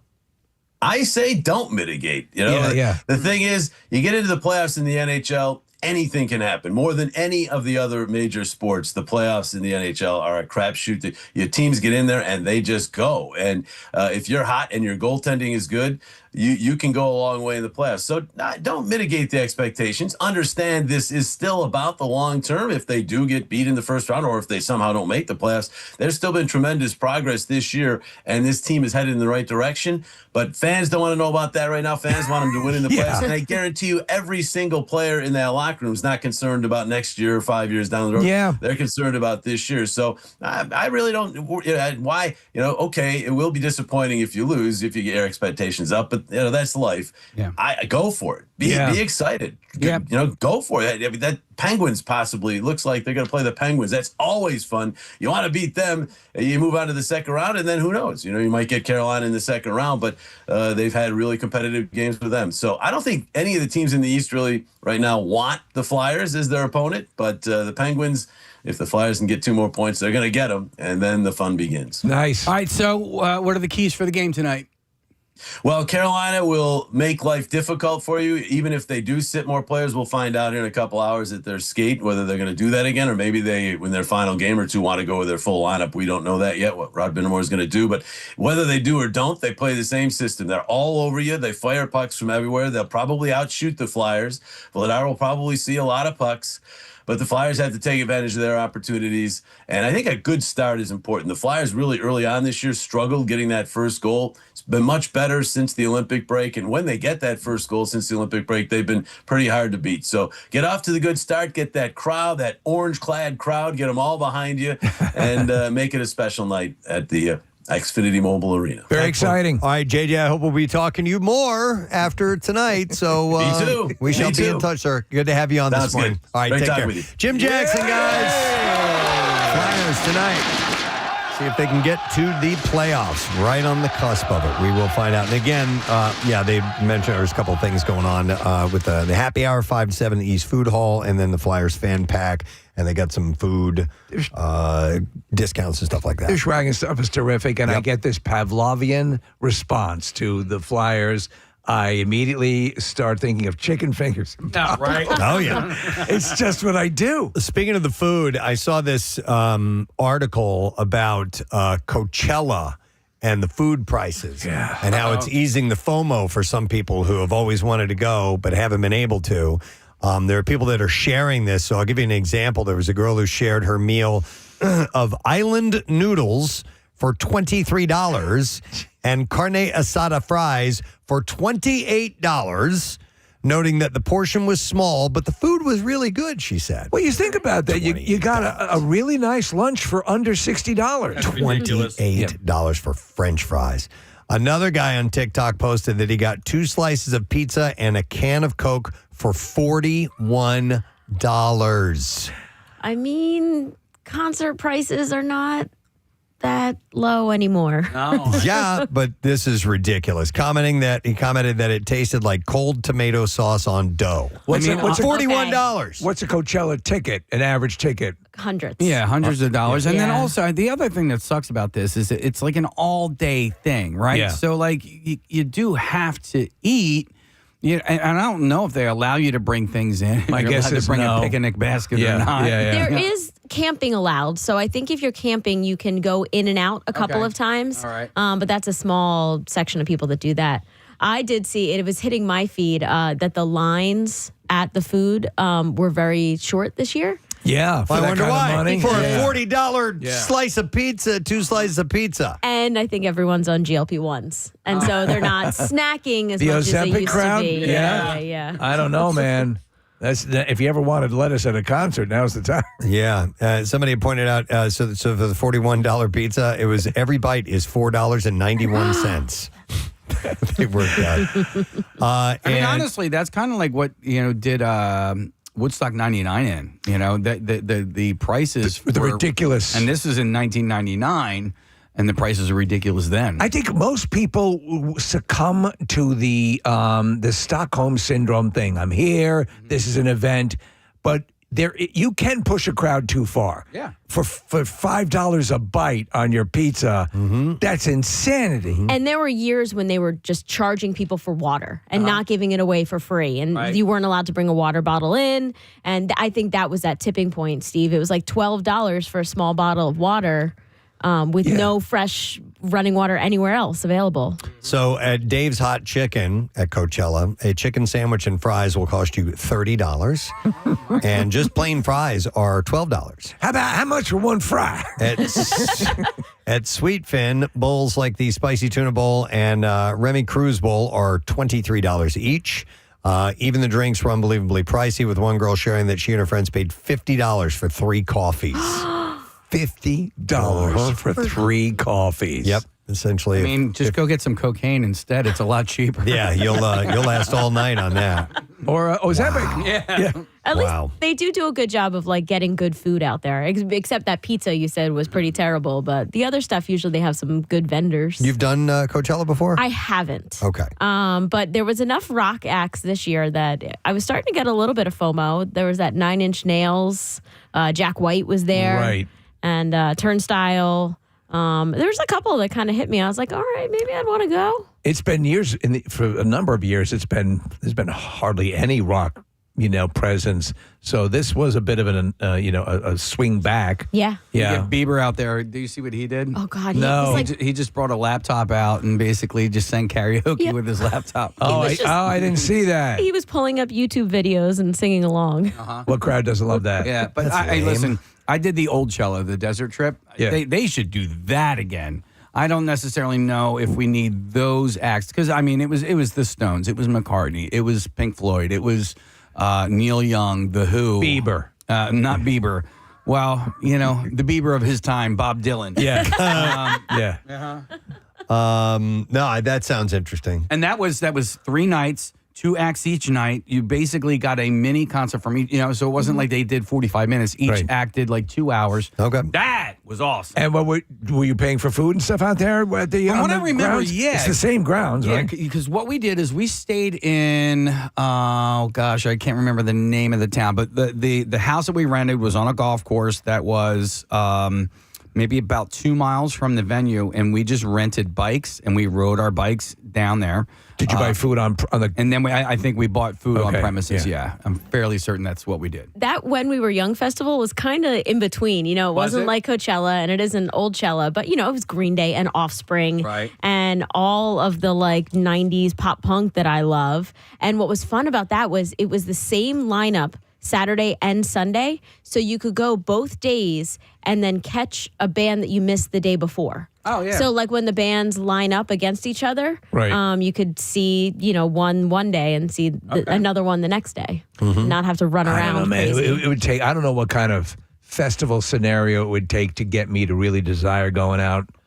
I don't, the barbecue is as close as I come to. Yeah, me too. Hey, listen, I went to the one in the Austin City Limits, and that was a great festival. There was a lot of bands that you would like, and a lot of ones that but again, they had like 3 stages, right? So I went and checked out Depeche Mode when somebody I wasn't interested in was playing. They basically had 2 main stages, and you could kind of straddle between the 2. So it was like The Cure and Depeche Mode, and like I think Kings of Leon, and so a lot of decent bands. And then, like I said, some other ones I didn't really give a crap about. But you end up seeing some young bands that will break in later on. The only thing about that stage switching is like once it starts to get a little later in the day, the first 10, 20, 30 rows are all people who are waiting for the main stage. Yeah. And they're not really into the band who's on the stage right then and there. So you kind of have to like fight against these people who just aren't into the show that much. I also don't care about being up close at all. I just want to have space and just kind of, so I'll hang in the back because I think that the sound in the back is just as good as the sound in the front. And then they have monitors and all that. I learned that going to those Fish concerts years and years ago. Because I went to Lemon Wheel. That was in 98 or something like that. And one set, I got up to the front of the stage, and I was like, okay, this is fine. I'm like, I'd rather just set up my chairs in the back and chill. Yeah. Well, if you're going to Coachella, bring an extra $1,000 for food because that's what it's costing you. Who can afford to go to Coachella would be on this list. Forbes has come out with a list of the 250 greatest self-made Americans. Self-made Americans. Correct. That's the big delineation the here. Billionaires list features the richest people worldwide. The new ranking highlights people who have shown grit, hustle, and resilience during their careers. Would you say moxie? Yep, I would definitely say moxie. Spunk, too. Spunk, Yep. yes. According to the magazine, those on the self-made list were ranked by distance traveled, separating those who started with nothing from those with a big head start. And based on that, they have named Oprah Winfrey as America's greatest self-made individual. Well, there's a case to be made. She was, came from poverty. She was abused as a kid. Yeah. I think that's what they mean. So you started with nothing. How the odds were against you and how you succeeded into an empire unto herself. They said she definitely falls into the started with nothing category. As the TV host, actress, author, and philanthropist, was born to a teen mom, grew up on a rural farm with no indoor plumbing, and at the age of 14, she gave birth to a son who died soon after. So she managed to, gather it. And she loves bread. And she's a bread lover, I guess. Yeah.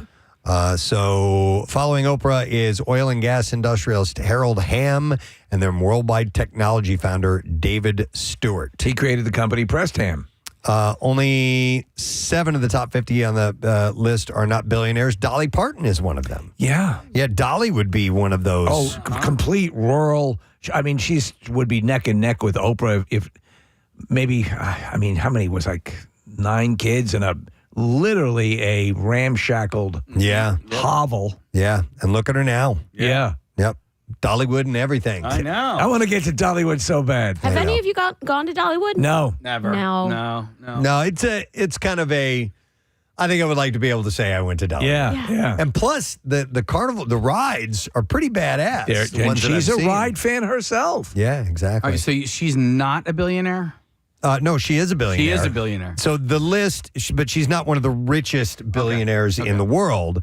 But she's self-made. She has created her own destiny, if you will, and Somebody success. was explaining and put it in an interesting way that we could process. And I want to kick myself for forgetting it, but it's basically the difference between 1 million and 1 billion in seconds. Oh, And a million seconds is 11 days. Yeah. Oh. And 1 billion seconds is 30 years. Yep. If you see, I remember one time I saw a demonstration they showed literally the cash. Yeah. What $1 million looks like. $1 million can fit in a pretty small, right, suitcase. But $1 billion. If you look at the actual stacks of cash of $100 bills, and the difference between it is obnoxious, staggering. And I saw a guy do it with rice as well. Was another way to illustrate that. And what the average person's income is versus the mega billionaires that we have now, and it will blow your mind. Imagine if you could be a rice and air. A rice and air. Wouldn't that be great? Marissa just pulled up you can easily find the graphic of what $1 billion versus $1 million looks like. It's crazy. That's what you call FU Money Plus. Speaking of $1 million, for the price of a dinner in Paris, someone is soon going to walk away with a Picasso that's valued at more than $1 million. It's called the One Picasso for 100 Euros raffle. And it offers entrants a chance to take home the artist's 1941 creation called Tête de Femme. The price of a ticket is, as the name of the contest suggests, 100 euros, which is about $116. A total of 120,000 tickets are available for the drawing, which is coming up on April 14th. What's today? 13th, so tomorrow. Proceeds are donated to the Alzheimer's Research Foundation, which supports clinical research into the disease across Europe. It's a 1941, they call it I can't even pronounce this, Casey, Gouache, a gouache? Gouache, maybe? What is a gouache? I don't know. A gauche. Is that like a gaucho? Maybe. I don't think it's a gaucho. But this is the third edition of the campaign. This is the first I've ever heard of this. Yeah, the painting stinks. She's got two noses. The first one Picasso for 100 euros was held in 2013. Funds were donated to the preservation of Tyre, which is a historic city in southern Lebanon. A second edition in 2020 supported clean water and hygiene programs during the height of the COVID-19 pandemic. Olivier Widmer Picasso, the grandson of the legendary Spanish artist, said that his grandfather created Tête de Femme in the same studio where he painted his masterpiece, Guernica. I don't know my Picasso. It's tough. It's heady stuff. So one person will actually win this painting. Yeah, exactly. Valued at over $1 million. Yes. Jesus. Isn't that awesome? Yeah, for $116. And if you figure for $116, you're making a donation essentially to Alzheimer's research. That's worth it. You know? I wish the painting was cooler, though. I know. I don't love it, of all of his paintings. But, Preston, I looked it up. It's pronounced gouache. Gouache. And it is a water-based paint. Like an oil paint. Yeah. Okay. Gouache. Or watercolor. Yeah. He said he believed the work is being undervalued. He said it's worth much more than $1 million. Stinks. Said so it will be a really big prize. Picassos have fetched staggering sums at auctions in the past.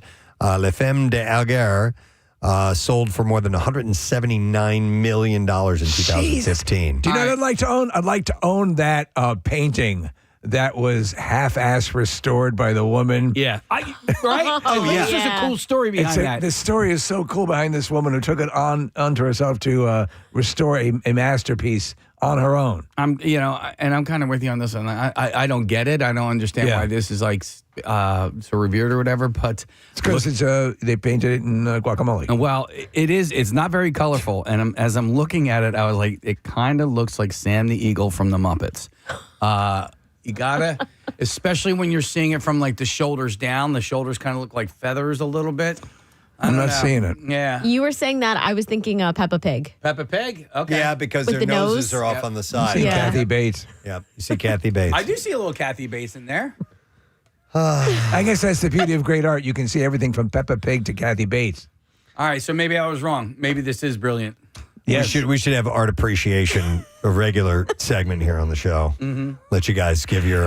We're nothing if not cultured. We could pull up classics and have you... What's that? Is that a dog? Give us your opinions on it. I mean, listen. When Your interpretations. When we were at the Red Ball, there was a guy who did that painting while we were there. He just, kind of banged it out in 2 hours or whatever. I'm like, that, to me, is better than this. I don't know. Maybe I am on the... I know I'm on the moron scale, but I get razzled and dazzled by the guys who'll come out and start throwing paint at a canvas, and then it suddenly becomes... Adam West is Batman. Or like, how'd you do that? Or they flip it upside down. Yes. I mean, there's one. Have you seen this one, Preston?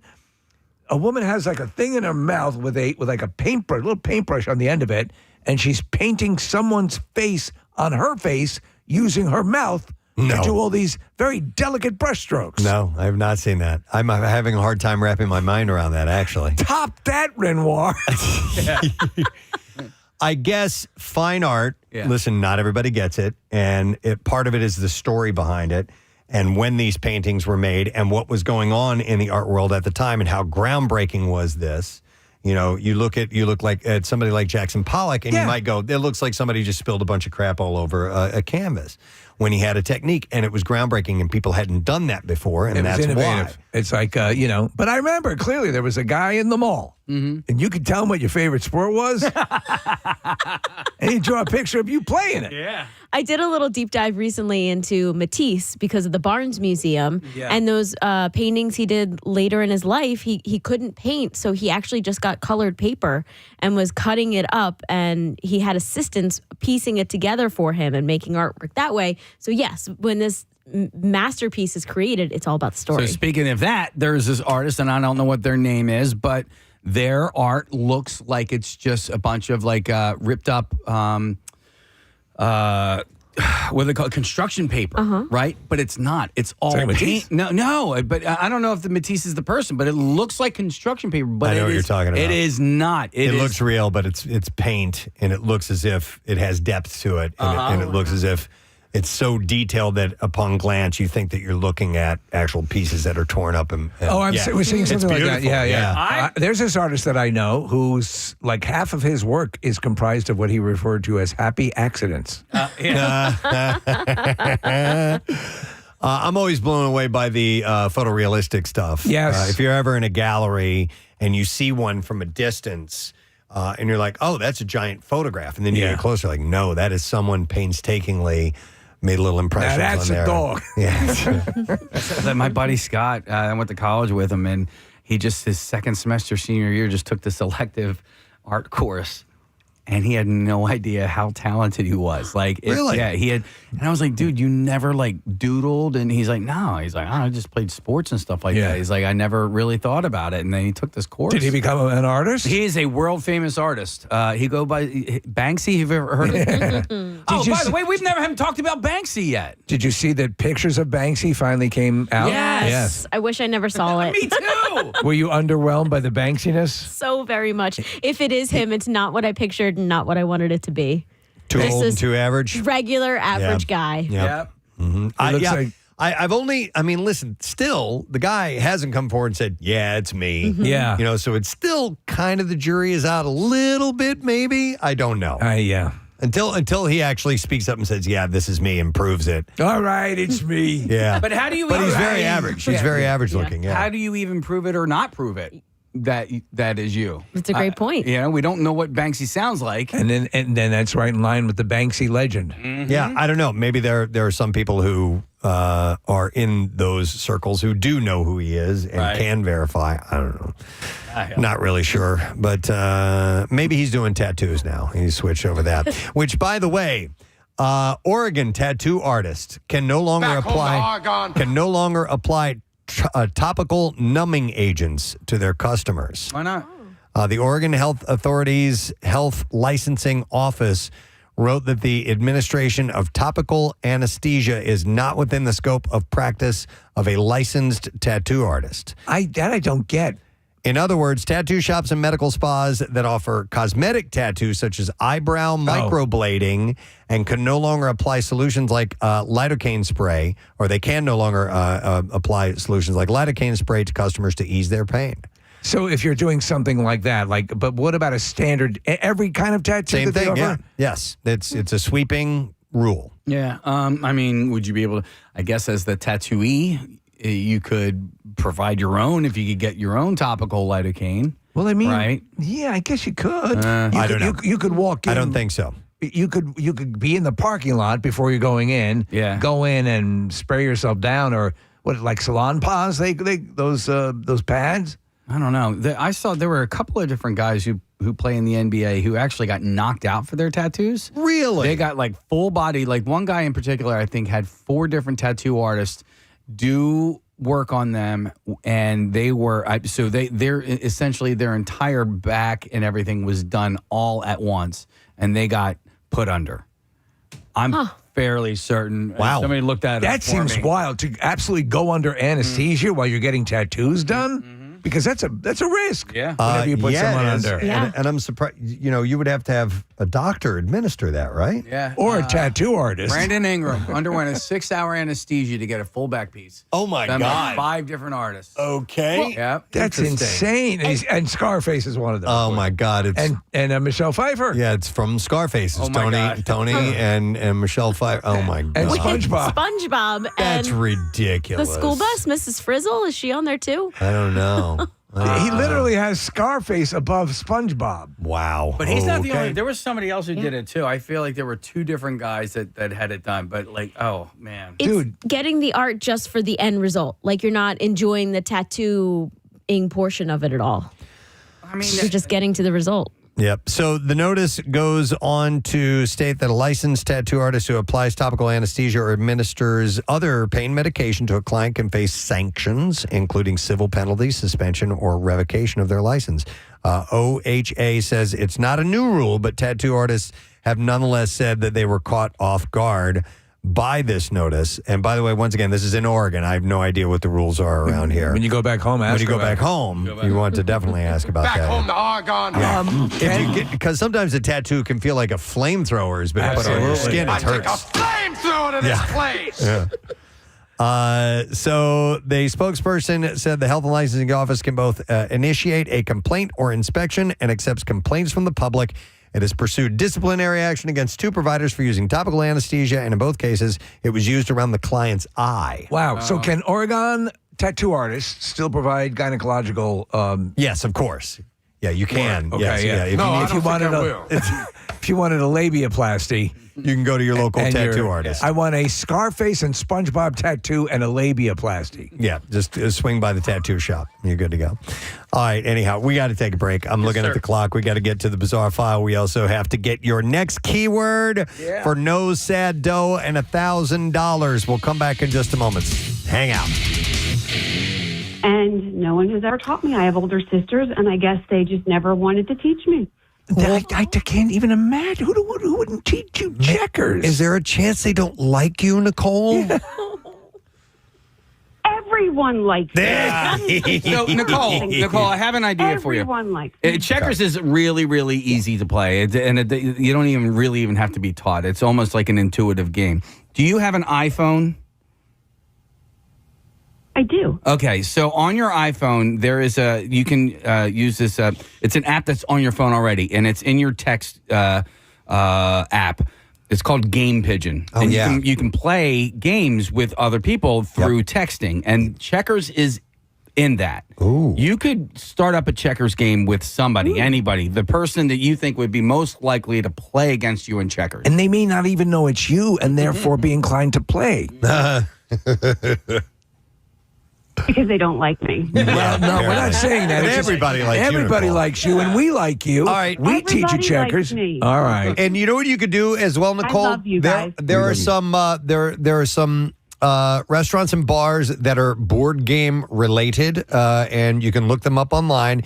And if you go, I'll guarantee you somebody on the staff will teach you how to play and play with you. You can get hammered. Checkers. So, all right, we're going to let you go, Nicole, but thank you very much. That's interesting. Never playing checkers. But she's wanted to. That's a difference. So Yeah, a lot of people, these things are calling in, they haven't wanted to do. Right. And so they don't do them, but she's wanted to and never had the opportunity. I think a lot of people are afraid of there's a risk to playing checkers. No, there's a risk. It can be very lethal. You might lose. Yeah. I mean, in Georgia, it was a hair-raising wake-up call for a family Friday morning as flames threatened their home. However, the homeowner, Erlene Rivera, said that she woke up to the sound of her bunny rabbit, Coco, thumping out a warning as her smoke detector sounded off. Like Morse code? She said, no, she said he knew something was happening. He started jumping and jumping. The house is on fire. The fire tore through the back of the home, entering the kitchen as she rushed to get everyone out. And she said, he was the first one that I pulled, his cage with him inside.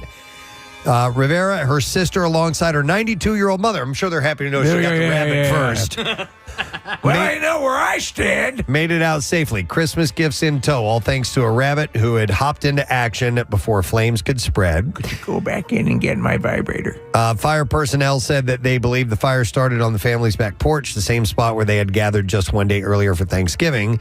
The back of the home sustained significant damage on one side, and the kitchen had moderate fire damage. And it appears, they said, the fire department said that they had a warming fire in the evening and had thought that they had fully extinguished it on a wooden deck in a metal barrel. Grandma was playing with a flamethrower. By the way, Rivera says that when they first purchased the home, they were renovating and they discovered a baby rabbit underneath it. Aww. And that rabbit would eventually become the family pet Coco, who is now their little guardian angel. So saved their lives. Pretty cool. We had our family cat save our lives one time.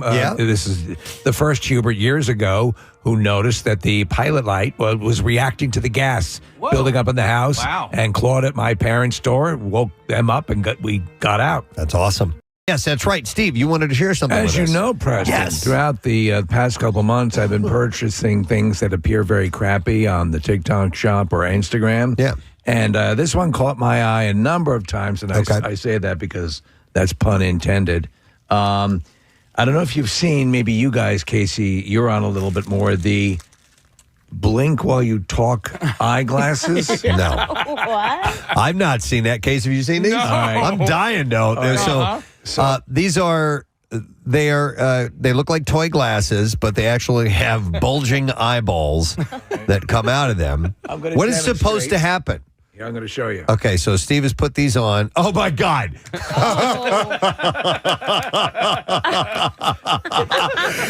There's a strap that goes around your chin that triggers the eyelids to close anytime you open your mouth. So now just talk normally. No, without. Yeah, so anyway, as I was saying, and oddly enough, this is the most successful purchase. I think so. Yeah. Did we all get one? Yes. Yay! Oh, man. The fart cup Here's was yours. You should all put them on. Yep, definitely. Marissa. Thank you. Thank you, Steve. The fart cup from a couple years ago, that was pretty And good. Ryan? What was the fart cup? It was like a travel mug, but it had a thing at the bottom where you could twist it and it made fart noises. And then you also had the whistle cup. Or maybe it was a whistle cup. That's what it was. That was it. Yeah, it was. I remember that one. Yeah, you would blow into it and it would go. I just assume everything Steve gives us is farting. Well, this was not. We did get the pooter, the one that apparently this is not that good. All right. This is but the glasses I think are pretty good. Yeah. Ooh. You got to just make sure it's strung through every part of that thing. It's a little pain in the ass to get it out. Yeah, I'm having a hard time unraveling this. I know. Well, it's packed to perfection in that wherever it is in. There we go. All right, see if you can hook them up, and then open up the glasses and make sure the string is strung through each of the slots in the. So you see how the string is there, and then you tighten it under your chin. Case. Well, I don't know. I can't see out of my right eye. There it is. That's a little bit better. I think I got to tighten this up a little bit more. All right, I'm gonna put mine on. Yeah, it's supposed to fit snugly under your chin, I would assume, so that it's triggered at any point. Okay. Mine, are these open? No, they weren't open. Oh, were mine open? There we go. Mine were Open closed. mine up a little bit. If you tighten it too much, then they stay closed. Yeah, just put it on the. Hang on. There's a little balancing. It's so goddamn dumb. So, you have to definitely. You have to speak at volume if you want it to open and close. So I do like these. Mine, I would have to see. I'd need a video of myself while I'm doing this to see if it's successful. How do mine look? Looks like you got crazy eyes, Steve.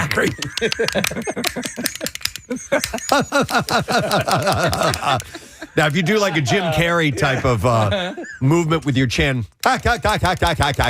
then you're going to get blinking eyes. Yeah. That's for our YouTube audience this morning, by the way. A little visual love. Steve, I love that. That's great. Good. Enjoy, guys. That'll be, I'll wear that Christmas morning. Why not? Opening up my gifts. So, any idea how much of these cost, if you don't mind me asking, each? $3. Oh, really? Yeah. Okay, good. Nice, cheap Yeah. throwaway. Even if it wasn't any good, it'd be like, whatever, man. I like that. That's fun.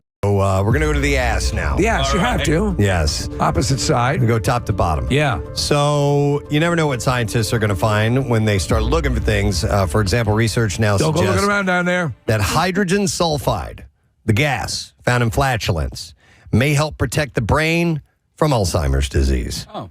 In simpler language, smelling farts might help protect your brain. That's complimentary. A 2021 study from Johns Hopkins Medicine found that in mice, the gas helped prevent the buildup of tangled proteins that block communication between brain cells and cause them to die. So one is not suggesting that you should surround yourself with gaseous people who fart on you all the time. If you could extract this gas, could you by inhaling it periodically slow an Alzheimer's scenario? It's early in the research, but they're looking at that very thing. But at least eat more beans. Yeah. All right. I'm going to ask this question to the room, although I know Marissa probably doesn't want to answer this. But if you are alone in bed and you fart under the covers, Ryan, we got to bring you in on this because Marissa probably won't be in on it. you give yourself a Dutch oven if you know it's a pungent one. Like a good one? A good one? Listen, and I saw this on a greeting card one time, and I wholeheartedly agree.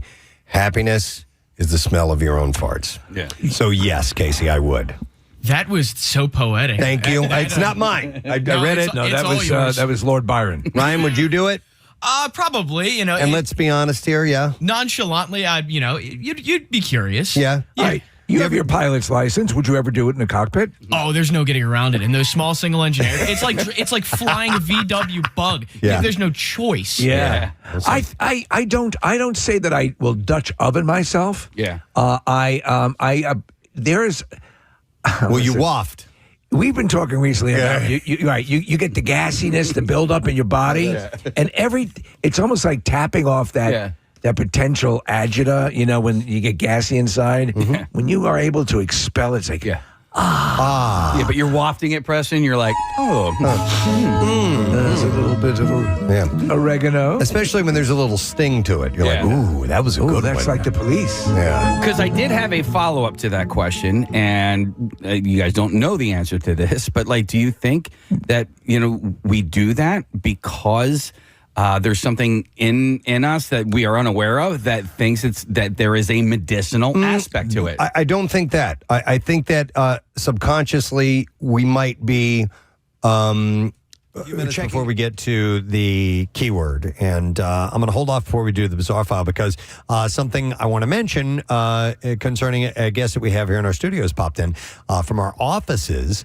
We would like to welcome to the microphone Laura Lewis, who is here with us. Hey, Laura, how you doing? I'm doing great. And what is your official title here at Beasley? I actually don't really have one, but I think public affairs. Public affairs. Public affairs. Yeah. Okay. I go so by. Laura handles a lot of awareness of what the stations in our cluster do as far as charitable and community events. Yes. And she also submits the various shows and stations for awards and things like that. So, when we've won the Marconi Award and when we've won various things throughout the years, it was Laura's efforts to make sure that these organizations are aware of what we're doing.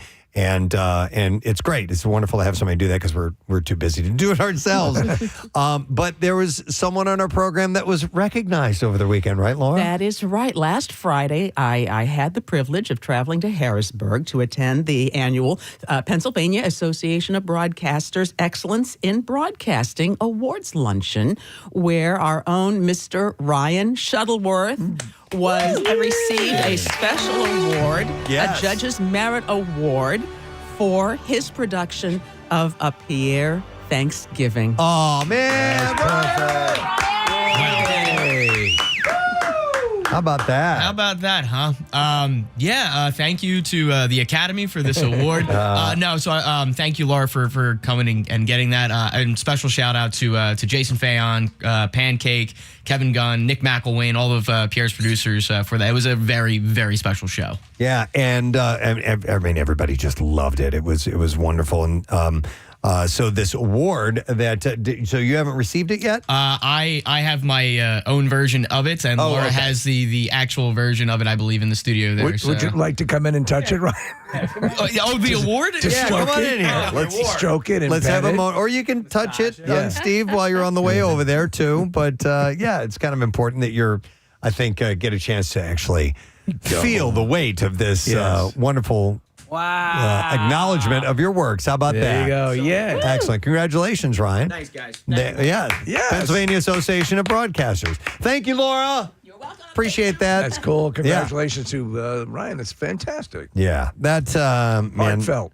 Very much so. And when when all that went down and we lost Pierre, it was like, how in the world do we pay tribute to this, this genius of our craft, and Ryan stepped up and did that great thing. So he definitely is deserving of that. So, and we've realized that you actually never stop paying tribute. No. Yeah. he's so inextricable from the station that everything we do has his glow over it. You can go back and listen to that. It's up on the MM Archives podcast. And I mean, obviously, without the music, we're not able to share that. But the entire show, Ryan, how many hours did it end up being? 8.5. Wow. And a half. Goodness. So the year prior, the last year that Pierre did it, we did it at 8 hours and 45 minutes, and we all kept kind of looking at the clock going, yeah, we can't go past that one. So it was a remarkable broadcast. Wow. Excellent. Well, congratulations, Ryan. Thank you, guys. Really cool. Appreciate it.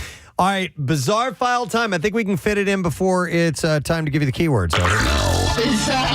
WMMR presents Preston and Steve's Bizarre File.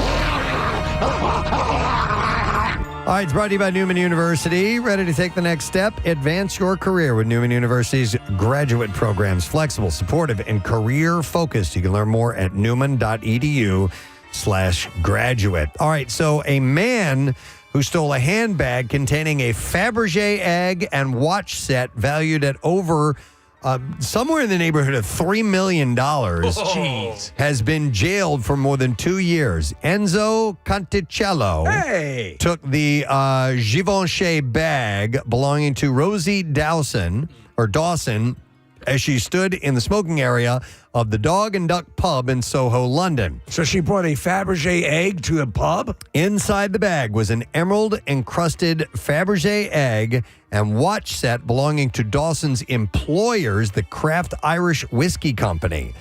He also took a $2,000 Apple laptop, Apple AirPods, a $600 store voucher, keys, 3 bank cards, $300 worth of makeup, a Mulberry card holder worth about $200, and also some cash. The court heard on Thursday that Conticello was after easy money and handed over the bag complete with the Fabergé egg and watch to buy drugs. So he only got a few bucks for it. Yeah, come on. They have sentenced him to 2 years and 3 months in prison. The court heard that Dawson had the Fabergé items because she had taken them for display at a work event earlier that evening. I think you go right to that work event. You don't stop off at the pub with your Fabergé egg. Insurers paid out about $170,000 to the company for the loss. There are only 7 Fabergé sets containing a jeweled egg, watch, cigars, and a case in existence, and they've been sold for between $2 and $3 million. Within minutes of her handbag being stolen, Dawson received a fraud alert on her phone showing that Conticello had tried to use one of her bank cards. 2 further attempts were made to use her cards at 11:30 and 12:30. But they had already been canceled at that point. Oh, my God. You always panic when you get that alert that someone's attempting to sell your Fabergé egg. The court heard that the Fabergé egg and watch had not been recovered. Conticello is likely to serve up to half the prison term before being released on license, they said. Wow. The Grand Junction woman accused of killing her boyfriend and cutting off his penis is currently on a wait list to receive treatment at the Colorado Mental Health Hospital. Oh, she's insane. A brief status conference hearing was held Friday morning for Shantang Guo, who faces a second-degree murder charge for allegedly stabbing and emasculating Dustin Knowles. Because Gao was declared incompetent to proceed to trial after being examined, she is eligible for state restoration treatment. Look, I feel much better now, and I realize that whole penis thing was wrong. The two were allegedly in a romantic relationship and had been arguing the day of the killing. Guo told police that she stabbed Knowles because he was, quote, so angry because she thought she was pregnant and she was arguing with Knowles over whether he was the child's father. So she cut off his child. So good rule of thumb, if your girlfriend tells you she's pregnant, just smile and nod your head. All right, we need a lighter story after that, and I love this one. This is out of Ohio. A welfare check on a 91-year-old Westlake woman Thursday ended with the discovery that you wouldn't expect. The police captain, Jerry Vogel, said everyone got a good laugh out of it. The woman is part of the city's Are You OK program, and that allows residents to sign up for a daily phone call to check in and make sure that everything's okay. And on Thursday, the woman whose name was not released by police didn't answer that call. When dispatchers and the woman's daughter followed up, they couldn't reach the woman either. So officers went to the woman's home, but she didn't answer the door while they were there. That's when police used a code to open the woman's garage door. Her car was inside, and then body camera video stopped when the officer announced Westlake Police and walked into the 91-year-old's home. His conversation with dispatchers revealed what happened next. He said, "We're here with her. She's playing video games in her bedroom." That's great. Police said the woman was fine, but she missed the calls because she was trying to beat her record on the game that she was playing. Vogel said the woman was thankful that officers checked in on her, but she was okay. Did they mention what game? They did not, and I really wish they would have, because I was dying to know what game she was so caught up in that she couldn't tear herself away to answer a call or anything like that. Hey, before we get to the keyword, I wanted to mention the big friggin' deal that we have set up. Wait, I don't know. Do we have that? I think it's switched over. Hang on. I didn't grab the new one. All right. I saw an email about it over the weekend, and I thought maybe I would touch on that because I had like 30 seconds to play with here before. And there it goes. Give the keyword, and there it went. We don't have it 30 anymore. seconds just went away. Gone for good. Here it is on our website. A 4-pack of Trenton Thunder baseball tickets for just $30. What? Yeah, that's cheap, dude. 4-pack of tickets for $30. So if you go to WMMR.com and you click on the big friggin' deal, you will be able to get that. And of course, it's usually half price on whatever we are highlighting. So it's very wanna go cool. to a baseball game, take 4 people all together, $30. That's it. That is a sweet deal. Always make sure that you check it out.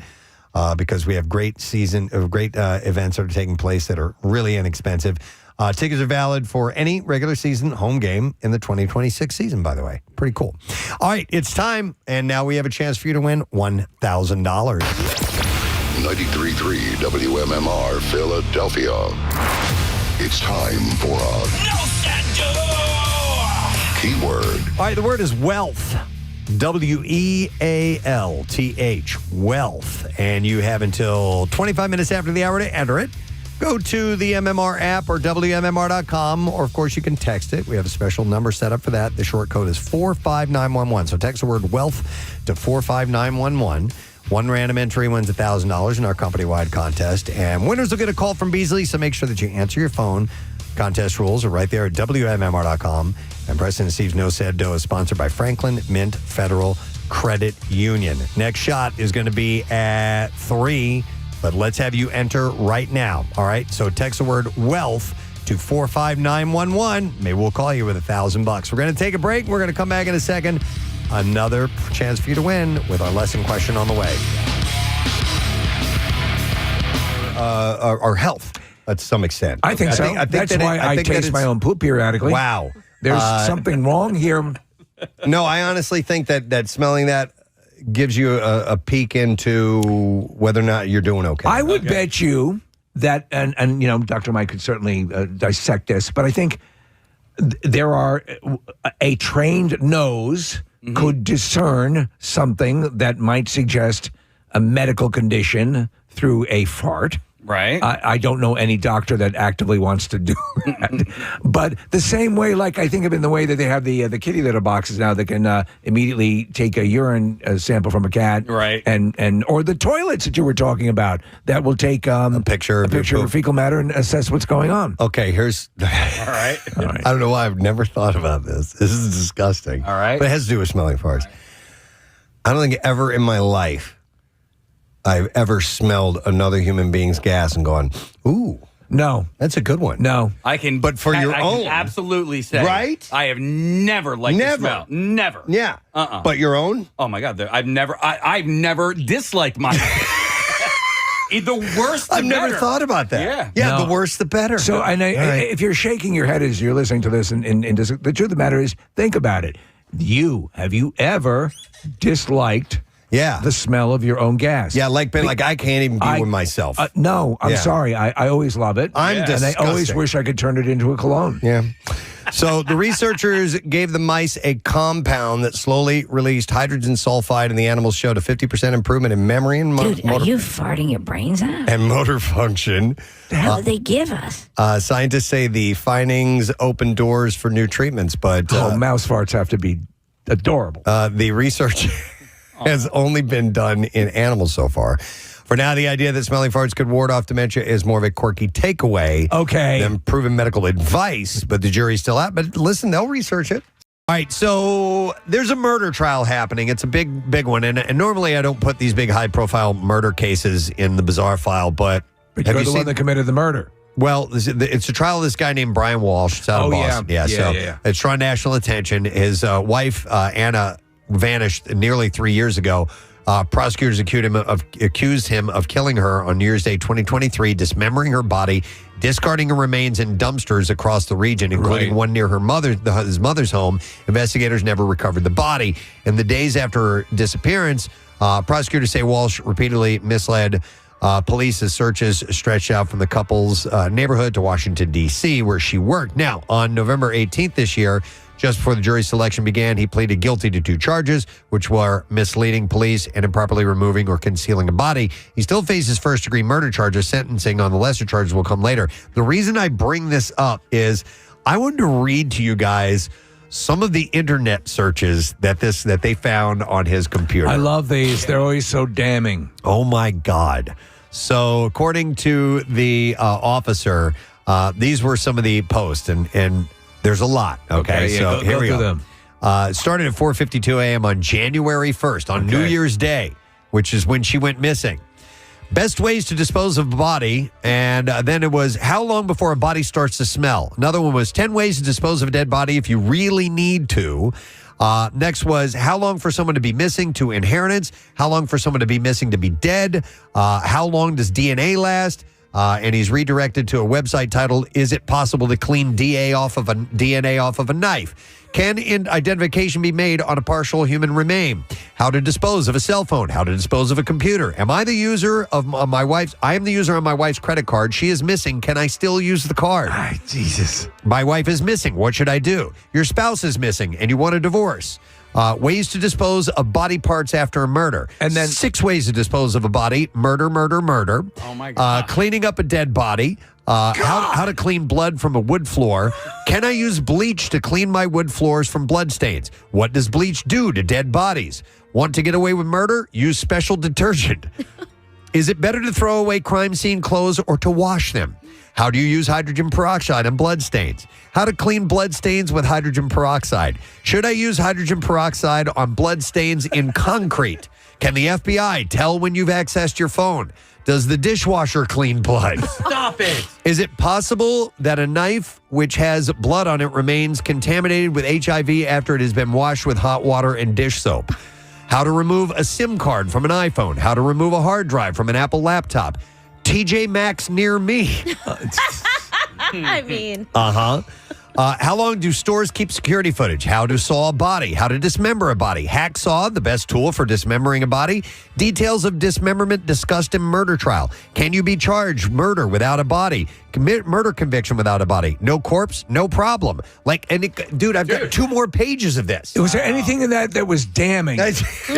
This goes on and on and on. Yeah, my name's Bill Smith, and I live at this, and I killed my I wife. want to commit a murder. Yeah. And also, what's happening with the Franklin Mills Ball? It's crazy. It is absolutely insane. It goes on and on. Apparently, he's unaware or had been unaware of the Google search history, figuring prominently into convictions these days. Well, yeah. That's the most insane amount of searches. To his benefit, or to his credit, he's doing his research. I love these surveys because some of them are the reason we invented this segment is because I kept getting these stupid surveys. It just didn't make any sense. So here we go. All right, stupid YouGov surveyed 8,124 U.S. adults and asked, "What's your favorite pasta?" And not pasta dish, pasta style. I mean, so the actual shape of the pasta. Marissa's shaking her shoulders. She's all excited. Then we're going to leave you as the finale. Okay. May I start? Sure. Angel hair pasta. Okay, you like the really thin Yeah, yeah. stuff. All right, what about you, Casey? Ginachetti. Ginachetti. Yeah. Gnocchi. Gnocchis. I think I like linguine is probably my favorite. A little bit, and by the way, Ben is applauding me out in the green room right now. He's a guest we're going to have in here in a little bit. He likes linguine. I think I like linguine. It's a little slightly thicker than spaghetti. Although, I know it's a kid's order, but damn it, spaghetti just makes me feel good. Spaghetti's the best. You know what I love? Since rigatoni is most often used in like I have a like a meat pesto sauce? chicken. Yeah. Oh, pesto, sure, yeah. So that would be neck and neck with my angel hair pasta. All right, we haven't checked in with Ryan Shuttleworth yet, so let's find out what he thinks. Favorite pasta? Cavatappi pasta. So like the corkscrew. Okay, Yeah. And you know what is interesting about pasta shapes is that they are specifically for certain sauces because something like that will hold like a bolognese. It will hold the little pieces of meat in the spirals and stuff like that. And same with some ones that maybe like rigatoni that have, the slots that go down the side of them. All right, Marissa. Go ahead. What's your favorite? I mean, oh my God, I could talk about this for hours. It's fusilli, but is a specific fusilli that is more of a corkscrew fusilli. Yeah. And it's really, really tight. And it is it's like the yummiest. Like if I walk by it at the supermarket, I just have to buy it. And there's one brand who actually makes spaghetti length of the corkscrew fusilli. Stop it, really? And it is my all-time favorite. Wow. Yes. So, Marissa, I know exactly what you're Yeah. talking about. There's one of my favorite dishes of all time. It was what they call tricolor fusilli. Mm-hmm. And it was a place called Bocce in New York would make it, and it was one of my favorite Italian restaurants to go to. It was delicious. All right, so here are the results. Let's hear. Number one is spaghetti. 33% had voted for spaghetti as their favorite. Number two is penne. Penne's always a good go-to. Bye-bye, penne. Well, bye-bye, penne. Number three is macaroni. Whoa. Yeah. It's a classic. It's a go-to. And I guess you have to, I don't think about macaroni as pasta because I don't really think about macaroni in Italian cuisine. I think about it as an American, I agree. Cheese, So yeah. maybe I don't know if this is an aberration what I'm doing, but I always when I have my angel hair pasta, it's kind of like a spaghetti. Like I'll have it as I'll have it with a meat sauce. Yeah, that's absolutely fine, right? Absolutely. Do Or am I whatever you committing a want. crime? No, you can do whatever you want. Number four is tortellini. Yeah. Little filled circles. Yeah. The cheese tortellini is kind of fun. I made some on Sunday for dinner, and I got extra, so I think I'm making a different tortellini tonight. You magnificent bastard. Here's what I'm thinking about doing, though, Prespo, is I'm thinking about actually cutting the tortellinis up first so that it's all broken up and the cheese can kind of break out, and then cooking that into a I'm going to fresh pretend you tomato didn't say that. Me too. I think that's kind of violating the whole I idea know. behind tortellini. But I'm just going to experiment. I'll let you know tomorrow morning how that went. Listen, All right. what do you want to do in your own home? You do. You're with friends. Yeah, thank you. All right, and then number five, Casey, is Genichetti. All right. Yeah, gnocchi. Yeah, but there's only I can only eat gnocchi a certain way. I do not like it with a white sauce. It's got to be at least a red sauce or like a rosé vodka sauce. So you did it for the gnocchi. Yeah.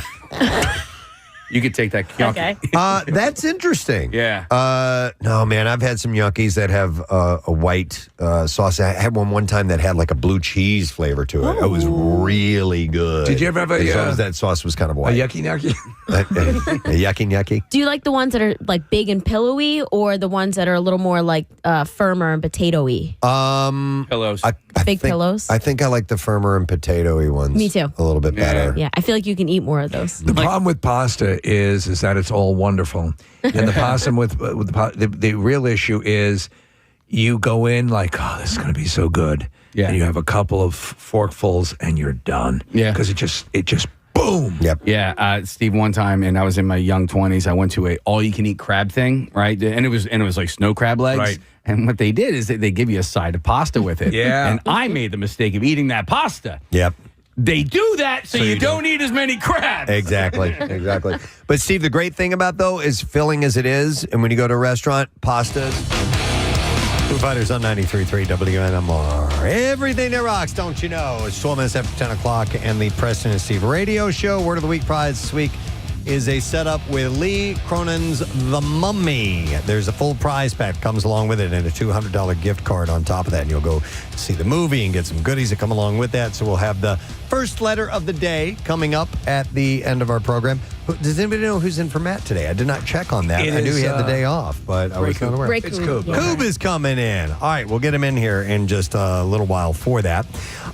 Real quick, before we do anything else, I wanted to mention this. I got this really sweet email from, who is this from? Where does it say? Oh, it was Brad from Marlton, New Jersey. And I think he wrote this poem about the YouTube community. Oh, that's nice. If not, he says, here is a warm love family poem inspired by that kind of close-knit, supportive Preston and Steve YouTube chat vibe. Aww. So he wrote, and I'll read it to you. It's really sweet. It says, love is family. Love is not just where you start. It's where you laugh that fills the heart. It's voices known without a face, a steady, comforting kind of place. It's showing up day after day in simple words we choose to say. A how are you that truly means more than it ever really seems. It's inside jokes and shared delight. The way we gather day or night, a circle built from care and time where different lives begin to rhyme. No matter where the roads may lead, love stays in every word and deed.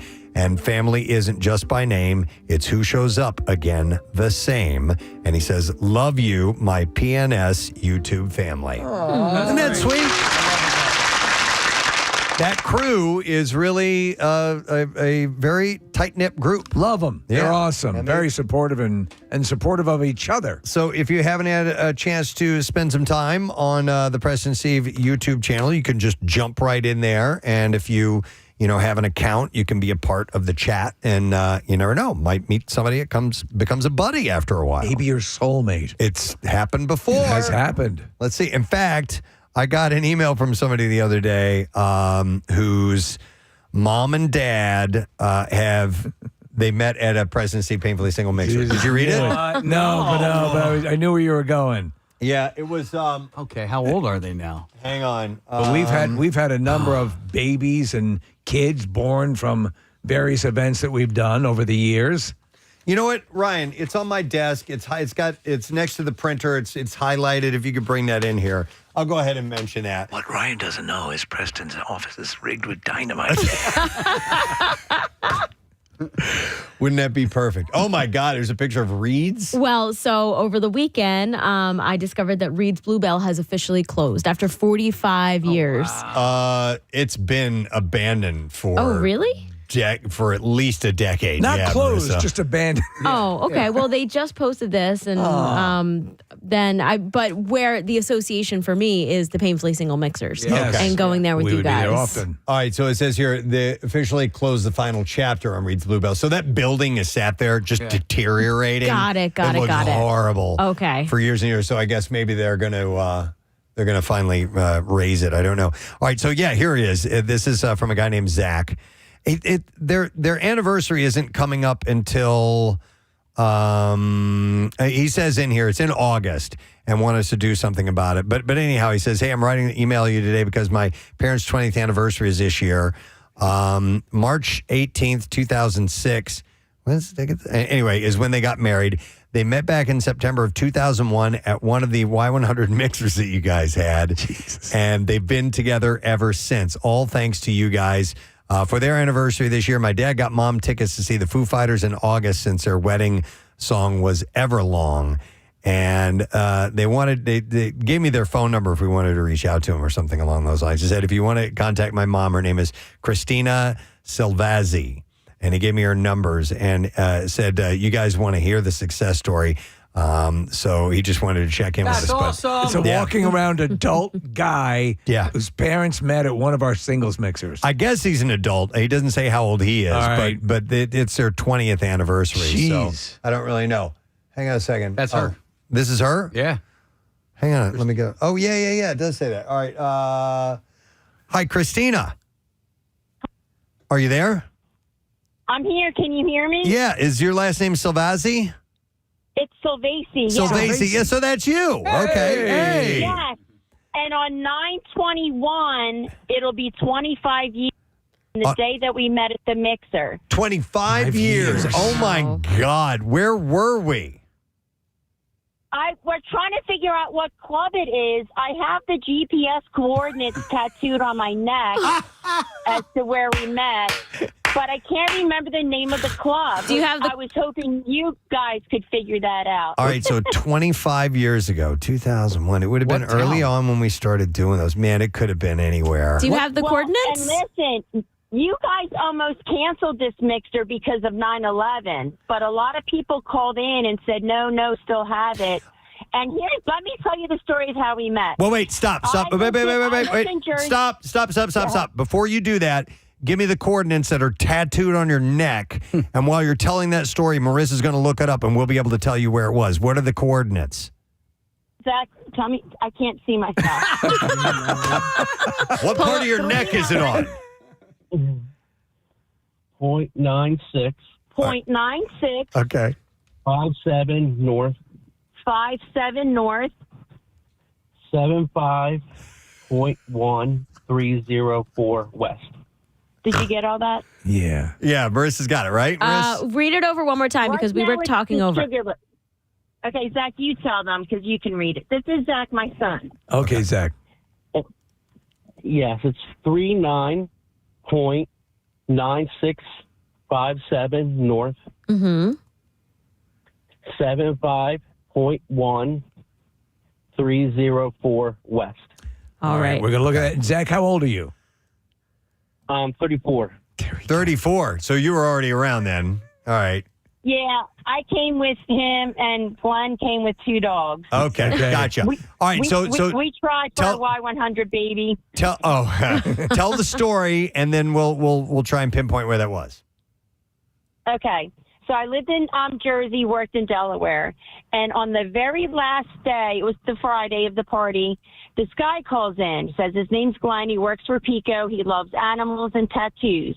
I wrote his name down on a newspaper, and I knew that's who I wanted to meet. So I brought my friend Ron with me, and as soon as he walked into the club, I see this hot guy, and I'm like, nope. You're looking for Glenn. So all night I'm looking for this guy. I even got up on stage and did the bra contest. This hot guy was in the front row. Finally, at the end of the night, this hot guy comes walking around at the end of the bar, and I look at his arm, and I said, why does your name tag say Jenny? He said, it doesn't. It says Glenn. I said, do you work for Pico and love animals? He said, yes. I said, I'm Christina, and I'm here to meet you. Ah, the rest is history. Listen, it gets better. We spent the whole night together. I went home at 7 a.m. to Jersey. Wow. He went home. I called him at 11, said, do you want to meet for breakfast at IHOP? So I drove back to Philly. We went to breakfast. We were outside. I'm wearing that short ethnic skirt, long boots, real sexy. Then, unbeknownst to me, I fart. And it stunk. And he goes, oh, my God, you farted, and it stinks, and we're even outside. So I go to run away, and I fall on my face. So here's a couple things. Here's a couple. Let me just jump in here quickly. I've always known when I farted. It's never like no one has to bring it to my attention that I farted. A, but B, did he ever learn how to spell Glenn? Because why did it say Jenny if his name is Glenn? Because he writes his name in lowercase, so a G kind of looks like a J, and he writes really sloppy. Like, you know what? I'll send in an email with his signature. All right.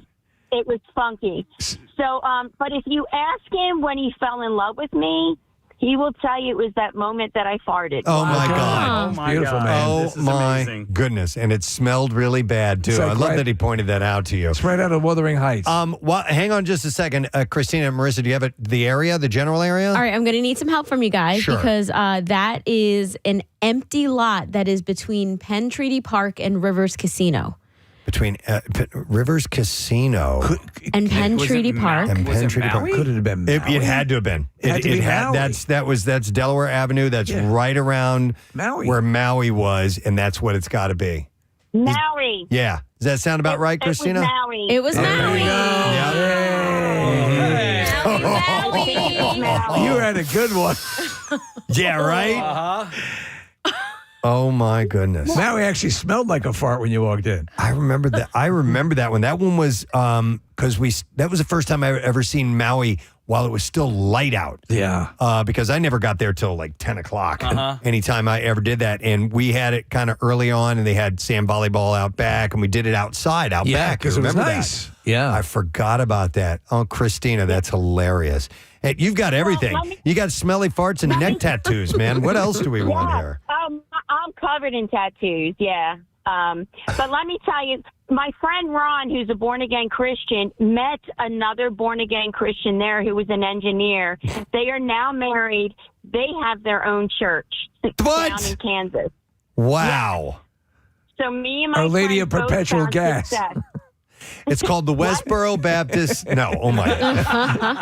She just said Kansas. That's what I thought of immediately. Wow. Wow. Oh, my That's- God. So, This is crazy. listen, I wanted to know if you guys could do something for me. When I go to shows, I collect set lists. Well, I am on the complete opposite side of where the Foo Fighters are playing. Is there, I don't know if they're going to come to your radio station and talk, but No. is there any way you can get me a set list? Probably not, Christina. Just want to be But honest. It's Yeah. nice that you asked. But do you want to play bass for the band by any chance? Yeah, we can set that up. No problem. That I wish. Oh, no, tell him I can play and he can Potty put me mouth. on stage like he does. All right, well, listen. Like he did Little Missy. Christina, it's a great success story. You have a whole day of farting ahead of you. And a lot of fun. I'm glad you guys are still together, and I'm glad that your son Zach was in there to hear about your F me boots and all that in the car and read off your neck tattoo and what it spells. But I'm glad we figured out what club that was at, and Yes. which mixer that was at. But 25 years ago that you guys met. Pretty Thanks amazing. to you. Thanks to you. And you almost cancel it. Yes. And we almost cancel it. Yeah, almost. Yeah. All right. Well, thank you, Christina, and happy anniversary in advance of that. Well, we just celebrated. Well, how long what was our? We just 20. celebrated how many? 20. Yeah. Sorry. Said in the email. It's all right. It's tough number to remember. All right. Well, thank Yeah, we you, just got Christina, and thanks, Zach, for writing taking in. my call. All right. You got it. Take care. All right. We'll see you later. Oh, my God. What a story. What a story. I do it. It The went off whole in 9 different farting, and it ways. smells really bad. thing. And she's wearing an F me skirt and F me boots, and he spells Jenny Glen. Glenn. Yeah. Bye-bye, Jenny. All right. Well, there you go. And we got the full story. Little detour. love it, though. But we'll get Sweet. back on track and we'll give away our lesson question prize. We are going to give away a 4-pack of tickets at FanFest. It's FanFest. I'm sorry. You will get FanFest access to the Monster Energy AMA Super Motocross on Saturday, April 25th at the link. So here is your question, and this is from early on this morning. 6:21, we found out what the first Egyptian pyramids were made of. Let's see if you were listening. 610-660-9333. By the way, it's not really, so don't go trying to look it up. It's what Casey and Steve said the pyramids were made of, and that was in the 6 o'clock hour. If you were up that early and still listening, number one, thank you. Number two, call in 610-660-9333. The trash business is a gold mine. 93.3 WMMR with Preston and Steve's Hollywood Trash. All right, brought to you by Horizon Services Cooling. They have a precision AC tune-up for just $79 for a limited time. You can get your home ready before summer hits. Book now at horizonservices.com. What's going on this morning, Steve? Well, Preston, Joey Fatone revealing in a new boy band documentary that Justin Timberlake's solo career really bothered him. Fatone says he could have had a solo career too if he was Justin Timberlake. Oh, my God. The rapper known as I Heart Memphis is back in jail after being arrested for burglary and fleeing the police. I Heart Memphis reportedly placed an urgent call to fellow rapper I Am a Defense Attorney. And finally, former 90s heartthrobs Heather Locklear and Lorenzo Lamas have apparently been secretly dating since they both attended a Fan Fest event in Las Vegas. Locklear and Lamas will always, Locklear says Lamas, tough to say, will always be renegade to her, even though he now uses Blue Emu. That's your Hollywood Trash. All right. righty. We are going to see if we can get a winner. What were the first Egyptian pyramids made of? 610-660-9333. We have Erica that we will go to. Hi, Erica. Good morning. Good morning. All right, Erica. So what were the first Egyptian pyramids made of? Marshmallow. Yes! Nice. Erica, going to put you on hold. We shall gather your information, and we are going to set you up with a 4-pack of tickets and FanFest access to the Monster Energy AMA Super Motocross Saturday, April 25th, Lincoln Financial Field. Tickets are on sale now via supercrosslive.com. Now, Preston and Steve's Music News on 93.3 WMMR.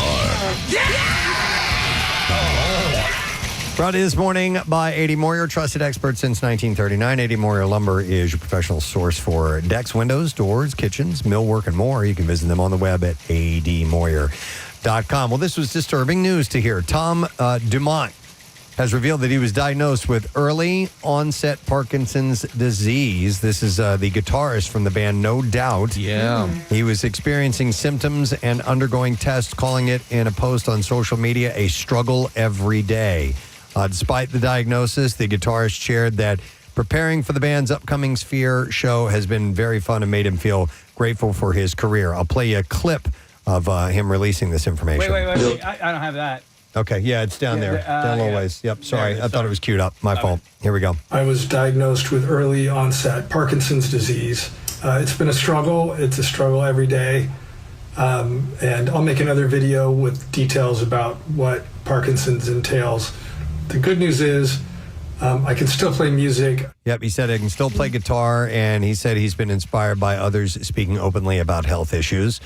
Dumont emphasized the importance of awareness, noting that it helps reduce stigma and supports research.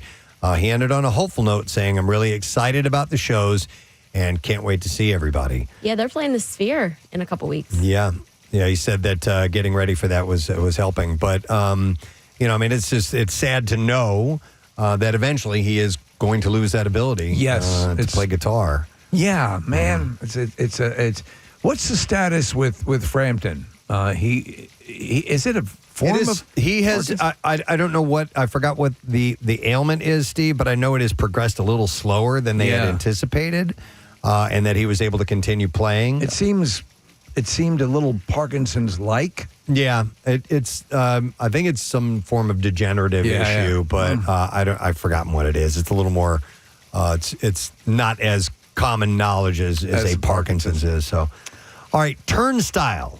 Their Coachella performance on Friday carried extra emotional weight after the band's former guitarist, Brady Ebert, was arrested March 29th on attempted second-degree murder charges for allegedly driving into lead singer Brendan Yates' father, Bill Yates, outside the family's Silver Spring, Maryland home. We talked about this. Now, Bill appeared in a pre-recorded video that played on the big screen before the band set, introducing the group and calling them all his sons.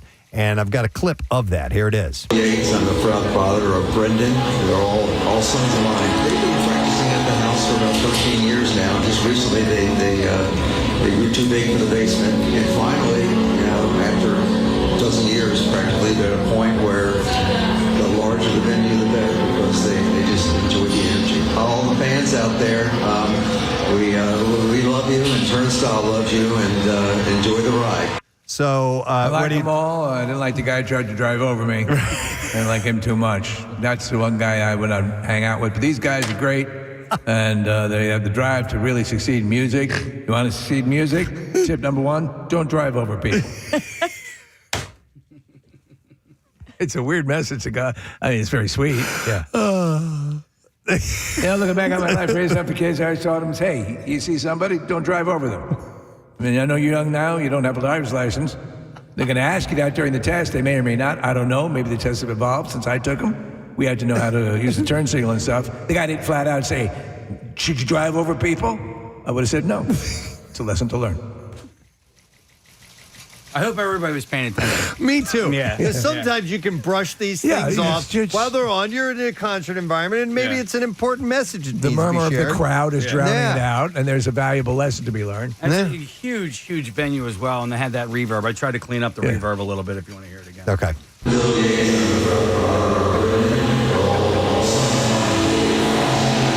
can hear it it's better hard to now, hear. right? Yeah. So I'm much gonna better. I'm going to ask you all here attending Coachella, name me one successful rock star who ever goes, oh, yeah, that's the guy who ran over someone. Yeah. Doesn't exist. But he had stated that they had been practicing in his basement for 13 years. Can't get a car down in the basement. They had finally. I'm trying to think of rock stars that ran somebody over. I mean, I know Matthew Broderick. He's not a rock star. No, he didn't run over. Matthew Broderick had, they ran over someone in Ireland. Yeah, that's what I'm saying. Didn't Brandy hit somebody? She's not a rock star. Yes, she did. The singer? Yeah. Did she? Yeah. I don't remember that. Anyhow, he said the band said that it cut ties with Ebert in 2022 over a pattern of harmful behavior and that threats had escalated in recent months. Ebert is being held without bond, by the way. Evanescence has announced their sixth studio album, Sanctuary, and it's going to go live on January 5th. Amy Lee said the album has been more than 3 years in the making. The announcement came alongside the release of the lead single, Who Will You Follow? It's a heavy piano-driven track produced by Zach Cervini and Jordan Fish. It will be available digitally on CD and the deluxe box set with a double vinyl following on September 4th. The album comes as the band is ramping up for a world tour. The band Yes, which now consists of Steve Howe, Jeff Downs, John Davidson, Billy Sherwood, and Jay Schellen, has announced that new music is on the way. Aurora, the band's 24th studio album, is set to be released on June 12th. So if you're a Yes fan, get yourself set for that. I am. I wonder what this new version is like. Didn't you get to see some of the Yes equipment? Rick Wakeman's and some stuff from Steve Howe that was there at the Museum of Musical Technology, and also Jeff Downs, who played with Asia and many other groups as well. He now plays for Yes. Some of his stuff is at that museum as well. That's in Harleysville, mind you. All right, and then I love this story. Japanese Prime Minister Sanae Takachi took a short and happy break on Friday as she hosted legendary British rock band Deep Purple in Tokyo as a longtime admirer. So as they came into a guest room, and the Prime Minister, she said, "Welcome to Japan. I can't believe Deep Purple are here." She had open arms and she was all smiles and welcome to the band. She said, "I have always admired Deep Purple." And then she went to drummer Ian Pace and said, "You are my god." What? Presenting him with a set of Japanese-made Tama drumsticks that she had signed.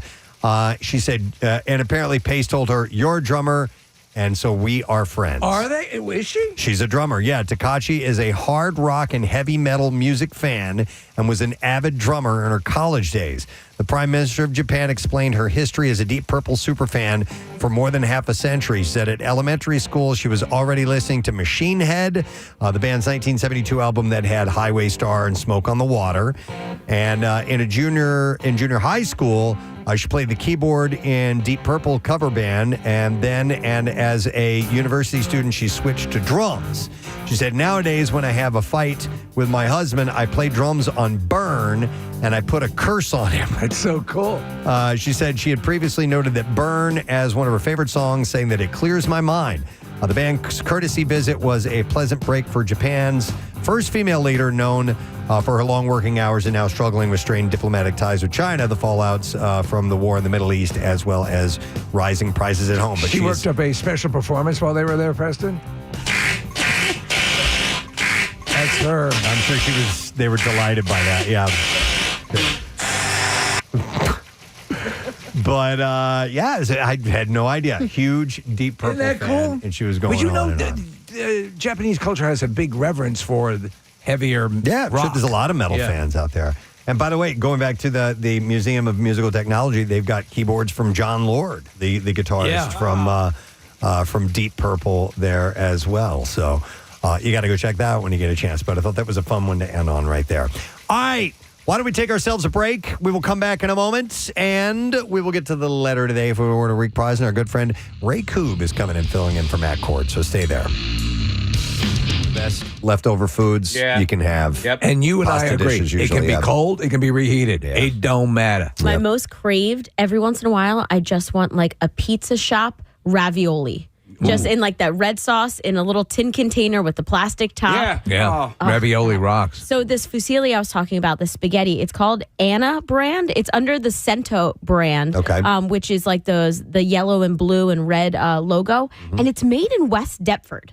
No kidding. Yeah, it's like Cento Boulevard. I don't tasted know. a little West Deptford. Now, is it Cento or Cento? How's that pronounced? Probably the way you said it. I wasn't sure. I've called it Cento. Is just it sunt or no? Or never mind. I won't say that. Chunt. Chunt. Yeah. We've invented a new word. For people to mispronounce at the Italian restaurant. How's your chunt? we should come up with an Italian restaurant with the most diabolically named. I mean, because if it's pronounced that way, you can spell it. You can CUNT if you want. Yeah. What are you? It's chunt. It's Chunt. Is that a red sauce? Wow. To the store, and we have an entire section that's dedicated to computers and software and all of that stuff. Yeah, there's a big tech section in the general store. So while we're in this store, I'm going to tell you about a hacking group called Scattered Lapsus Hunters. That's their name, and that includes members of a gang known as the Shiny Hunters, and they are attempting to extort Pornhub. Speaking of dog fart. Pornhub after claiming to have stolen personal information belonging to the website's premium members. And on Friday, Pornhub confirmed it. It was among several companies affected by an earlier breach at the widely used web and mobile analytics provider, Mixpanel. MaxiPanel. It would have actually been perfect.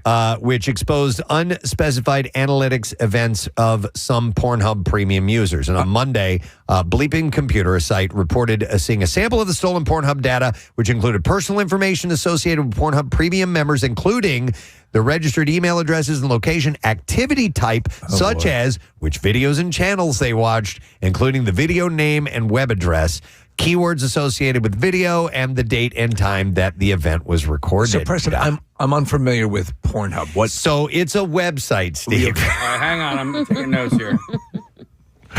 If you could give me some information. But honestly, why is anybody a premium member? Like, I don't. It's like, all free. It's all like a friend told me. Yeah. Your friend told you, and then you told me. And then I told my friend to call you because I felt I was worried you but might like, know. what does a premium membership actually What do you get? you? Like, I don't get it. Why even pay money? Marissa, do you mind looking up what do premium members of Pornhub get? Well, first they get that gift bag from the Golden Globes. Okay. And then they get a jerkmate. I've heard of jerkmates. Yo. Wow. Yo, ever heard of jerkmate? Yeah, a spokesperson for Shiny Hunters, the actual gang, Shiny Happy Hunter, that said that the hackers have sent an extortion email only to Pornhub so far and declined to say how many other companies were a part of the Mixpanel incident. Right before Thanksgiving, Mixpanel revealed a breach that it discovered on November 8th, which affected its corporate customers without saying which ones nor how they were affected. So in this case, I think Casey raised a terrific question. Why would anyone actively, especially knowing that these sites are often getting hit for credit card numbers getting stolen and fraud and all of that stuff, why would you actively become a member when a friend tells me so much is already free on the site? All right, here we go. What do I get? What extra content do I get? It says with Pornhub Premium, you get access to 300,000 plus premium videos. So premium videos. There's some videos you can't access unless you have the premium membership. Oh, my God. What am I going to do? With more being added to the video library every day. This is all full length and high quality. The top shelf stuff comes from content partners like Brazzers, Mofos, Digital Playground, Jay's POV, Reality Kings, Bratty Sis, and lots more. There's no dog fart mentioned in this. So, Preston, I know that if I'm watching a video or my friend is watching a video and the video isn't color corrected properly, I just get absolutely horrified at it. And listen, if the audio doesn't match up, oh my God, come on, man. The Dolby Atmos wasn't working on that squirter video. So I like this. It just says Pornhub Premium is like the Pornhub you know, just way better. Just way better. Okay. So listen, I love that Pornhub provides data. They have such a wide Marissa, how many people do they estimate? How many people are currently members of Pornhub? Hang on. What is there that? Marissa's serving to the website, and I can see the monitor that she's on, and there's just a big oral scene just popped up on my screen. And listen, I'm desensitized to that stuff, but when I know Marissa is controlling it. Yeah. Sorry, Marissa. By the way, round of applause for Marissa for taking a bullet for us on the research computer. The third porn interaction Preston and I have shared in a week. So by now we should be fine, right? We're just getting warmed up. I'm just getting warmed up. That's all we're doing right about now. Yeah, that's right. Yeah, don't you know? I'm just getting warmed up. In Tennessee, a former Shelby County deputy has been decertified for having oral sex in a courtroom while he was on duty. How do you pull it off in a courtroom? A committee of the Tennessee Peace Officers Standards and Training Commission voted Thursday to decertify former Lewis Hamlet. I object.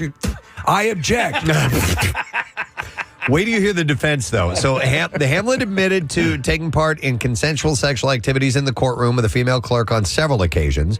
During the hearing in Asheville, Hamlet said that he was in uniform, still working when it happened, but he was not the one who engaged in the sex act. Lewis Hamlet says, and I kid you not, he's going for this defense, I didn't engage in oral sex. She engaged in oral sex I received. That's what the guy said. This poor man. He's a victim. You better stop that in an hour. The SCSO detective said that the courtroom was empty when Hamlet and the clerk engaged in sex, but Shelby County Courthouse was still open. Hamlet is no longer with the sheriff's office. I'll be extra mad at you if you cut my testicles. He said he had a civil case pending and asked for a delay in any actions being taken against him. The case was investigated criminally, but no charges were filed because the encounter was considered consensual. You got to give him credit on the guts to try that. It's a creative tactic. All right, here's another story. An automated weapons detection system sent a Florida middle school into lockdown Tuesday after misidentifying a clarinet as a gun. Lawton Childs. She's got a clarinet. Lawton Childs. And I know how to play it. Middle school in Oviedo had initiated a code red, and the principal blamed the student for holding a musical instrument as if it were a weapon. We were outside. We could hear Benny Goodman. It was horrible. Dr. Melissa Ladani, in a message to parents, said, while there was no threat to campus, I'd like to ask you to speak with your students about the dangers of pretending to have a weapon on the school campus. The newest stories don't identify the system that they use, but apparently it's some sort of AI. There's reportage of the spread of such systems in Florida, and one story identifies a provider in Seminole County as Zero Eyes. They pay $250,000 for a cloud subscription. They can upgrade to Hungry Eyes, Preston, which is a... Eric Carmen. Yeah. It was a hit.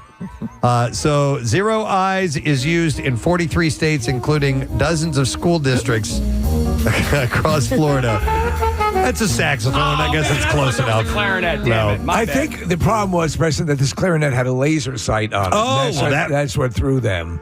So Zero Eyes is used in 43 states, including dozens of school districts across Florida, and can detect more than 100 different types of firearms. I wanted to see if A, if there were people that were like that, or B, maybe there is something that is not common. King's name of that band. The song's called Gone, Gone, Gone. And they will be joining us here in our studio next week. They're coming by for an in-studio performance. I love that. Yeah, so we'll get a flavor of those guys live right here in our very studio. It's 10:46. It is a Monday morning and the Preston and Steve Show. I would like to thank our one and only guest on the program today, and that was JJ Jim Jackson. Flyers play-by-play man, and they play the Hurricanes tonight. They win that game. They go on to the playoffs, which would be very exciting, but the Hurricanes aren't going down without a fight. They're incredibly talented. Yeah. And as Jim was pointing out, they've won the last 9 games they've played in Philadelphia. Yet I pointed out to him, statistically, doesn't that mean that they're due for a loss? The odds are against them, having 10 games straight run, but we'll see. Yep. So we'll find out tomorrow morning when we get back on the air with you. We'll be able to share that information, but it was nice to have JJ on. And there, it's an orange out tonight, by the way. Yes. So if you are going to the game, and there are some tickets that remain, if you want to get them, just wear your orange and make sure that the place looks ridiculously awesome. And there's some specials as well. They have a happy hour from 5 to 7 at the East Food Hall with some special prices and a big Flyers fan pack for certain sections and less expensive snacks as well. So, there's a reason to go and enjoy. It's exciting. Yeah. Yep. Ray Koob is here. Good morning, everybody. A lot on the line for the boys tonight. Yeah, they got to get it done. Same with the Sixers last night. It's that time of year. Yeah, precisely. And Matt Cord had his last regular season performance last night. And that is precisely why I'm here, because he is damaged goods for certain. First of all, you say hurting for certain this morning because you don't know what the playoffs bring, but you know when it's the last regular season game. And it's an unprecedented run. You guys have been here a long time, but, nobody's ever done what Matt's been doing for the Sixers this long. Yeah. He outdid the great Dave Zinkoff by 7 years. And Zink was the gold standard, Maintaining a radio career while he was doing all that. Yeah. So, Marissa just pulled this up on WMMR.com. You can watch a video of people that were wishing Matt congratulations on his success over the years, and there's some big names on there, and he is beloved. It's long. It's really, really cool, and we're checking it out. So, Ray, we're going to require a letter of the day from you. All righty, then. Here we go. Preston and Steve on 93.3 WMMR. Now, the Daily Letter. All right, and the Preston and Steve show brought to you today by the letter T as in tool. All right, T as in tool. And we have to give away a Lee Cronin's The Mummy prize pack, and it contains, I know you're excited about this, a Mummy-branded lunchbox. Ooh. Listen, it's well known that the Egyptians would bury their dead with their lunchboxes. It's true. And also 2 Fandango tickets to see the show, an official film poster, branded-themed sweets, a T-shirt, and a $200 gift card on top of that. Lee Cronin's The Mummy invades theaters and IMAX this Friday, April 17th. So you've got the next few hours at your disposal, sir. Indeed. What's coming up? Well, we've got the workforce blocks. Always good stuff there. And the cash. Right? Oh, I'm giving away cash, or I'm going to try to anyway. No sad dough. Coming up, I got to check the calendar. I think it's at noon, right? It is at noon, yeah. And I do kind of pay attention. You do. You got a lot of things to think about going to the show. Oh, yeah. I'm trying to keep it all straight. And I'm feeling a little Pierre this morning, to be honest with you. I wasn't late or anything, but I feel like there's not enough coffee, so I'm going to be pouring it down. Listen, if you can pour it on the equipment, you'll. It's a home run. It'll be just like you'll stick the landing. Yeah. All right. Well, Ray's got you, folks. Make sure you stick with him. I want to thank our sponsors. Preston and Steve Show is brought to you today by Dunkin', and the Preston and Steve Show runs on Dunkin'.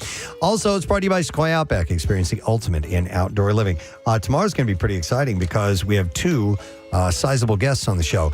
Mark Harmon, the actor, will be joining us. That's pretty cool. He's been in loads of stuff over the years, so we'll talk to him. And Stuart Copeland is going to be joining us, formerly of the Police. And a composer and director and amazing musician.